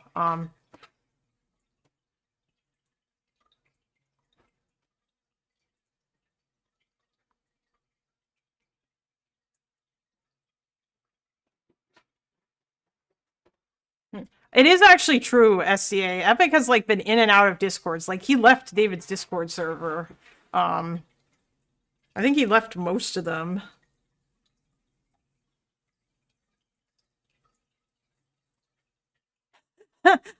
Hangnails just posted in general, just hung out with an in real life Ukrainian, get fucked NATO cocks.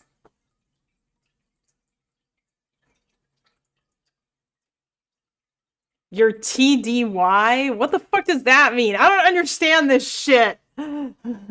Stop it.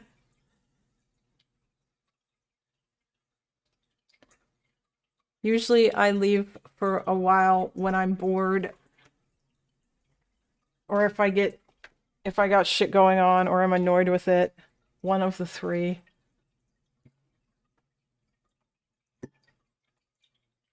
Is TDY, is that like some acronym related to military leave? Is that what's going on here? Oh, well, I know it's leave. I just didn't know what it stood for.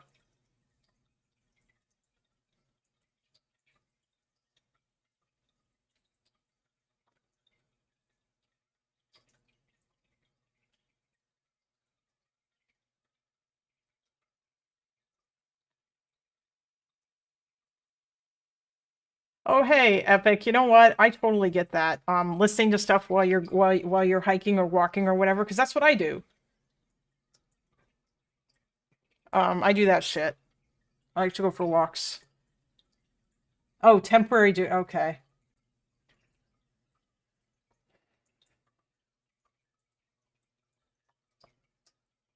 Please just be normal. Do I need to play the fucking Bastiat clip? Because I'll do it. I should actually, I should attach that clip to a,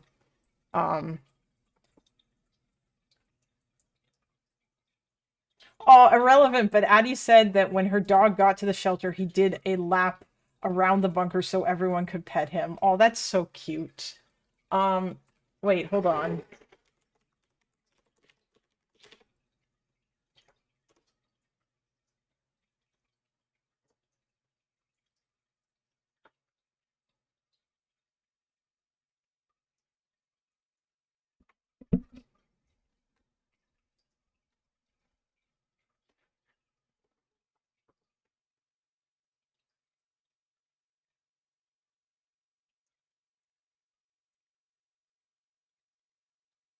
I was in the hospital with a former Strike Eagle pilot. Cool dude. Smoked a bunch of meth after discharging and blew all his money on burning it. Oof.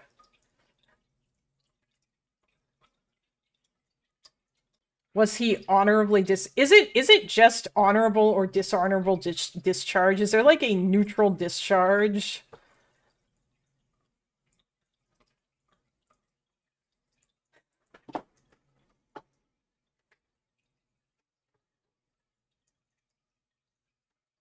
Med board. You can be med boarded. Oh, because of medical shit. I see. People brought their dogs to the shelter, but would leave their cats a lot, and I hate you. Yeah, that's really sad.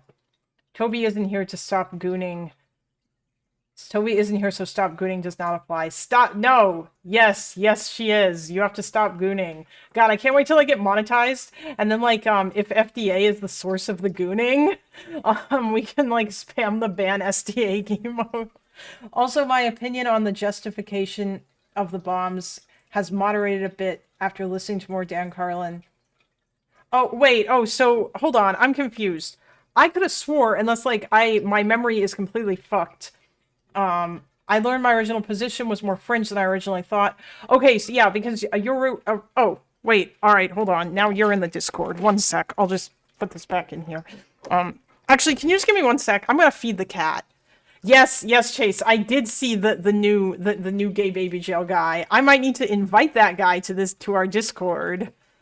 Except, I feel like we've got enough lefties, and I really need to find more, like, fucking megatard people. We're not, like, full-on megatard, but, like, more right-wing people, at least. Hold on. Hello. I'll feed your pussy. What? I'll feed your cat. Oh, yeah, oh, you said go feed my pussy. Jesus Christ. If you want to farm right-wingers, you got to go to Wix Discord, not Loner Cord. Yeah, I know. Oh God, Epic has like a similar thing about it's because that Epic like went to what was it, like military college or some shit, because now you're in the Air Force.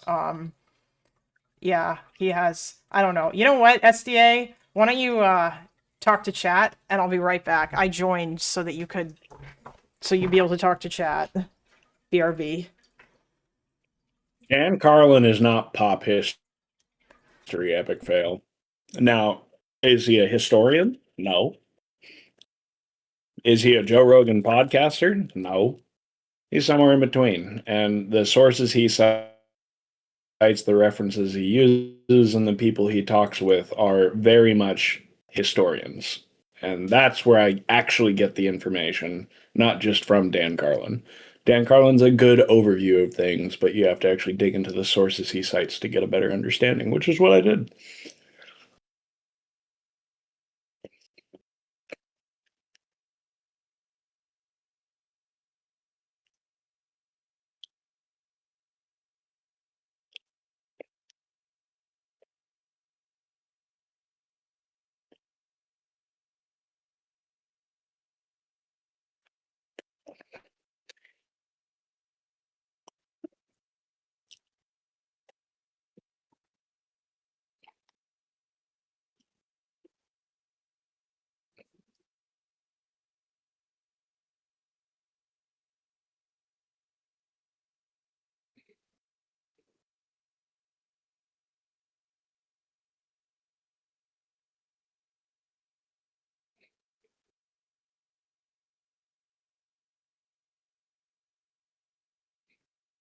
Like the most recent episode he did was with Professor Alex Wellerstein, who wrote a book about the conflict within the administration, Truman administration, and all the different possibilities of like, was Truman tricked into dropping the bomb? Did he understand the bomb was being deployed on women and children? How much influence did he have over the targeting? And how Truman essentially fought an internal war in making sure that no other president was treated the same way he was surrounding the use of nuclear weapons. Oh, okay. While publicly facing and basically owning it. He's a son of a bitch, but he's our son of a bitch. I love Truman. Okay. Yeah, that's. He's not pop history. Pop history would literally be like a tabloid magazine. This is someone who reads primary sources, interviews primary source, or not primary source, but interviews other historians for the basis of his podcast. I don't know if you've ever listened to him or not, but he's very much not a pop historian, whether you consider him a pop historian or not. He hasn't. I don't think. I mean, he didn't know about him until tonight when I asked about him, because I mentioned that the supernova in the east thing that you had recommended to me if I wanted to learn about the Pacific Yeah, I War. mean that's typical, right? But I mean, like yeah, I that's guess a really good overview. Okay, his definition of like pop history or whatever. I mean, like technically that's, but although I don't know, like Epic, do you think that I am? I mean, I don't know. I hesitate. Like I probably am pop history by that same definition, even though like a lot of, or at least some of what I'm learning about is going to be like. By that definition, basically everything except bona fide historians and firsthand accounts are pop history. Okay. Like when I think of pop science, I think of like, you won't believe what we discovered on this asteroid. Does it mean there's alien life? No, that's not what this is about. This is multiple segmented 4-hour-long podcasts on very detailed on a single subject, using dozens of different references to both in-period historians and their various translations and accounts, and caveating each of them with like, well, you know, this is 2000 BC, so we don't really know if the last king of Assyria, Ashurbanipal, actually had the head of the king of Babylon above his chambers while that guy's wife sucked his dick. But it's a good story. Anyway. Oh, all right. I mean, whatever. It's kind of like a different. I don't know. Do you remember my like original like argument about the drop? Because I believe the dropping of the atomic bombs was perfectly justified. Your original argument was that it wasn't.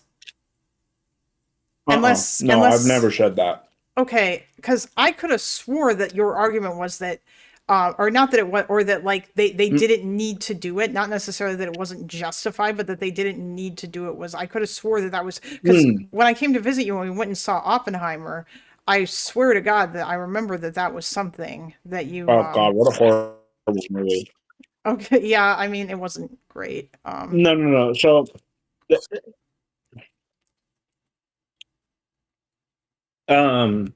So like, I've described this in a couple different ways.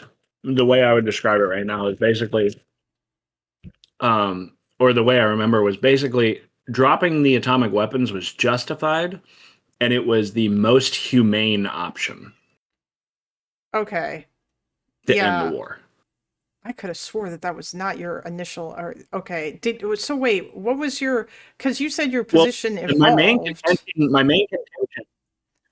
Well, it has recently, but like my main contention with people was the fact that like everybody's mind, or what they've all been told basically, is that the reason we dropped the bombs is because a land invasion would have been too costly, and it was to save American lives, and like there was no land invasion ever on the table. Like, yeah, there was a plan for it, but it was never going to happen. It's a small island nation who even before the start of the war was already rationing food, and by the time of Leyte Gulf, I can't remember which one, was like full on. There was starvation. By the time of the dropping of the bombs, the people were probably about ready to overthrow whoever they needed to get food, but.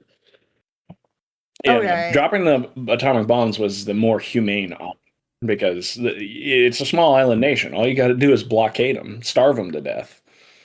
Oh, wait, hold on.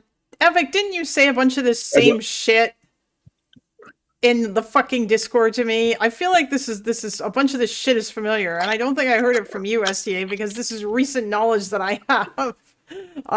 Yeah, I could have that. Well, like, let me put it this way: that there is a potentially better way they could have done it, but it was way riskier, and the mounting public pressure was against them. So they could have dropped one bomb as a demonstration off of the coast where it is visible, you know, the whole Oppenheimer, a pillar of fire, 1,000 kilometers in the air, you know, whatever. And then if they still didn't surrender, drop one on the city, but they don't have time to fuck around.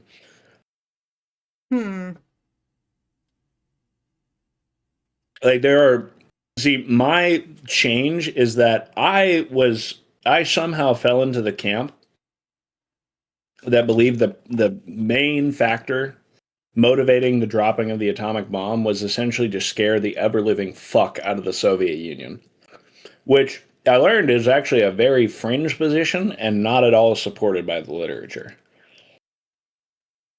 Okay. Yeah, that was all right. And the position that Epic just said that the stuff that you just said is also the stuff that he had told me before. So I mean, see, it seems like you guys know like the same shit. But the idea that we did it to try to scare the Soviets is largely something amplified by Russian historical revisionism. Okay. Yeah, it is certainly a factor, but it's not as big as should have been purporting it to be. There's several factors, right? So one of them is we built the fucking thing. We're going to drop the fucking thing. We're not going to spend all this time and money to build the world's biggest, baddest bomb and not fucking use it. All right. That's just not who we are. Number two, scaring the Russians up there, but nowhere near first place. Number three is we needed a quick, amenable, and easy to convey to the public method of ending this conflict before public pressure mounted against them. In like a total totalitarian way that like left no room for negotiations. Unilateral surrender, no negotiation. Because based on what they could tell at the time, even within military intelligence, we couldn't be certain, and we obviously weren't certain that if the higher-ups surrendered, that they wouldn't just be killed and underlings would take over and countermand it. Yeah. Oh, well, that's also Epic mentioned that earlier when I was talking to him too about the about how like the army and the navy actually did try to do a coup against the emperor and replace him with his kid when when the emperor was going to surrender and shit. Well, I don't actually know that much about it, but it's surprising because if you thought inter-service rivalry in the United States was bad, the Japanese inter-service rivalry was like vicious, like bloody, like they would actually end up killing each other several times. Yeah, that was mentioned. Apparently the army and the navy had like some shit against each other. Yeah.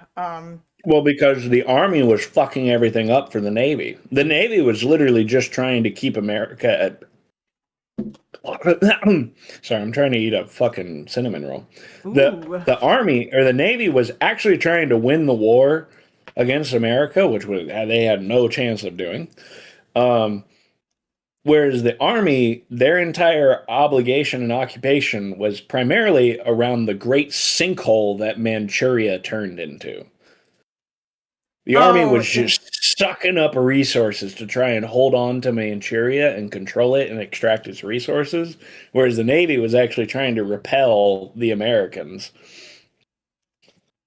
But I mean, there's other issues like the Navy and their people like really hated doing logistical supply runs, and on top of that, what they hated even more was escort duty. And so a lot of their shit, like their food and their guns and their ammunition, just sinks to the bottom of the ocean. Damn, that this feels like fun. Wait, the army had such little faith in the navy, they built their own aircraft carriers to move land-based fighters.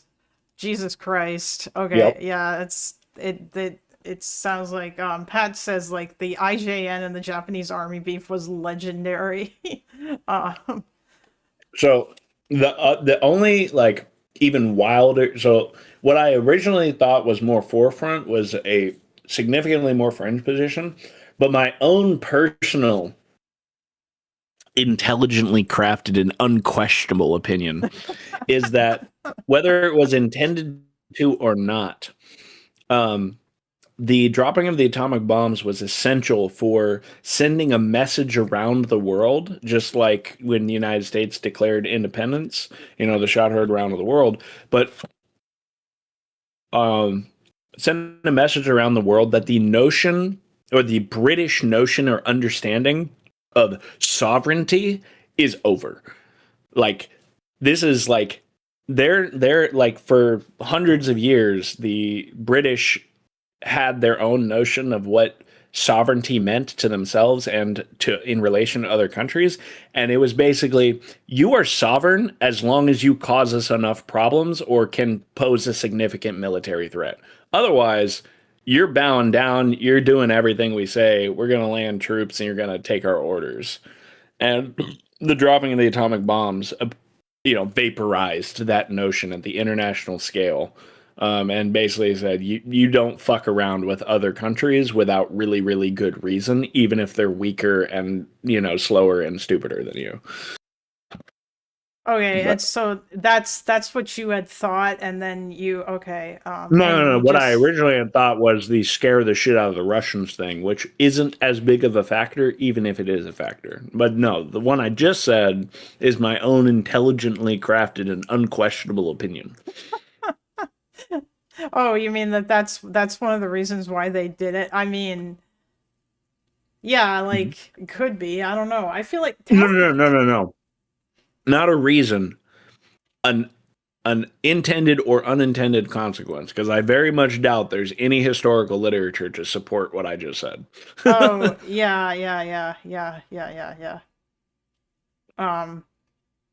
Okay, that's fair, but that I mean, obviously that did matter, or that did come to mean something, because like that whole thing changed like so much in terms of like how we moved forward with everything. Also, apparently I have been wrong this entire time, because I thought that that true, being a woman. Fuck you. No, I mean, I've been wrong this entire time because of the because that I thought because I keep confusing the idea of nuclear war with like Fallout, like, like I think it's gonna be like Fallout the video game or whatever, like a lot of pop Fallout culture through the baby. Yeah, a lot of pop culture shit is like, that's what it seems to be like. And this notion, I guess, like, so Epic seems to support a no-fly zone in Ukraine, or at least I guess he did a while ago. And I'm curious now as to what your opinion on that kind of shit would be, because apparently this whole notion, all this bullshit about Russia saying this is our red line, we're gonna use the nukes, we're gonna hit the button, like that, it's not that, like, if two nations basically start firing nukes at each other, it doesn't mean that like there's gonna be a nuclear holocaust and we're all gonna fucking die, like we all like. No, like, that's yeah. not happening. No, Russia's not pressing the big red button. That's not happening. The problem is not Russia pressing the big red button.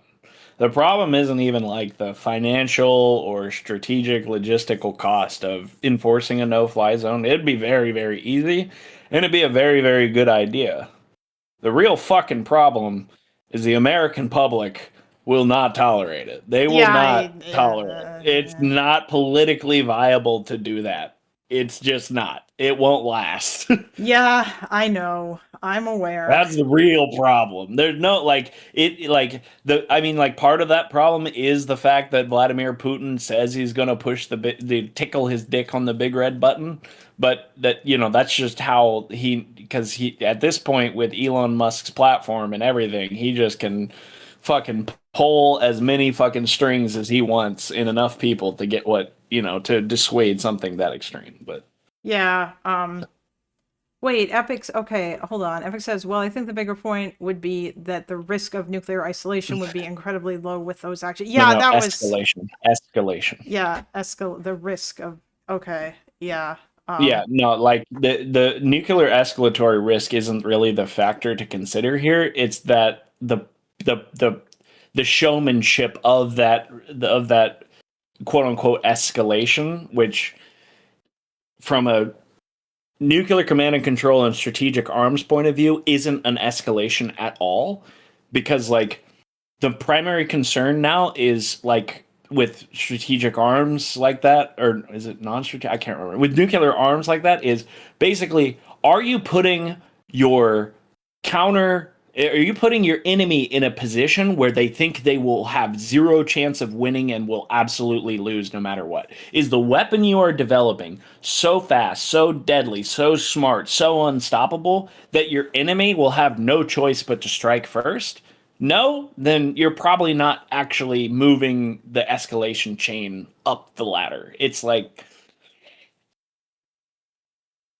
if I were to follow in the footsteps of, which I don't even know what Tear Gas thinks of him. I can't remember if we ever talked about it.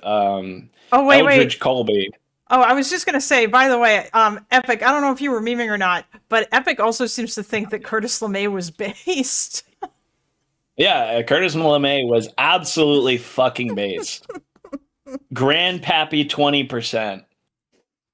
Jesus Christ. I mean, I don't know how serious you're like that. That guy did nothing wrong. Oh my god.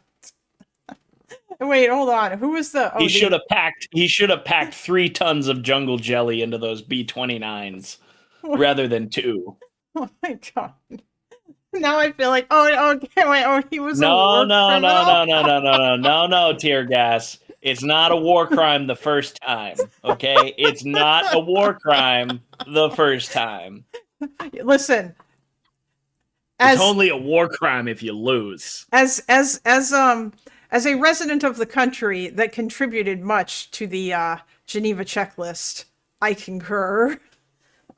Because yeah, but that was during World War One. Wait, I think we did some shit in World War II too. Yeah, you did, but most of that, like refusing to surrender and the chucking the grenades after throwing over meals and things like that, was mainly during World War. Yeah. We did some bad shit. But you know, and yes, that's true. After he retired from being a war criminal, he ran as a segregationist in the South. I don't know. I think Epic was memeing about Curtis LeMay being like based or whatever, as you also kind of are now, clearly. But you know, no. I don't meme about that. Oh my god! Stop. Curtis LeMay is absolutely base. Oh, I see. When Canada does some war crimes, it's all laughs and giggles. Yes, exactly. We are immune. I'm just a little girl.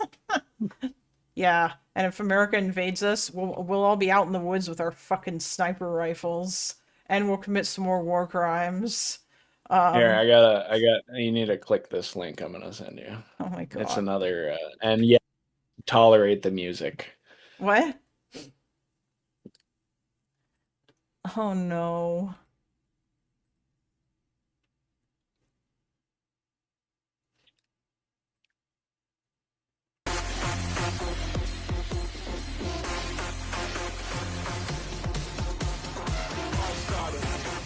Wait, didn't Curtis LeMay do war crimes during the Korean War?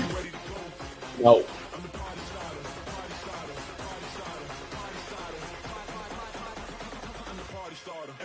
Not a war crime if you lose.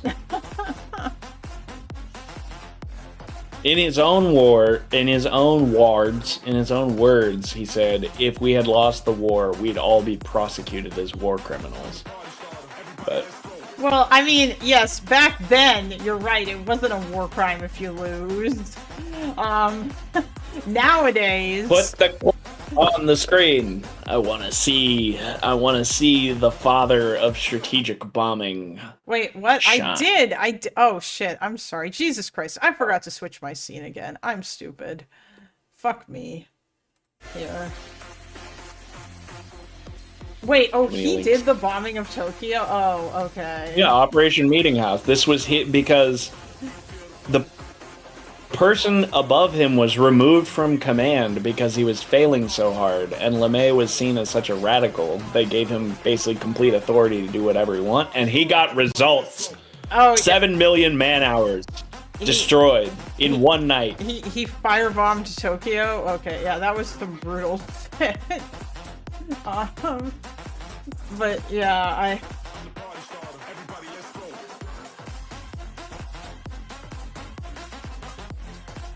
By the Vietnam War, he was chief of staff of the Air Force, which is a position in the Joint Chiefs. During the Cuban Missile Crisis, he literally begged John F. Kennedy to nuke the Soviet Union. What the Based.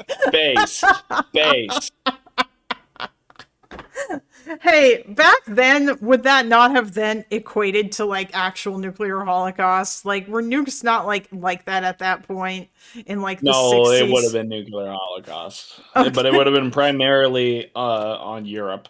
Oh, I see. Okay, and because then, because The accuracy of these weapons back then would have been much less.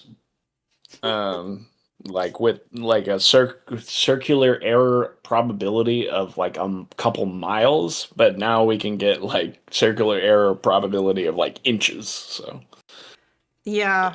Okay, so what you're basically saying is that like even if the United States and Russia started lobbing nukes at each other, assuming the Russias go even ahead. work, which they might No, not. but like MacArthur, on the other hand, not based, very cringe, coward. Wait, didn't MacArthur want to do some crazy shit? Cobalt bombs. He wanted to drop cobalt bombs along the border of China and Korea. He directly went against the orders of Truman and pushed so far north that it provoked the Chinese. He almost got the entire 3rd Infantry Battalion wiped out by overextension, which, by the way, did result in one of the largest humanitarian operations ever seen in history, where we evacuated like tens of thousands of Korean citizens from the peninsula, and not a single one of them died. In fact, I'm pretty sure 3 people were born on the trip from that port in North Korea to the southern point. So they came out plus. The U.S. did like do a bunch of really bad shit during the Korean War too, though, didn't they? I think there was something about I mean, I don't know. It's yeah. Although despite his many failures in Korea, MacArthur's occupation of Japan was considered a model in nation building, and the Japanese constitution he wrote is still used today. Well, I mean, you know what? Hey. I mean, I gotta be honest, he had a lot of good advisors as well. You know, it's never just the man himself, because it's not just like his failure in Korea is one thing, but the failure in the Philippines, my guy, that is cringe. Wait, didn't he get, at what point, did he not get fired by, did Truman not like Yes, he did. him? Okay. Yes, Truman fired him. Was that, because he was that in Korea? I'm Was that pretty sure because he of Korea, directly or- told. I think he publicly flouted Truman after his push northward in Korea. Like he literally, I can't remember, but maybe Epic can remember. He did have good advisors. The most important role of any command is choosing your staff. The best thing he ever did was choose his staff. That's funny. Actually, that's a funny way to put it. Up further. LeMay's argument was that by the 70s... Yeah, he sorry. Yeah, Truman fired MacArthur primarily for insubordination and publicly challenging his authority during the Korean War. Specifically, MacArthur's called to expand the war into China and use nuclear weapons. Yeah, it's I'm pretty sure like it was over we should drop cobalt bombs on the border and fucking like publicly. Like after Truman refused to authorize the use of something like 47 atomic bombs on the Korea-China border, MacArthur started to in public politics challenge Truman. He later tried to run for president. Wait, really? MacArthur tried to... Okay, I didn't even... Eisenhower was the president after Truman, right? He was the supreme Allied commander. Yeah, like the guy who was in charge of like the whole thing. Yes. Okay. I don't know how good of a president Eisenhower was in comparison to... Pretty based. Okay. Pretty based. Yeah. But peacetime presidents, you know, generally kind of Yeah. get an easy... True. And some presidents... I mean, he's the one who gave us or popularized that military-industrial complex term. Yeah, he did. wasn't he saying, fuck, I need to actually watch that speech to find out what the fuck he was actually talking about, because I very much doubt that it was whatever the fuck leftists kept saying. What? Well, I mean, leftists say something about how he was warning about the creation of a military-industrial complex that would, like, Drag us into forever wars. Yeah. That's not just a leftist point, but wait, is that what Eisenhower was talking about though? In that, I mean, yes. There's a. You want me to pull up the clip for you? Eisenhower. I mean, I speech could. on Yeah. military and Oh, Eisenhower was the Supreme Allied Commander in the European theater. Okay, yeah, that's probably why I know that, because, you know, that's more my thing. All right, here's 2 minutes and 36 seconds of General Eisenhower. Oh In your boy. DMs. Thanks, buddy. Can you stream it as well so I can watch? Sure. Absolutely. We shall watch. Also, I have the next 2 days off, so Oh, based. based. Oh, by the way, chat. I was just gonna say, yes, I got the computer to work. The computer works. The computer posted. Yeah, I didn't. Yeah, my dad is probably coming to pick it up tomorrow. That's gonna be a Did thing. you think you had a little spicy electricity kill the motherboard? Yeah, and I also one of the pins got I think got torn off the CPU or something, and it was kind of I didn't need it anyway. it was kind of stuck in the fucking it was stuck in the in the socket, but when I put it back in, like, yeah, it should be fine. It should be fine. I mean, I don't know. The computer turned on. Haven't actually tested anything with it yet, so, you know. Alright, let's listen to President Eisenhower. A vital element in keeping the peace is our military establishment. Our arms must be mighty. Hold on. Okay. Jesus! He's way too quiet.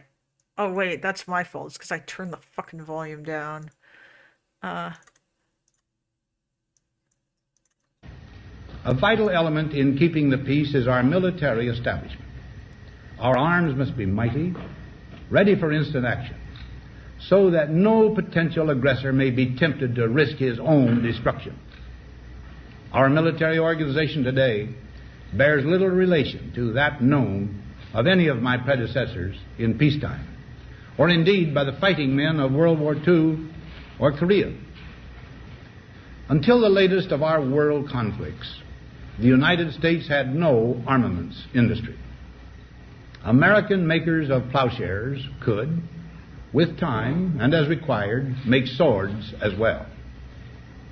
But we can no longer risk emergency improvisation of national defense. We have been compelled to create a permanent armaments industry of vast proportions. Added to this, 3.5 million men and women are directly engaged in the defense establishment. We annually spend on military security alone more than the net income of all United States corporations. Now, this conjunction of an immense military establishment and a large arms industry is new in the American experience. The total influence, economic, political, even spiritual, is felt in every city, every state house, every office of the federal government. We recognize the imperative need for this development, yet we must not fail to comprehend its grave implications. Our toil, resources, and livelihood are all involved. So is the very structure of our society. In the councils of government, we must guard against the acquisition of unwarranted influence, whether sought or unsought, by the military-industrial complex. The potential for the disastrous rise of misplaced power exists and will persist.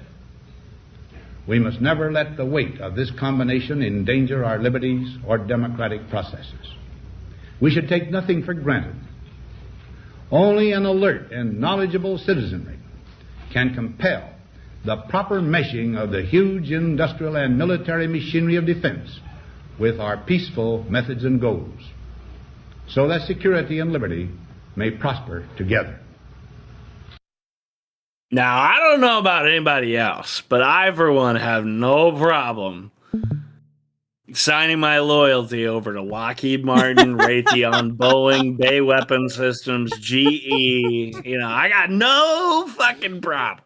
Oh my And god. as long as my stock, as long as line go up, okay? As long as line go up, I'm happy. Okay? Oh my god.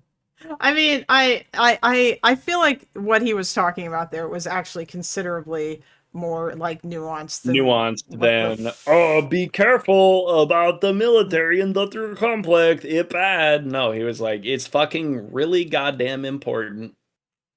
Yeah. We just don't, let's just like be careful not to like let it like take over everything or, you know, subvert our society or whatever, which is, yeah, like that there's a lot more nuance there because he wasn't saying this is a bad thing and we shouldn't have this. Like, You know, do you know the record of the Strike Eagle there? oh, this? The F-15E? I do not know. 105 and 0, or 106 and 0, 106 kills, 0 deaths to enemy fire. Oh, damn, that's nice. It's a cool plane. It Yeah. is the plane. This is the workhorse of the U.S. military. Well, god damn it. It's our missile boat. I don't think Epic's I don't know what Tear Gas thinks about the fucking, or Epic Fail thinks about the EX or the new one, whatever, but the F-15E is a pretty bad mamma jamma. Well, I mean, this is his plane, he said. Like, he likes this one. So, I mean, because he's been... Yeah, Epic, you should post some... Tear gas. If I don't see you take every opportunity to shit down the throat of those ninny-kneed, weak-stomached single-seaters, I'm going to be upset. Most would say... I know you're jealous. I know you're jealous of how many G's they can pull. What? Wait, which ones are the single-seaters? You mean the F-16? Vipers, F-16, yeah. Oh, okay. Hey man, my CTO flew the F-16. I was gonna say, Epic, you should post like some pictures of your aircraft, but I don't know if you're allowed to do that. He's allowed to post pictures of aircraft, but yeah, it depends. Then I was gonna say, hey, you should post some pictures of the cockpit of your aircraft, and I realized that would probably be a terrible No. idea. Yeah, of course you can't. You can't. No. Okay. Yeah. I mean, I showed you what I could do with that guy posting a picture from a Learjet. All right, that's Oh yeah, that's true. Yeah, Jesus. yeah. Some other dude posted a picture of him in the cockpit of a Learjet taking a picture of some other aircraft, and I was able to find what company he worked for. He is a contractor. Yeah, he was in my Discord, and like he literally challenged people to like find him or whatever. He was that mega dude. Yeah, that was kind of silly. That he did that. Like, dear guys, I don't know if you know, I have never been in the military, never been in law enforcement. Nothing like that. I just grew up with an old fuck Air Force dad and know a lot of his friends, have a lot of my own friends that are in the military, kind of immerse myself in the culture and shit. But no, I just, you know. Weren't you like, did you do some boot camp or? Nope. Oh, nope. I thought Never been to ROCT or JROCT. You know. Oh yeah, your dad just a whole bunch of shit Yep. there, yeah. He's a major asshole, is what he is, but Oof. that's a joke. Yeah. I love him. He's Oh great. yeah, no, yeah, your dad's a cool dude. Oh, by the way, I also just want to say the B-2 bomber is also a very sexy aircraft. It's overrated. Oh, apparently also You want to see a sexy aircraft? Scroll down. No, go back to scroll down. Look for F-111 Aardvark. Oh, Yeah, right there. Replace the F-111. It should be further up, the link to it. oh yeah, There it is, right there. no, that's, wait a minute. The aircraft became the USAF's primary strike fighter indicator starting near the end of the Cold War, gradually replacing the F-111 Aardvark. There you got it. That's a sexy fucking aircraft. Oh, I come. It has an ejection pod. That whole fucking pilot cockpit can eject. That's funny. Oh my god. It's got a terrain following radar, so they can basically just fly at night really low to the ground and not have to do anything. Oh, it's so sexy. Oh, And it's got swing wings. Swing wings are sex. Wait, Paneloma, I believe it's pronounced Aardvark. What? Paneloma, what the fuck are you talking True. The Lancer is also fucking sex. about? Guys who flew them have fun stories. B-1B Well, is they too tried low. to retire. They tried to retire the B-1. Chase, stop it. I'm sorry. The missile knows where it is at all time. I was knows where it is. I was just gonna say I knew, and like every time I read the word missile, almost always do I think of the missile knows where it is, and all that fucking meme that you introduced me to. Yeah. It's an old meme, but it checks out. Yes, true. No, it's okay, Jesus, Chase. I'm just kidding. You don't need to do that. Holy fuck. Stop being so ashamed of literally everything. That's from a real training reel. Wait, really? Okay. Yeah. Yes, that is a real video. Yes. Okay, I thought it was just a joke. What the fuck? No. There's lots of jokes of it, but no, that is from a real video. Okay. Damn. I wish I fucking had. I have all my shit from my old shit backed up, but I've got some real funny, real stuff. Like just compilations of DoD PowerPoints that look like a fucking schizophrenic's wet dream. Just like arrows and containerized like things everywhere, and But look up atmospheric kill vehicle. oh no.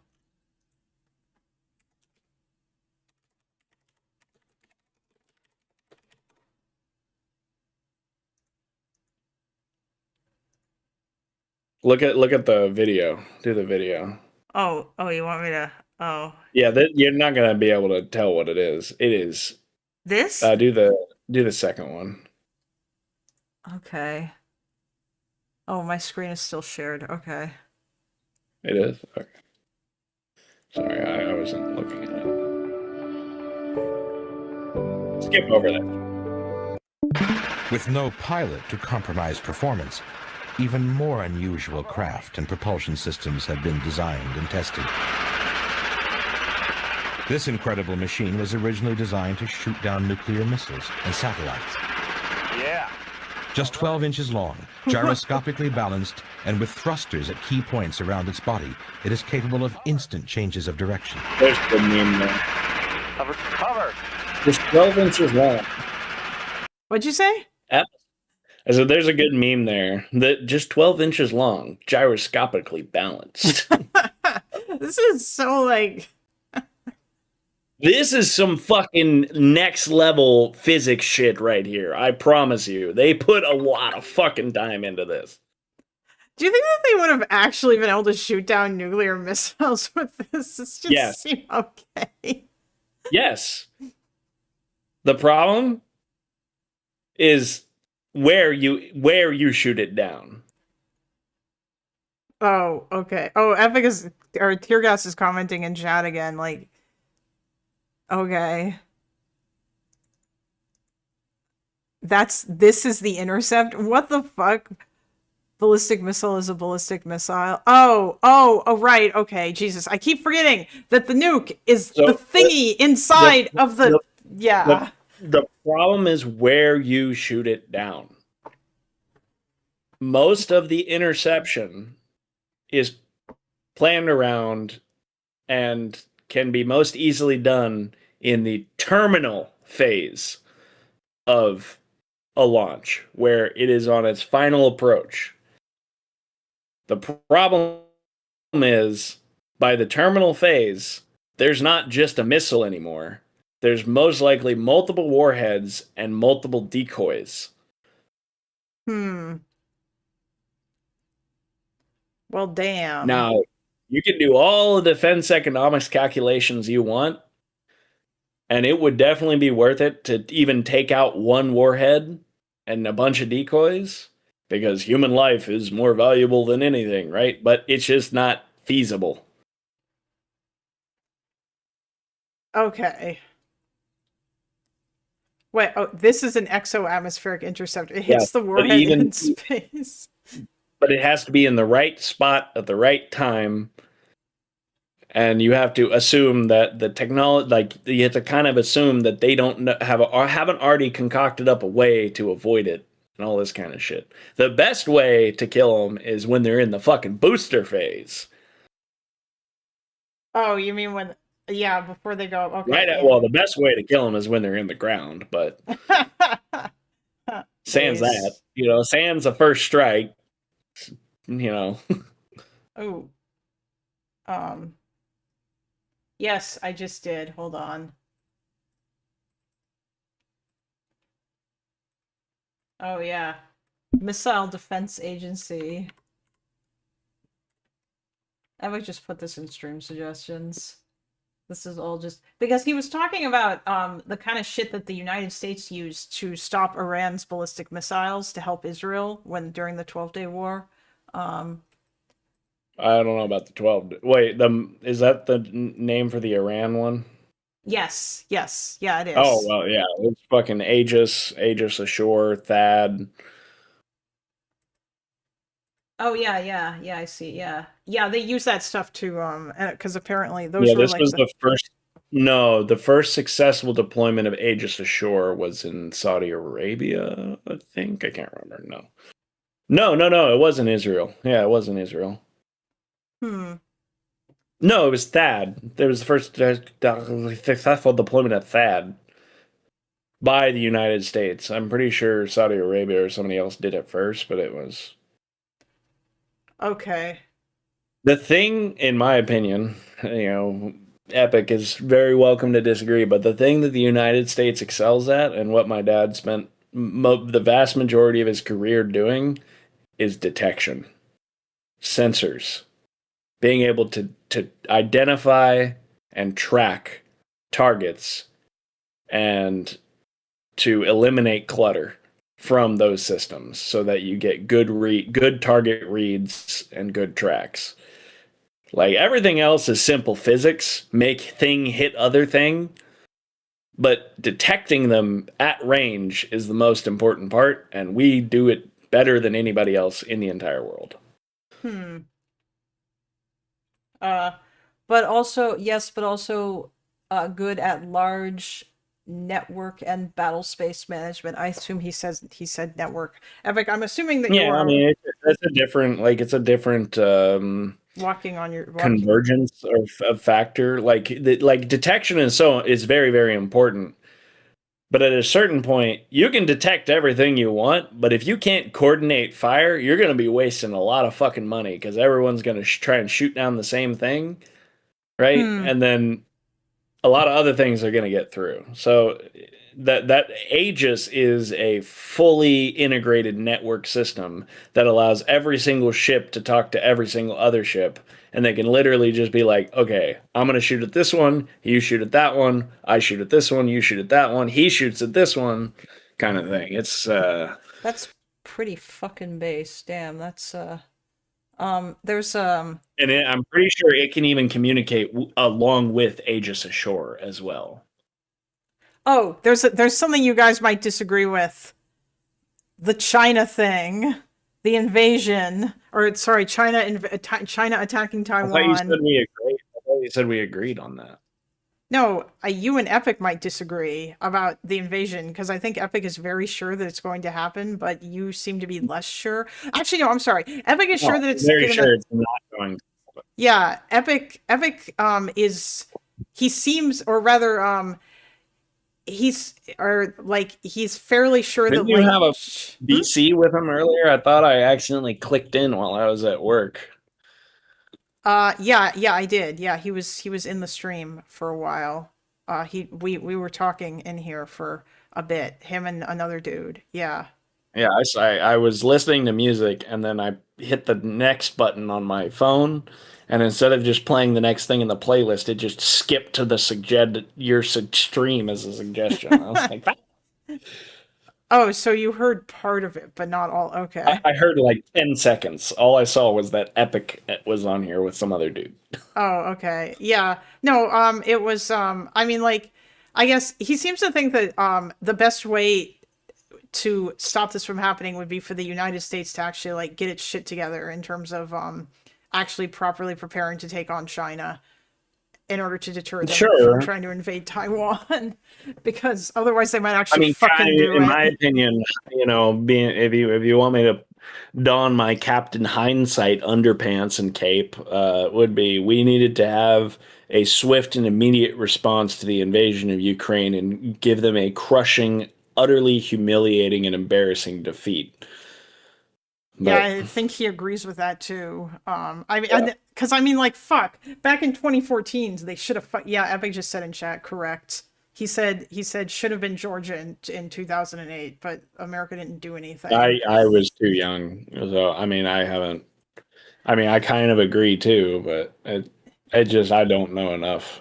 In 2014, they should have fucking done it. But yeah, like they really ought to have. McCain proposed a no-fly zone. The Senate was behind it.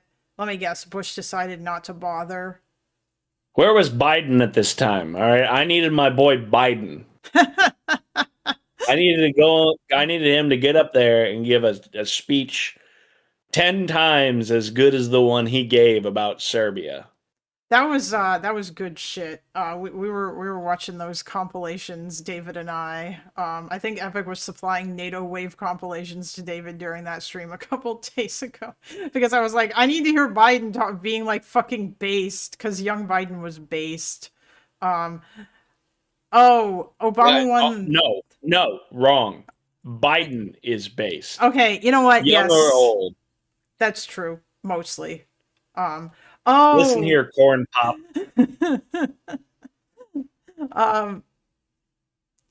Right. Yeah. Obama won the 2008 election. Oh, Biden was pro no fly zone. Obama was anti no fly zone. Obama won the 2008 election. Bush Jr. punted it to Obama because he was a lame duck. That's why they didn't do anything. Tear gas. Do you think Bush Sr. would have done the no-fly zone if he was in the same position, lame duck and all?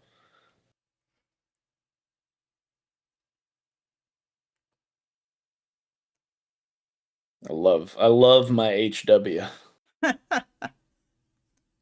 Bush Senior would have done the no-fly zone because he was a patriot based. Oh yeah, Pat. I remember that. Bush Jr. He said he looked into Putin's soul and he saw a good man. I remember that. I don't know. I literally have never heard about that. But no, yeah, no, he did. And then McCain famously responded with, "I looked into Putin's soul and I saw 3 letters, a K, a G, and a B." And yeah, like McCain was quite hawkish. I think that Bush just didn't care about the like as much about Russia. Bush Jr. Actually, wait, fuck, no, somebody had mentioned this to me as well too, and now I can't remember who the fuck it was because different people keep saying things. Apparently, the actual reason why too is that Russia provided the United States with important access with regards to Afghanistan, and that if the United States fucked with Russia too much, then that wouldn't have gone very well. And that's maybe part of the reason why Bush Jr. didn't want to do anything to them. Tear Gas says Bush Jr. was like all U.S. presidents since Clinton, focused on the pivot to Asia, which began around 1995. Russia ran the CTSO, which had all the airspace we needed to access Afghanistan. Okay, or the CSTO. Yeah, okay. I don't remember if you told me that, but somebody did. Or I read that somewhere. I can't fucking remember. I don't know. Epic's been in my chat for like almost every stream, like always spamming like a bunch of information, or like other people have, or whatever. But you don't think that the U.S. is likely going to, or that China is likely to invade Taiwan, or do you think that it? No. Do you think they'll just decide that it's not worth it, or that they're going to deter it, or that they'll be deterred from doing so?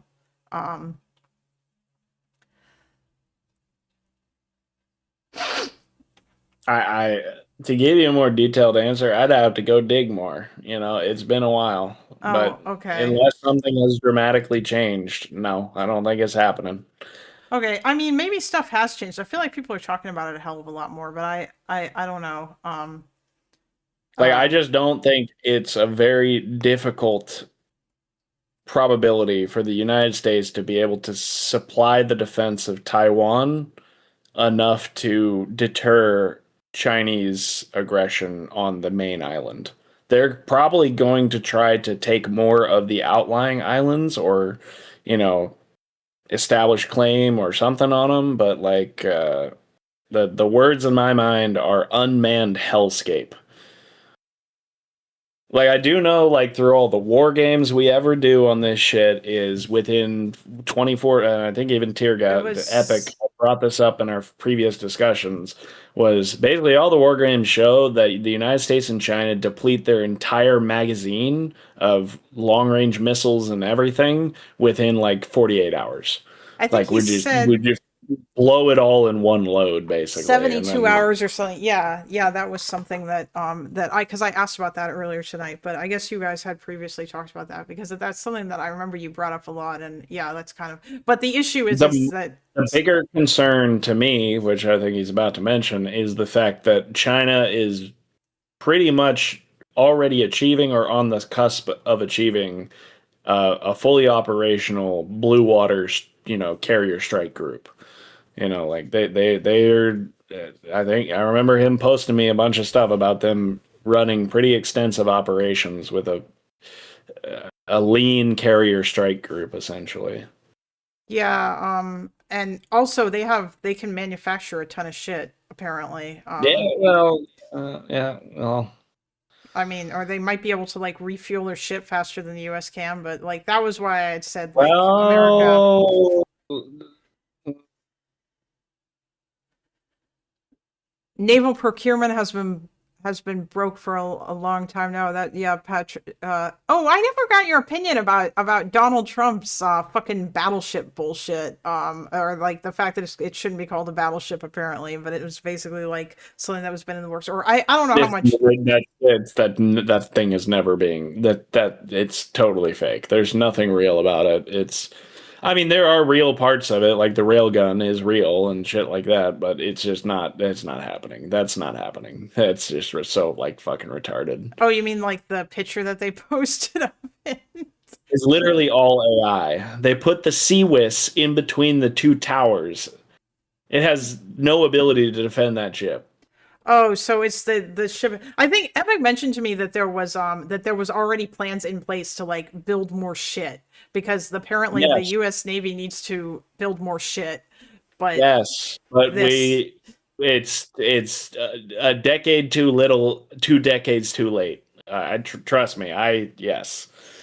But that battleship is not happening. I got it. That is not fucking happening.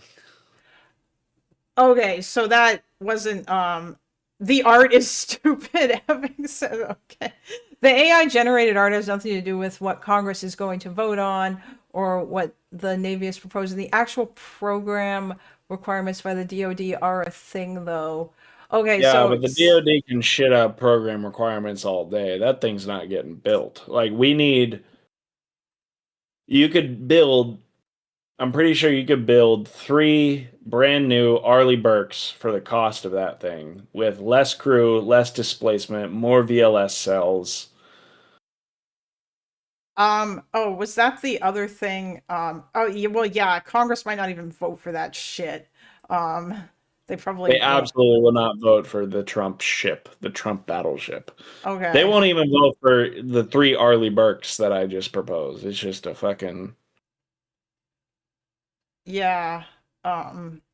That's unfortunate. I don't know, like, Blup, are you talking about the Constellation class cutters or something? Like, it is replacing the command and control nodes of the cruiser fleet, which is, I don't know. I haven't mentioned that, like, apparently a lot of the fucking ships in the U.S. Navy are like left over from shit that Reagan built that like have just been being like constantly patched and fixed and like upgraded, and probably they need to be replaced now with like actual new shit instead of, yeah,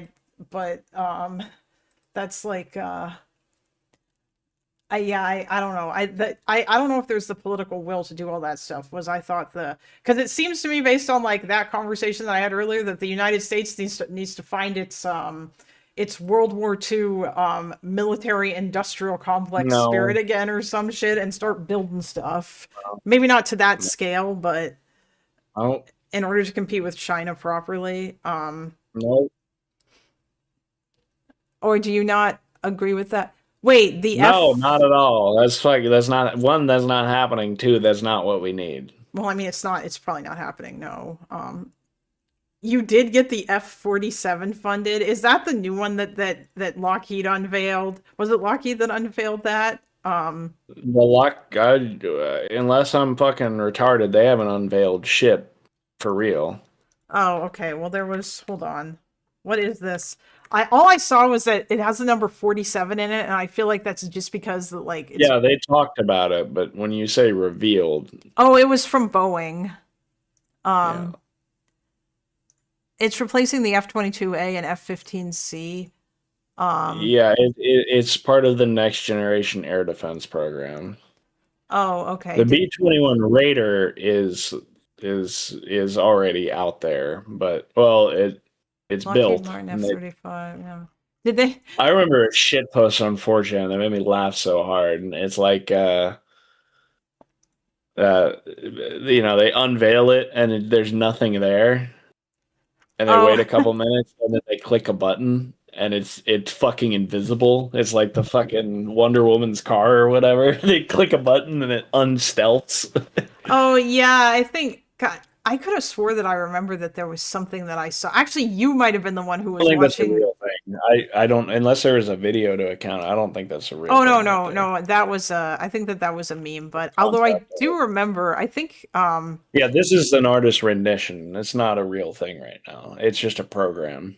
Oh, okay. Oh, this is how all aircraft are revealed. There are security reasons a lot of the angles aren't shown. Okay. So somebody made a meme out of that, but that's actually how aircraft. I remember. Well, no. I'm talking about the B-21 Raider. The it's like 1/3 smaller. No, I want to say it's 1/3 the weight, with 2/3 the range and the same carrying capacity. Essentially, I can't remember the same payload. They just called this the fucking F-47 because Trump, didn't they? Yeah, probably. You know, who cares? I know. I just think it's so silly. Like I feel like that's It's just... gonna get a nickname anyway. Oh, like the Eagle. Strike Eagle, the Mudhead, Okay. the Warthog, the Viper, Oh, Phoenix. the 47th fighter adopted by the USAF. Oh, that's why they called it that, and its name is Phoenix. Oh, nice. Based. Cool nickname. Well, this will be a while, I guess. Operational by 2020. No, the B2 is not overkill. The problem is the B2 has too many fucking signatures at this point.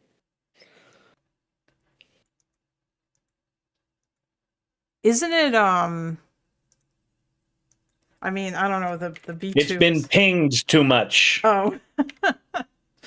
You know what I think is I learned tonight that apparently the F-35 is not that fast compared to like some of the other planes, and that it flies more like a but it has a different job than to be like a dogfight It's a plane. flying computer. It's a flying AI gunship, sort of AI strike package. It's a very smart plane. It's not a highly maneuver. I mean, it's fuck. Everything's relative, right? It's still fucking highly maneuverable, but yeah, it's not. Yeah, that's okay.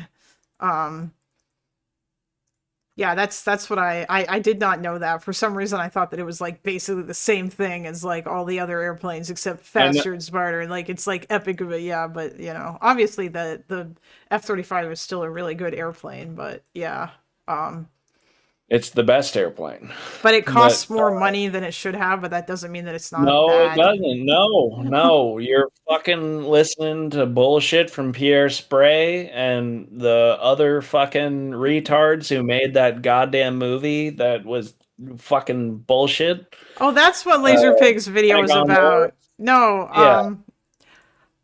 I mean, oh no, I think Epic said the operational costs were over projection, but Name one program that isn't. Name one fucking program that isn't. We make money on that bitch. its per flight hour costs are way too high right now. F-15EX, F-22A. But I mean, I'm not.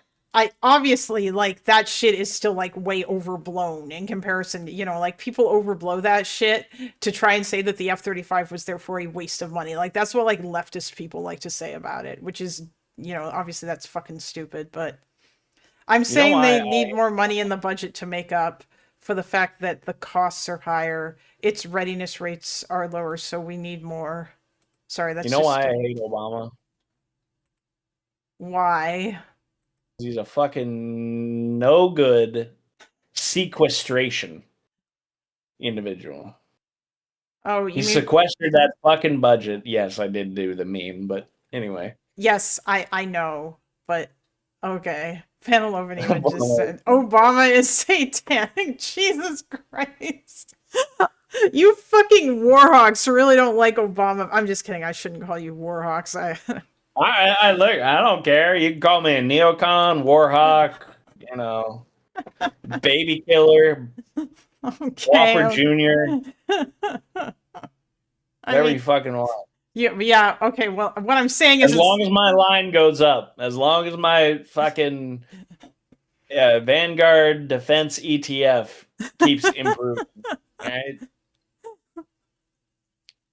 Line go up. Tear gas. Have you ever watched Generation Kill? I need to watch that at some point.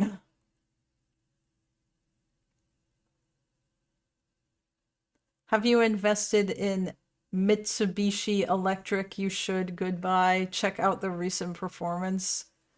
Maybe I'm sure I don't deal. I don't have any control over my where my money is invested. I give it to a person. I say, you make the buys. Most of it is in broad market ETFs.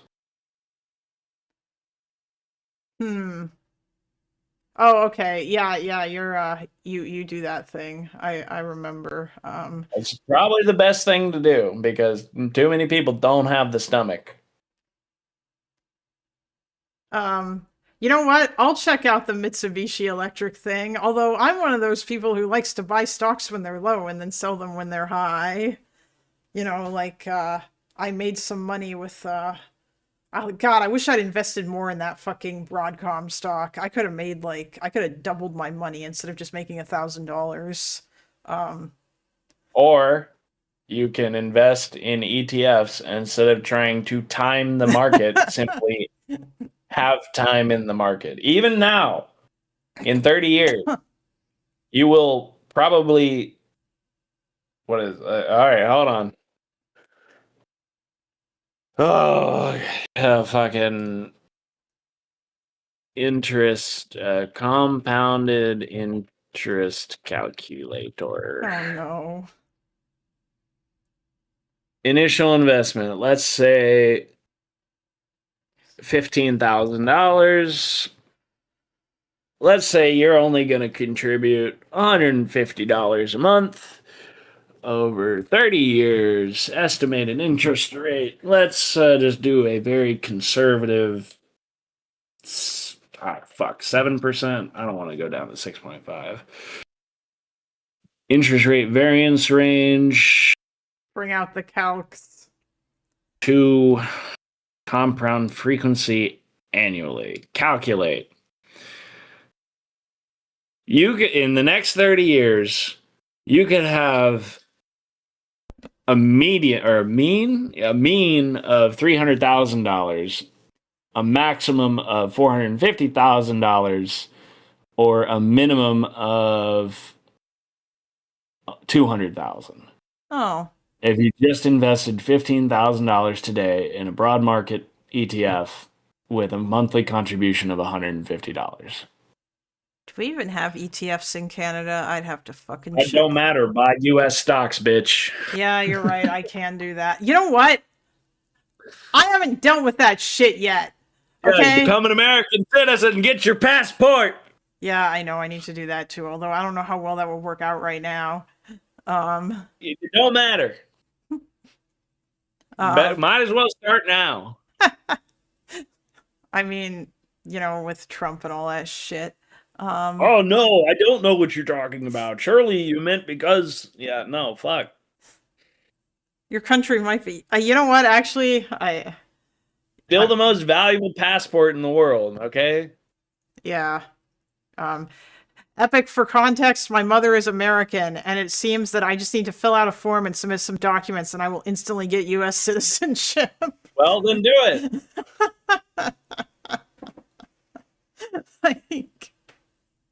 Or at least that's what the clankers said in terms of like how the language was meant to be interpreted. Come to the U.S., buy guns, vote Democrat. Fucking based.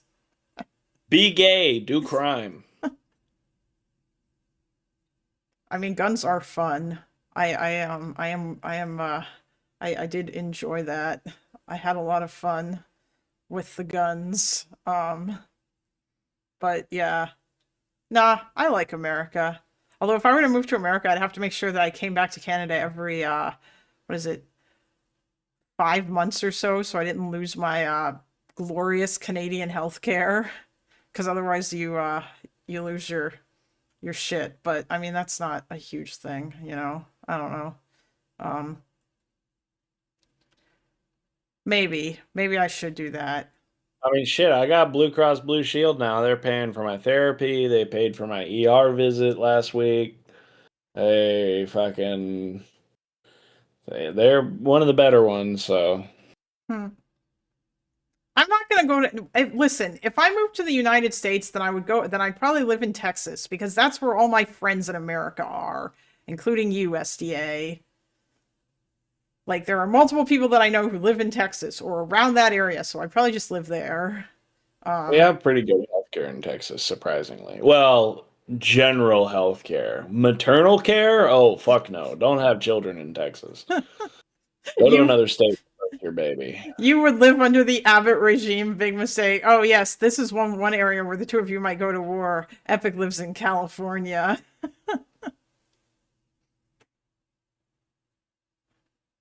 And apparently he loves Gavin Newsom or something. Down with the Abbott regime. I mean, I don't think SDA supports the Abbott regime. It is funny to call it that. Look, I don't like Governor Hot Wheels, but he runs a tight ship. He keeps his shitters in line. I wish that he wouldn't. I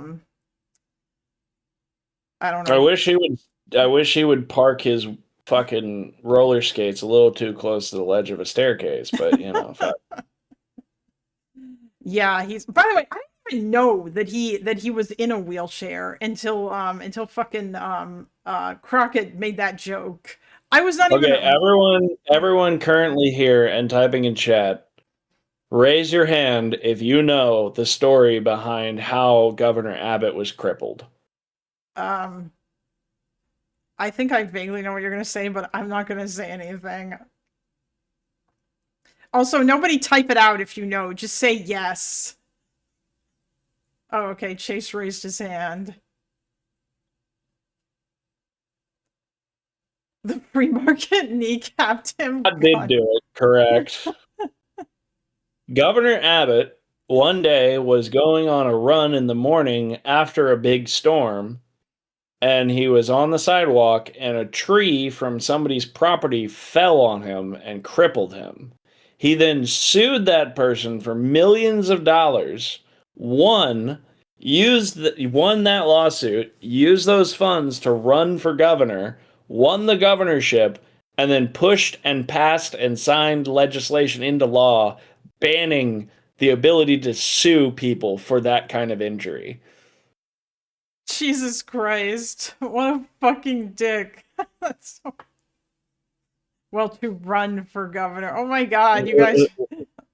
I want to say you guys are... You know what, but fuck it. I don't... Fuck Abbott, you know.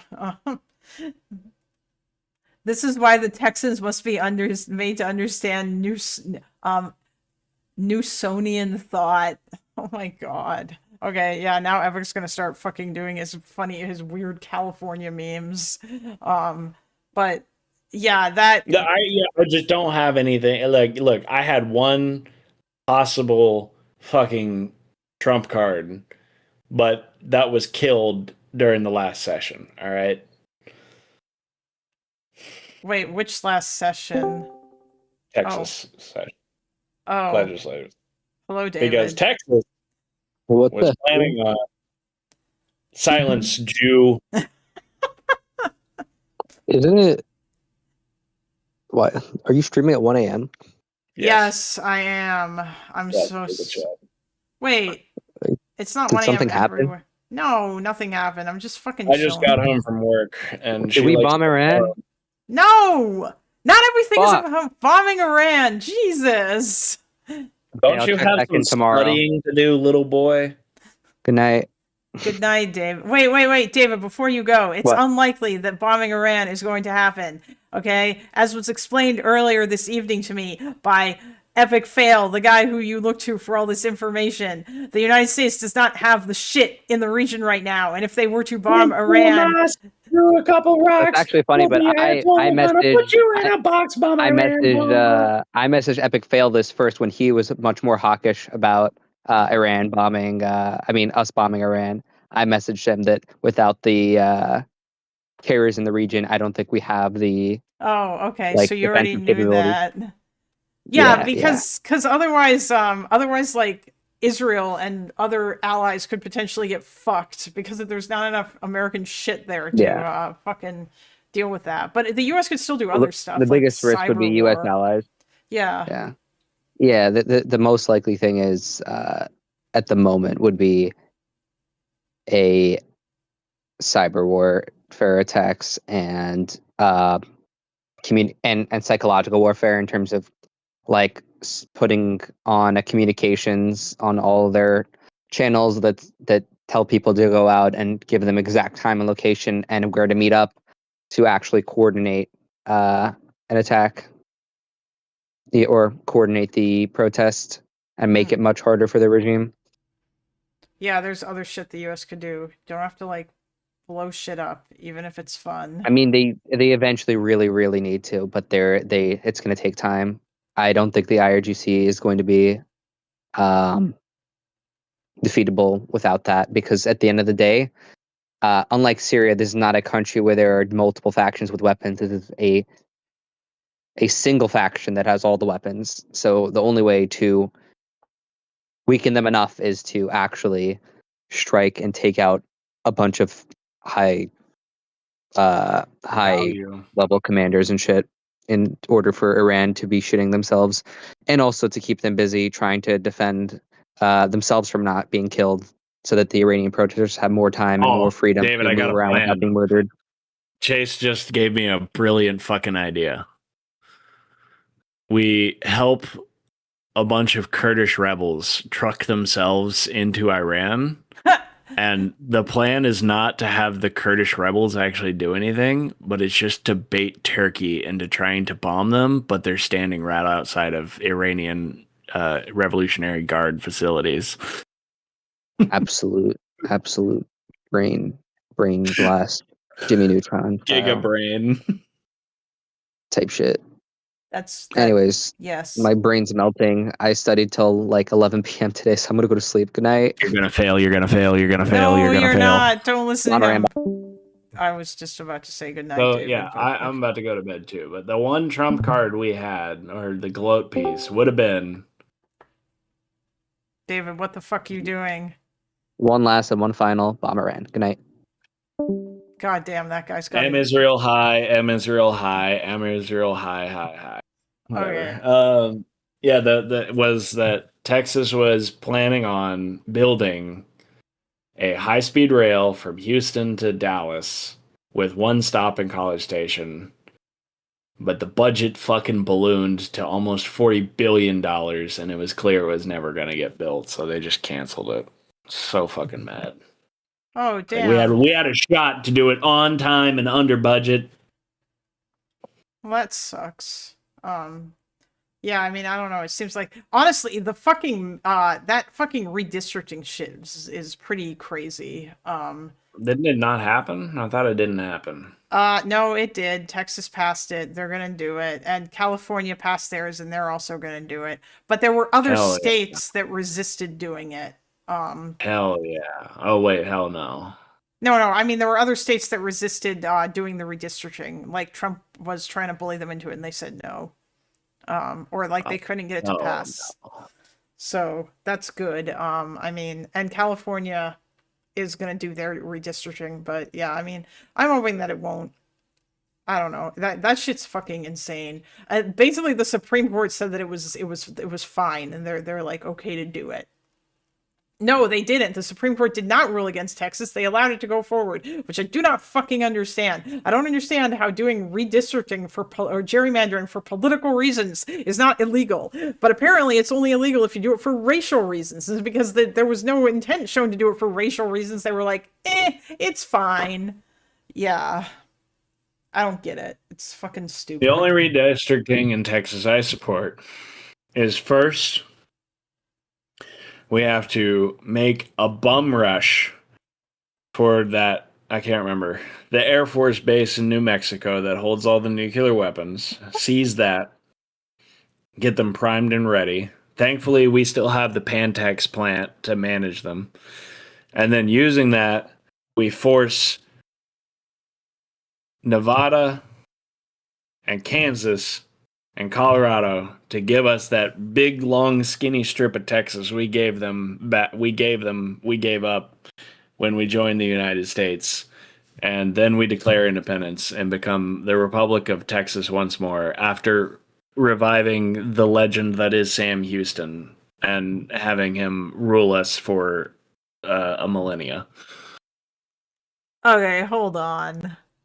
There's one more, just a second. There's one other thing that I want to show you before you go to bed. You just made me think of something. Well, before you do that, just type in Republic of Texas a Republic of Texas map. Okay.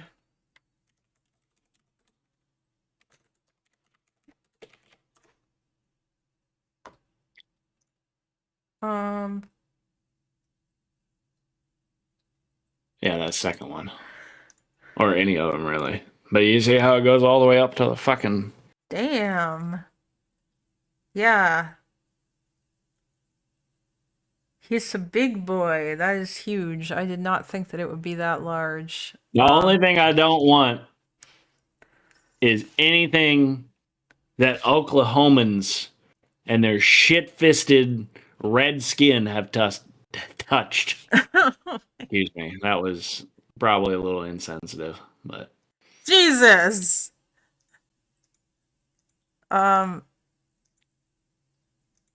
Anything those fucking Sooners touch is trash. And keep it. You can't say slurs like that here. Holy All right. babies. You know why Texas doesn't fall into the Gulf? No. It's because Oklahoma fucking sucks. You're gonna get scalped, bro. I feel like Patrick is like, I think Patrick, you're in Georgia or Arizona. I don't remember. Where was it? Hold on.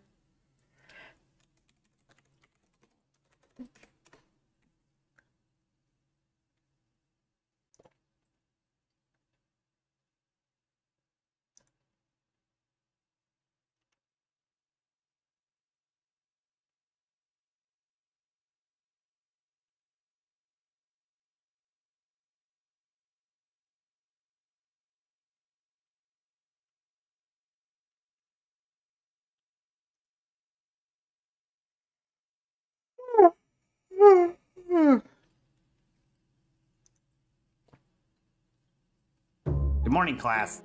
Good morning. Today we study Canadian history. The only thing I need to hear, the only thing I need to hear from these Cali cucks is the cope about how In and Out is actually good What? and not just overpriced West Coast trash with cardboard fries. Oh, but bro, the animal sauce, bro, it's so good, bro. Oh my god, did I not save this? I know that I saved it. Okay, fine. Hold on. Maybe it's in my history. I'll find it. Oh, now you're gonna go after Epic with the Cali Cucks thing. Okay. How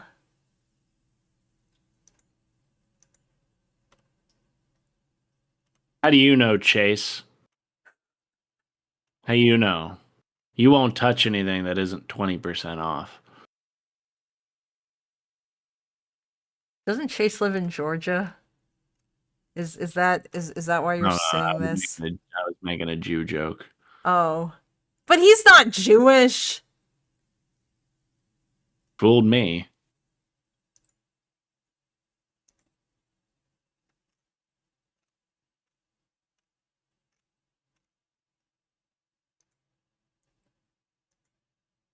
Can't believe that I could have swore, did I? Is my memory just...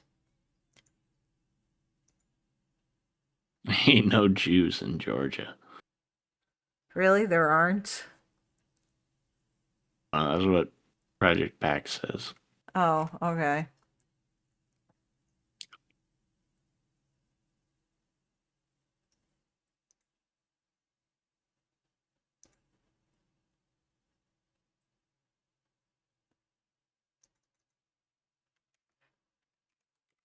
I'm pretty sure there's a little Israel in Texas. Oh, there it is. I found it.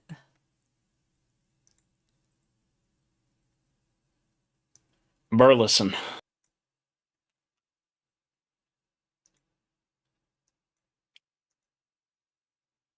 All right. Are you still watching my stream? We will end this off tonight. Okay. Hold on, I gotta find it. Where is it? There we go.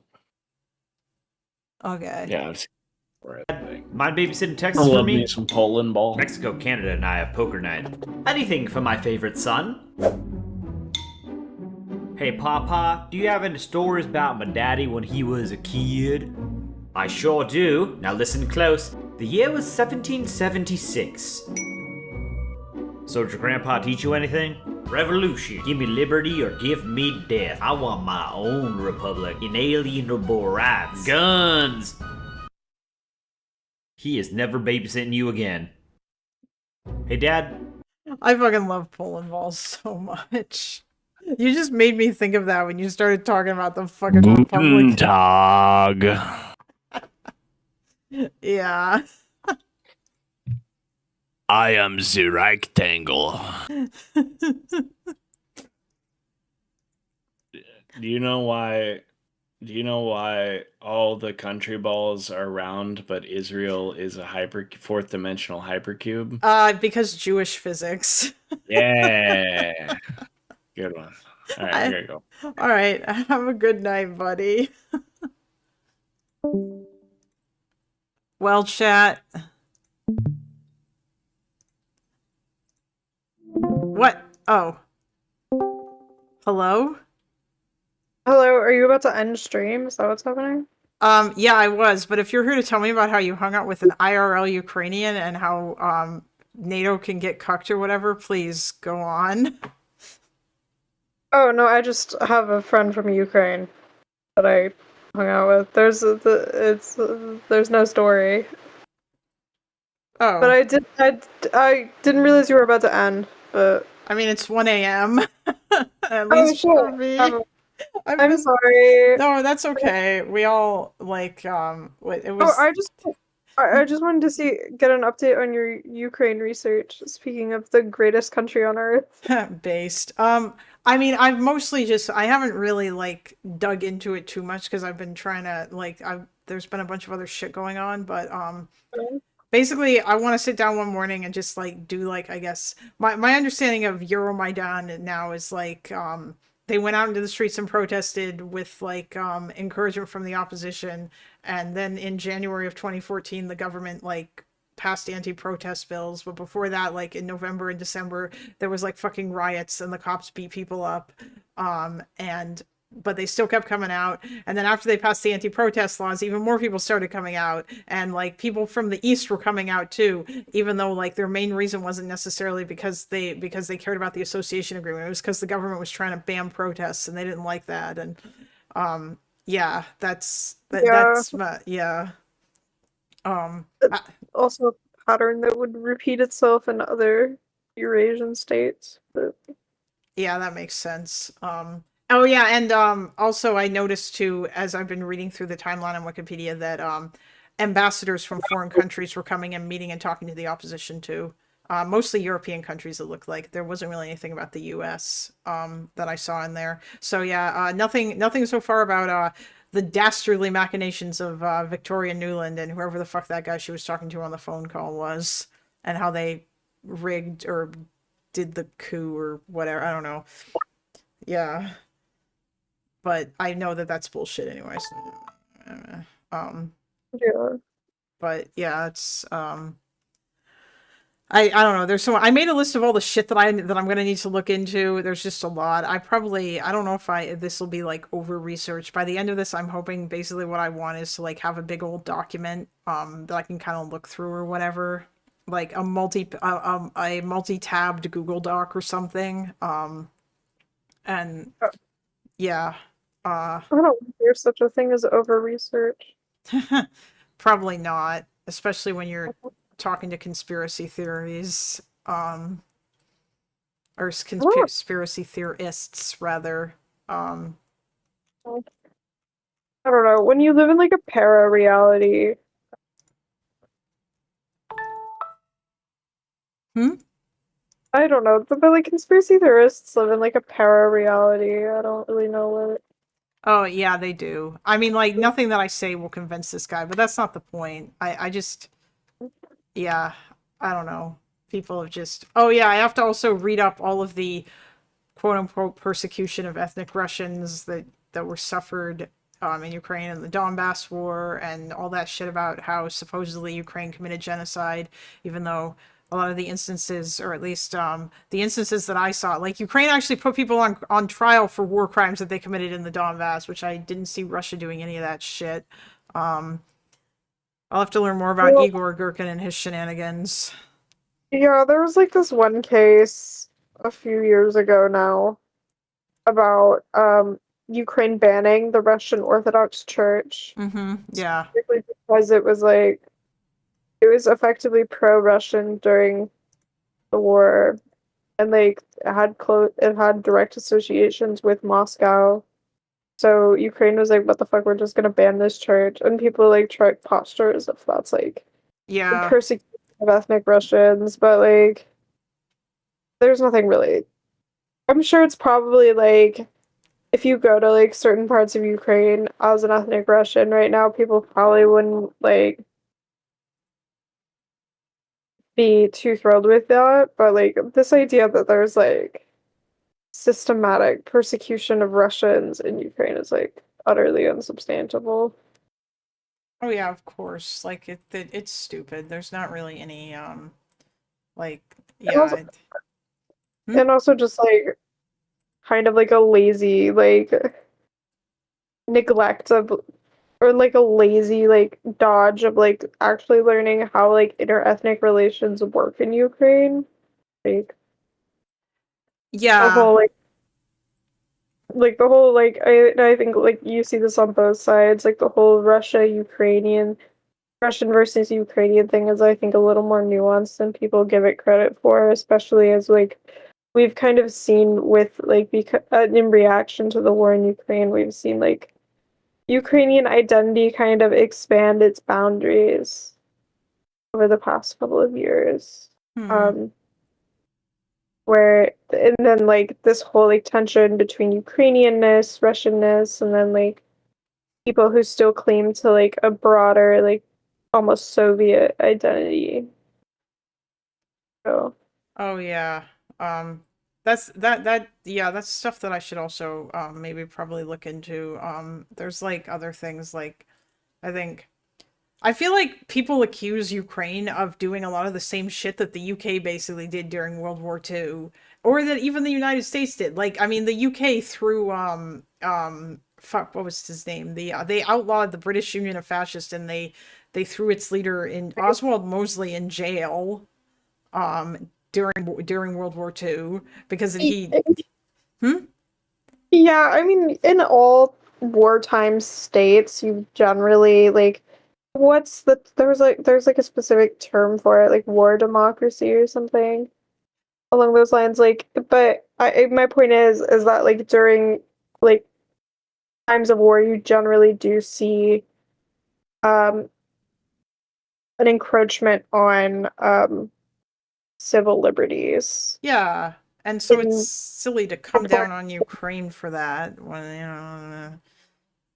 like, I just also, like, it's kind of silly to use America as a barometer as well, because the United States is a because like America has been like America wasn't like really touched super hard during World War II. Although I know that, like, I think that like they got hit with like some bombs from Japan, like on the West Coast, but I mean it's not like they were touched to the same extent that Britain was. Pearl Harbor? No, not Pearl Harbor. I mean that like the mainland America. Yeah, I mean, it's not a wartime case scenario because these countries are not at war with Russia, but I think maybe an interesting point of comparison would be that the Baltic states, especially Estonia and Latvia, have pursued like very anti-Russian policies and like policies aimed at like essentially like going to their Russian minority who has like kind of is like linked to like whose existence is linked to like a very painful part of these countries' histories, like brought in by Stalin, essentially, blah blah blah blah blah. Like kind of like essentially policies that say to these people, you either have to assimilate or get out, like you're not citizens of our country. And like there's some validity to these in like in terms of like national cohesion of like the Estonian and Latvian states, but there's also like the question of like just because yeah, Russia bad, but like when Russians exist as an ethnic minority, should they not be like respected as a national minority? And like what does that mean? Yeah. No, yeah, I mean, I think that's what, although also, by the way, like the Lactoid would probably say that like that's really bad that they're all doing that or whatever, because he said that same thing about Ukraine. And I mean, my jaw dropped at how much of a Russian shill this guy is. I mean, he doesn't think Putin's a dictator, for God's sakes, which I think is crazy. Like, I don't know how. I'll have to look up a bunch of stuff about that, because I'm sure there's a bunch of evidence for, like, Putin rigging the Russian elections, or the fact that he had the constitution changed so that he could run for president again after he'd, like, finished he was term limited, and then, like, he got them to change it so that he'd be able to run again, and yeah, it's just kind of ridiculous. I mean, the idea that Putin's not a dictator is just like proof that you don't exist in reality. If you think that like Putin hasn't like progressively like over the course of his like what is that, like 30 years in power in Russia, like or in like 1990s Russia was like kind of a fucking disaster, but it did like have like 1990s and 2000s, like they did have pretty decent like free speech and like freedom of press and stuff, and like Putin has like progressed. It's just like it was almost like boiling a frog in water and turning the heat up slowly. Like it's progressively gotten worse and worse and more restrictive of a society. Yeah, Till now, you But can't even call it a war. You gotta call it the special military operation. That's like, although obviously, like that one's just a silly one, but there's a whole bunch of other shit. Like they've banned so much shit, and apparently you can't access YouTube in Russia, and if you try to, it's really fucking slow unless you somehow manage to get on a VPN. And I think Russia banned Discord. Yeah. Discord's Russia. Probably for the best. Discord's a fucking terrible app. But The Russian gamers were super mad. oh my god, they'll just like let it out in like some crazy good like CS:GO plays. Yes, It'll be- probably. By the way, the only reason why, like, I watched NFKRZ. Roman? Yeah, I like I appreciate it. He gives a good good overviews of like shit with regards to Russia and stuff. Like I watched his thing about Swan Lake today and how it's incredibly scary, or the most scary thing on Soviet TV. Yeah, I mean he has an interesting perspective. But his politics are kind of retarded. Oh well, I mean, yeah, but I don't know. He's like a young person, but yeah, I don't know. I mean, I don't think he's a communist or whatever, He's not a commie, he's just kind of a retard. I don't remember, but I guess now thinking about it, I can't remember what I found like stupid about his politics. I mean, I think his takes on Israel are kind of silly, but because he doesn't really know that much about it. But I mean, otherwise, like. And he kind of gives off that sort of like, I guess, Hassan coded like young progressive kind of shit. Yeah, I mean, I don't know. Like young Russians can sometimes have, especially those who like are kind of like Westaboos, like young Russians who are really into the West can kind of sometimes have silly politics. I've met people like that too. But, Yeah. But I mean, it's watching his videos has kind of provided an interesting look, like I guess, into stuff about Russia, whether it be like Russia, like Russia's past, or like what it was like growing up in Russia, or like the way Russia is now, or like all kinds of other stuff related to that, you know. So that's been kind of interesting. He's done some interesting videos on like Russian influencer culture. Yeah, that stuff has been really funny. Yeah, I did not know about Shaman until I started watching him. Yeah. But anyway, I need to go to sleep. Jesus Christ, it is 1:30 in the morning. Yeah, thank you for dropping in. Have a good night. You too. Sleep well. Thanks. Bye. Okay. We are closing Discord now.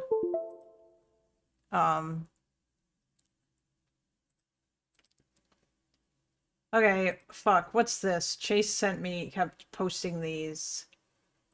If Palestinian Israelis launched a regime change protests, among whom were peaceful protesters and a militant wing that killed over 130 ISF/IDF in the course of the fighting, how would the IDF have reacted, and what would people like Lonerbox and the Omni Liberal have to say about it? Of course, not intending to defend Iran's massacres of peaceful protesters, I sympathize with the militant protests too, fighting your oppressors, blah, blah. I am intending to highlight the utter hypocrisy and moral bankruptcy of the Western liberal. And then, of course, he posts this picture to try and make it look like it actually was a propaganda. Yeah, this guy is... Jesus Christ. I don't know why. Chase, you need to stop, okay? Stop. I don't even know if you're still here, Chase, or if you went to bed, but goddamn. Actually, you know what? If you want, I don't care. Post all the History Speaks shit you want in my Discord, but I need to not respond to it. Yes, 1:30 a.m. is late for me, Vanaloven. I usually go to bed at no later than midnight, but sometimes I make an exception and I'm up late, you know. It depends. And the other thing, too, is that because even though I don't yet make money streaming, or I don't make very much money streaming, I'll still probably stay up a few minutes after, for a little bit after this to wind down. Although I usually do that After social interaction. No, Chase, this isn't my longest stream. My longest stream was 9 hours, which I did with when Loner came on that night. And I was also up until midnight then too. This is the longest probably I have stayed awake streaming, but it's not my longest stream. Yes, I am very sleepy. I'm gonna go to bed now. I'm gonna go to bed, and I'm sure the cat will come and lay down next to me and snuggle and everything. Oh, Chase, the next time you have a purring cat, you know what you should do if they are chill enough for it? If you put your hand underneath like their throat, you'll find there's like a spot there where you can feel a lot more vibrations, or at least I've noticed that on Stuart. It's like his voice box, I guess, or something like that. Like that might be where the sound comes from. I don't know, or it might be the thing that's mainly making. I'm really not sure, but I did notice that. And it's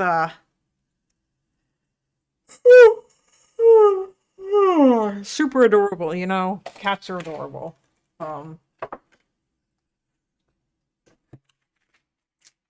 Anyway, have a good night, everybody. I'm gonna go to bed now. I need to sleep. Maybe this year you can debate Vosh. Maybe. I don't know. Don't get your hopes up, Chase, okay? He said he was only considering it, but that he wasn't ready to jump back in, and it's entirely possible that he won't do it because he's a fucking coward. Maybe I should email him. I mean, Connor said that he reached out to see if he would talk to him. So maybe if Chase will talk to Connor, or if Vosh will talk to Connor, then maybe that might be the first step. I don't know. Anyhow. Bye!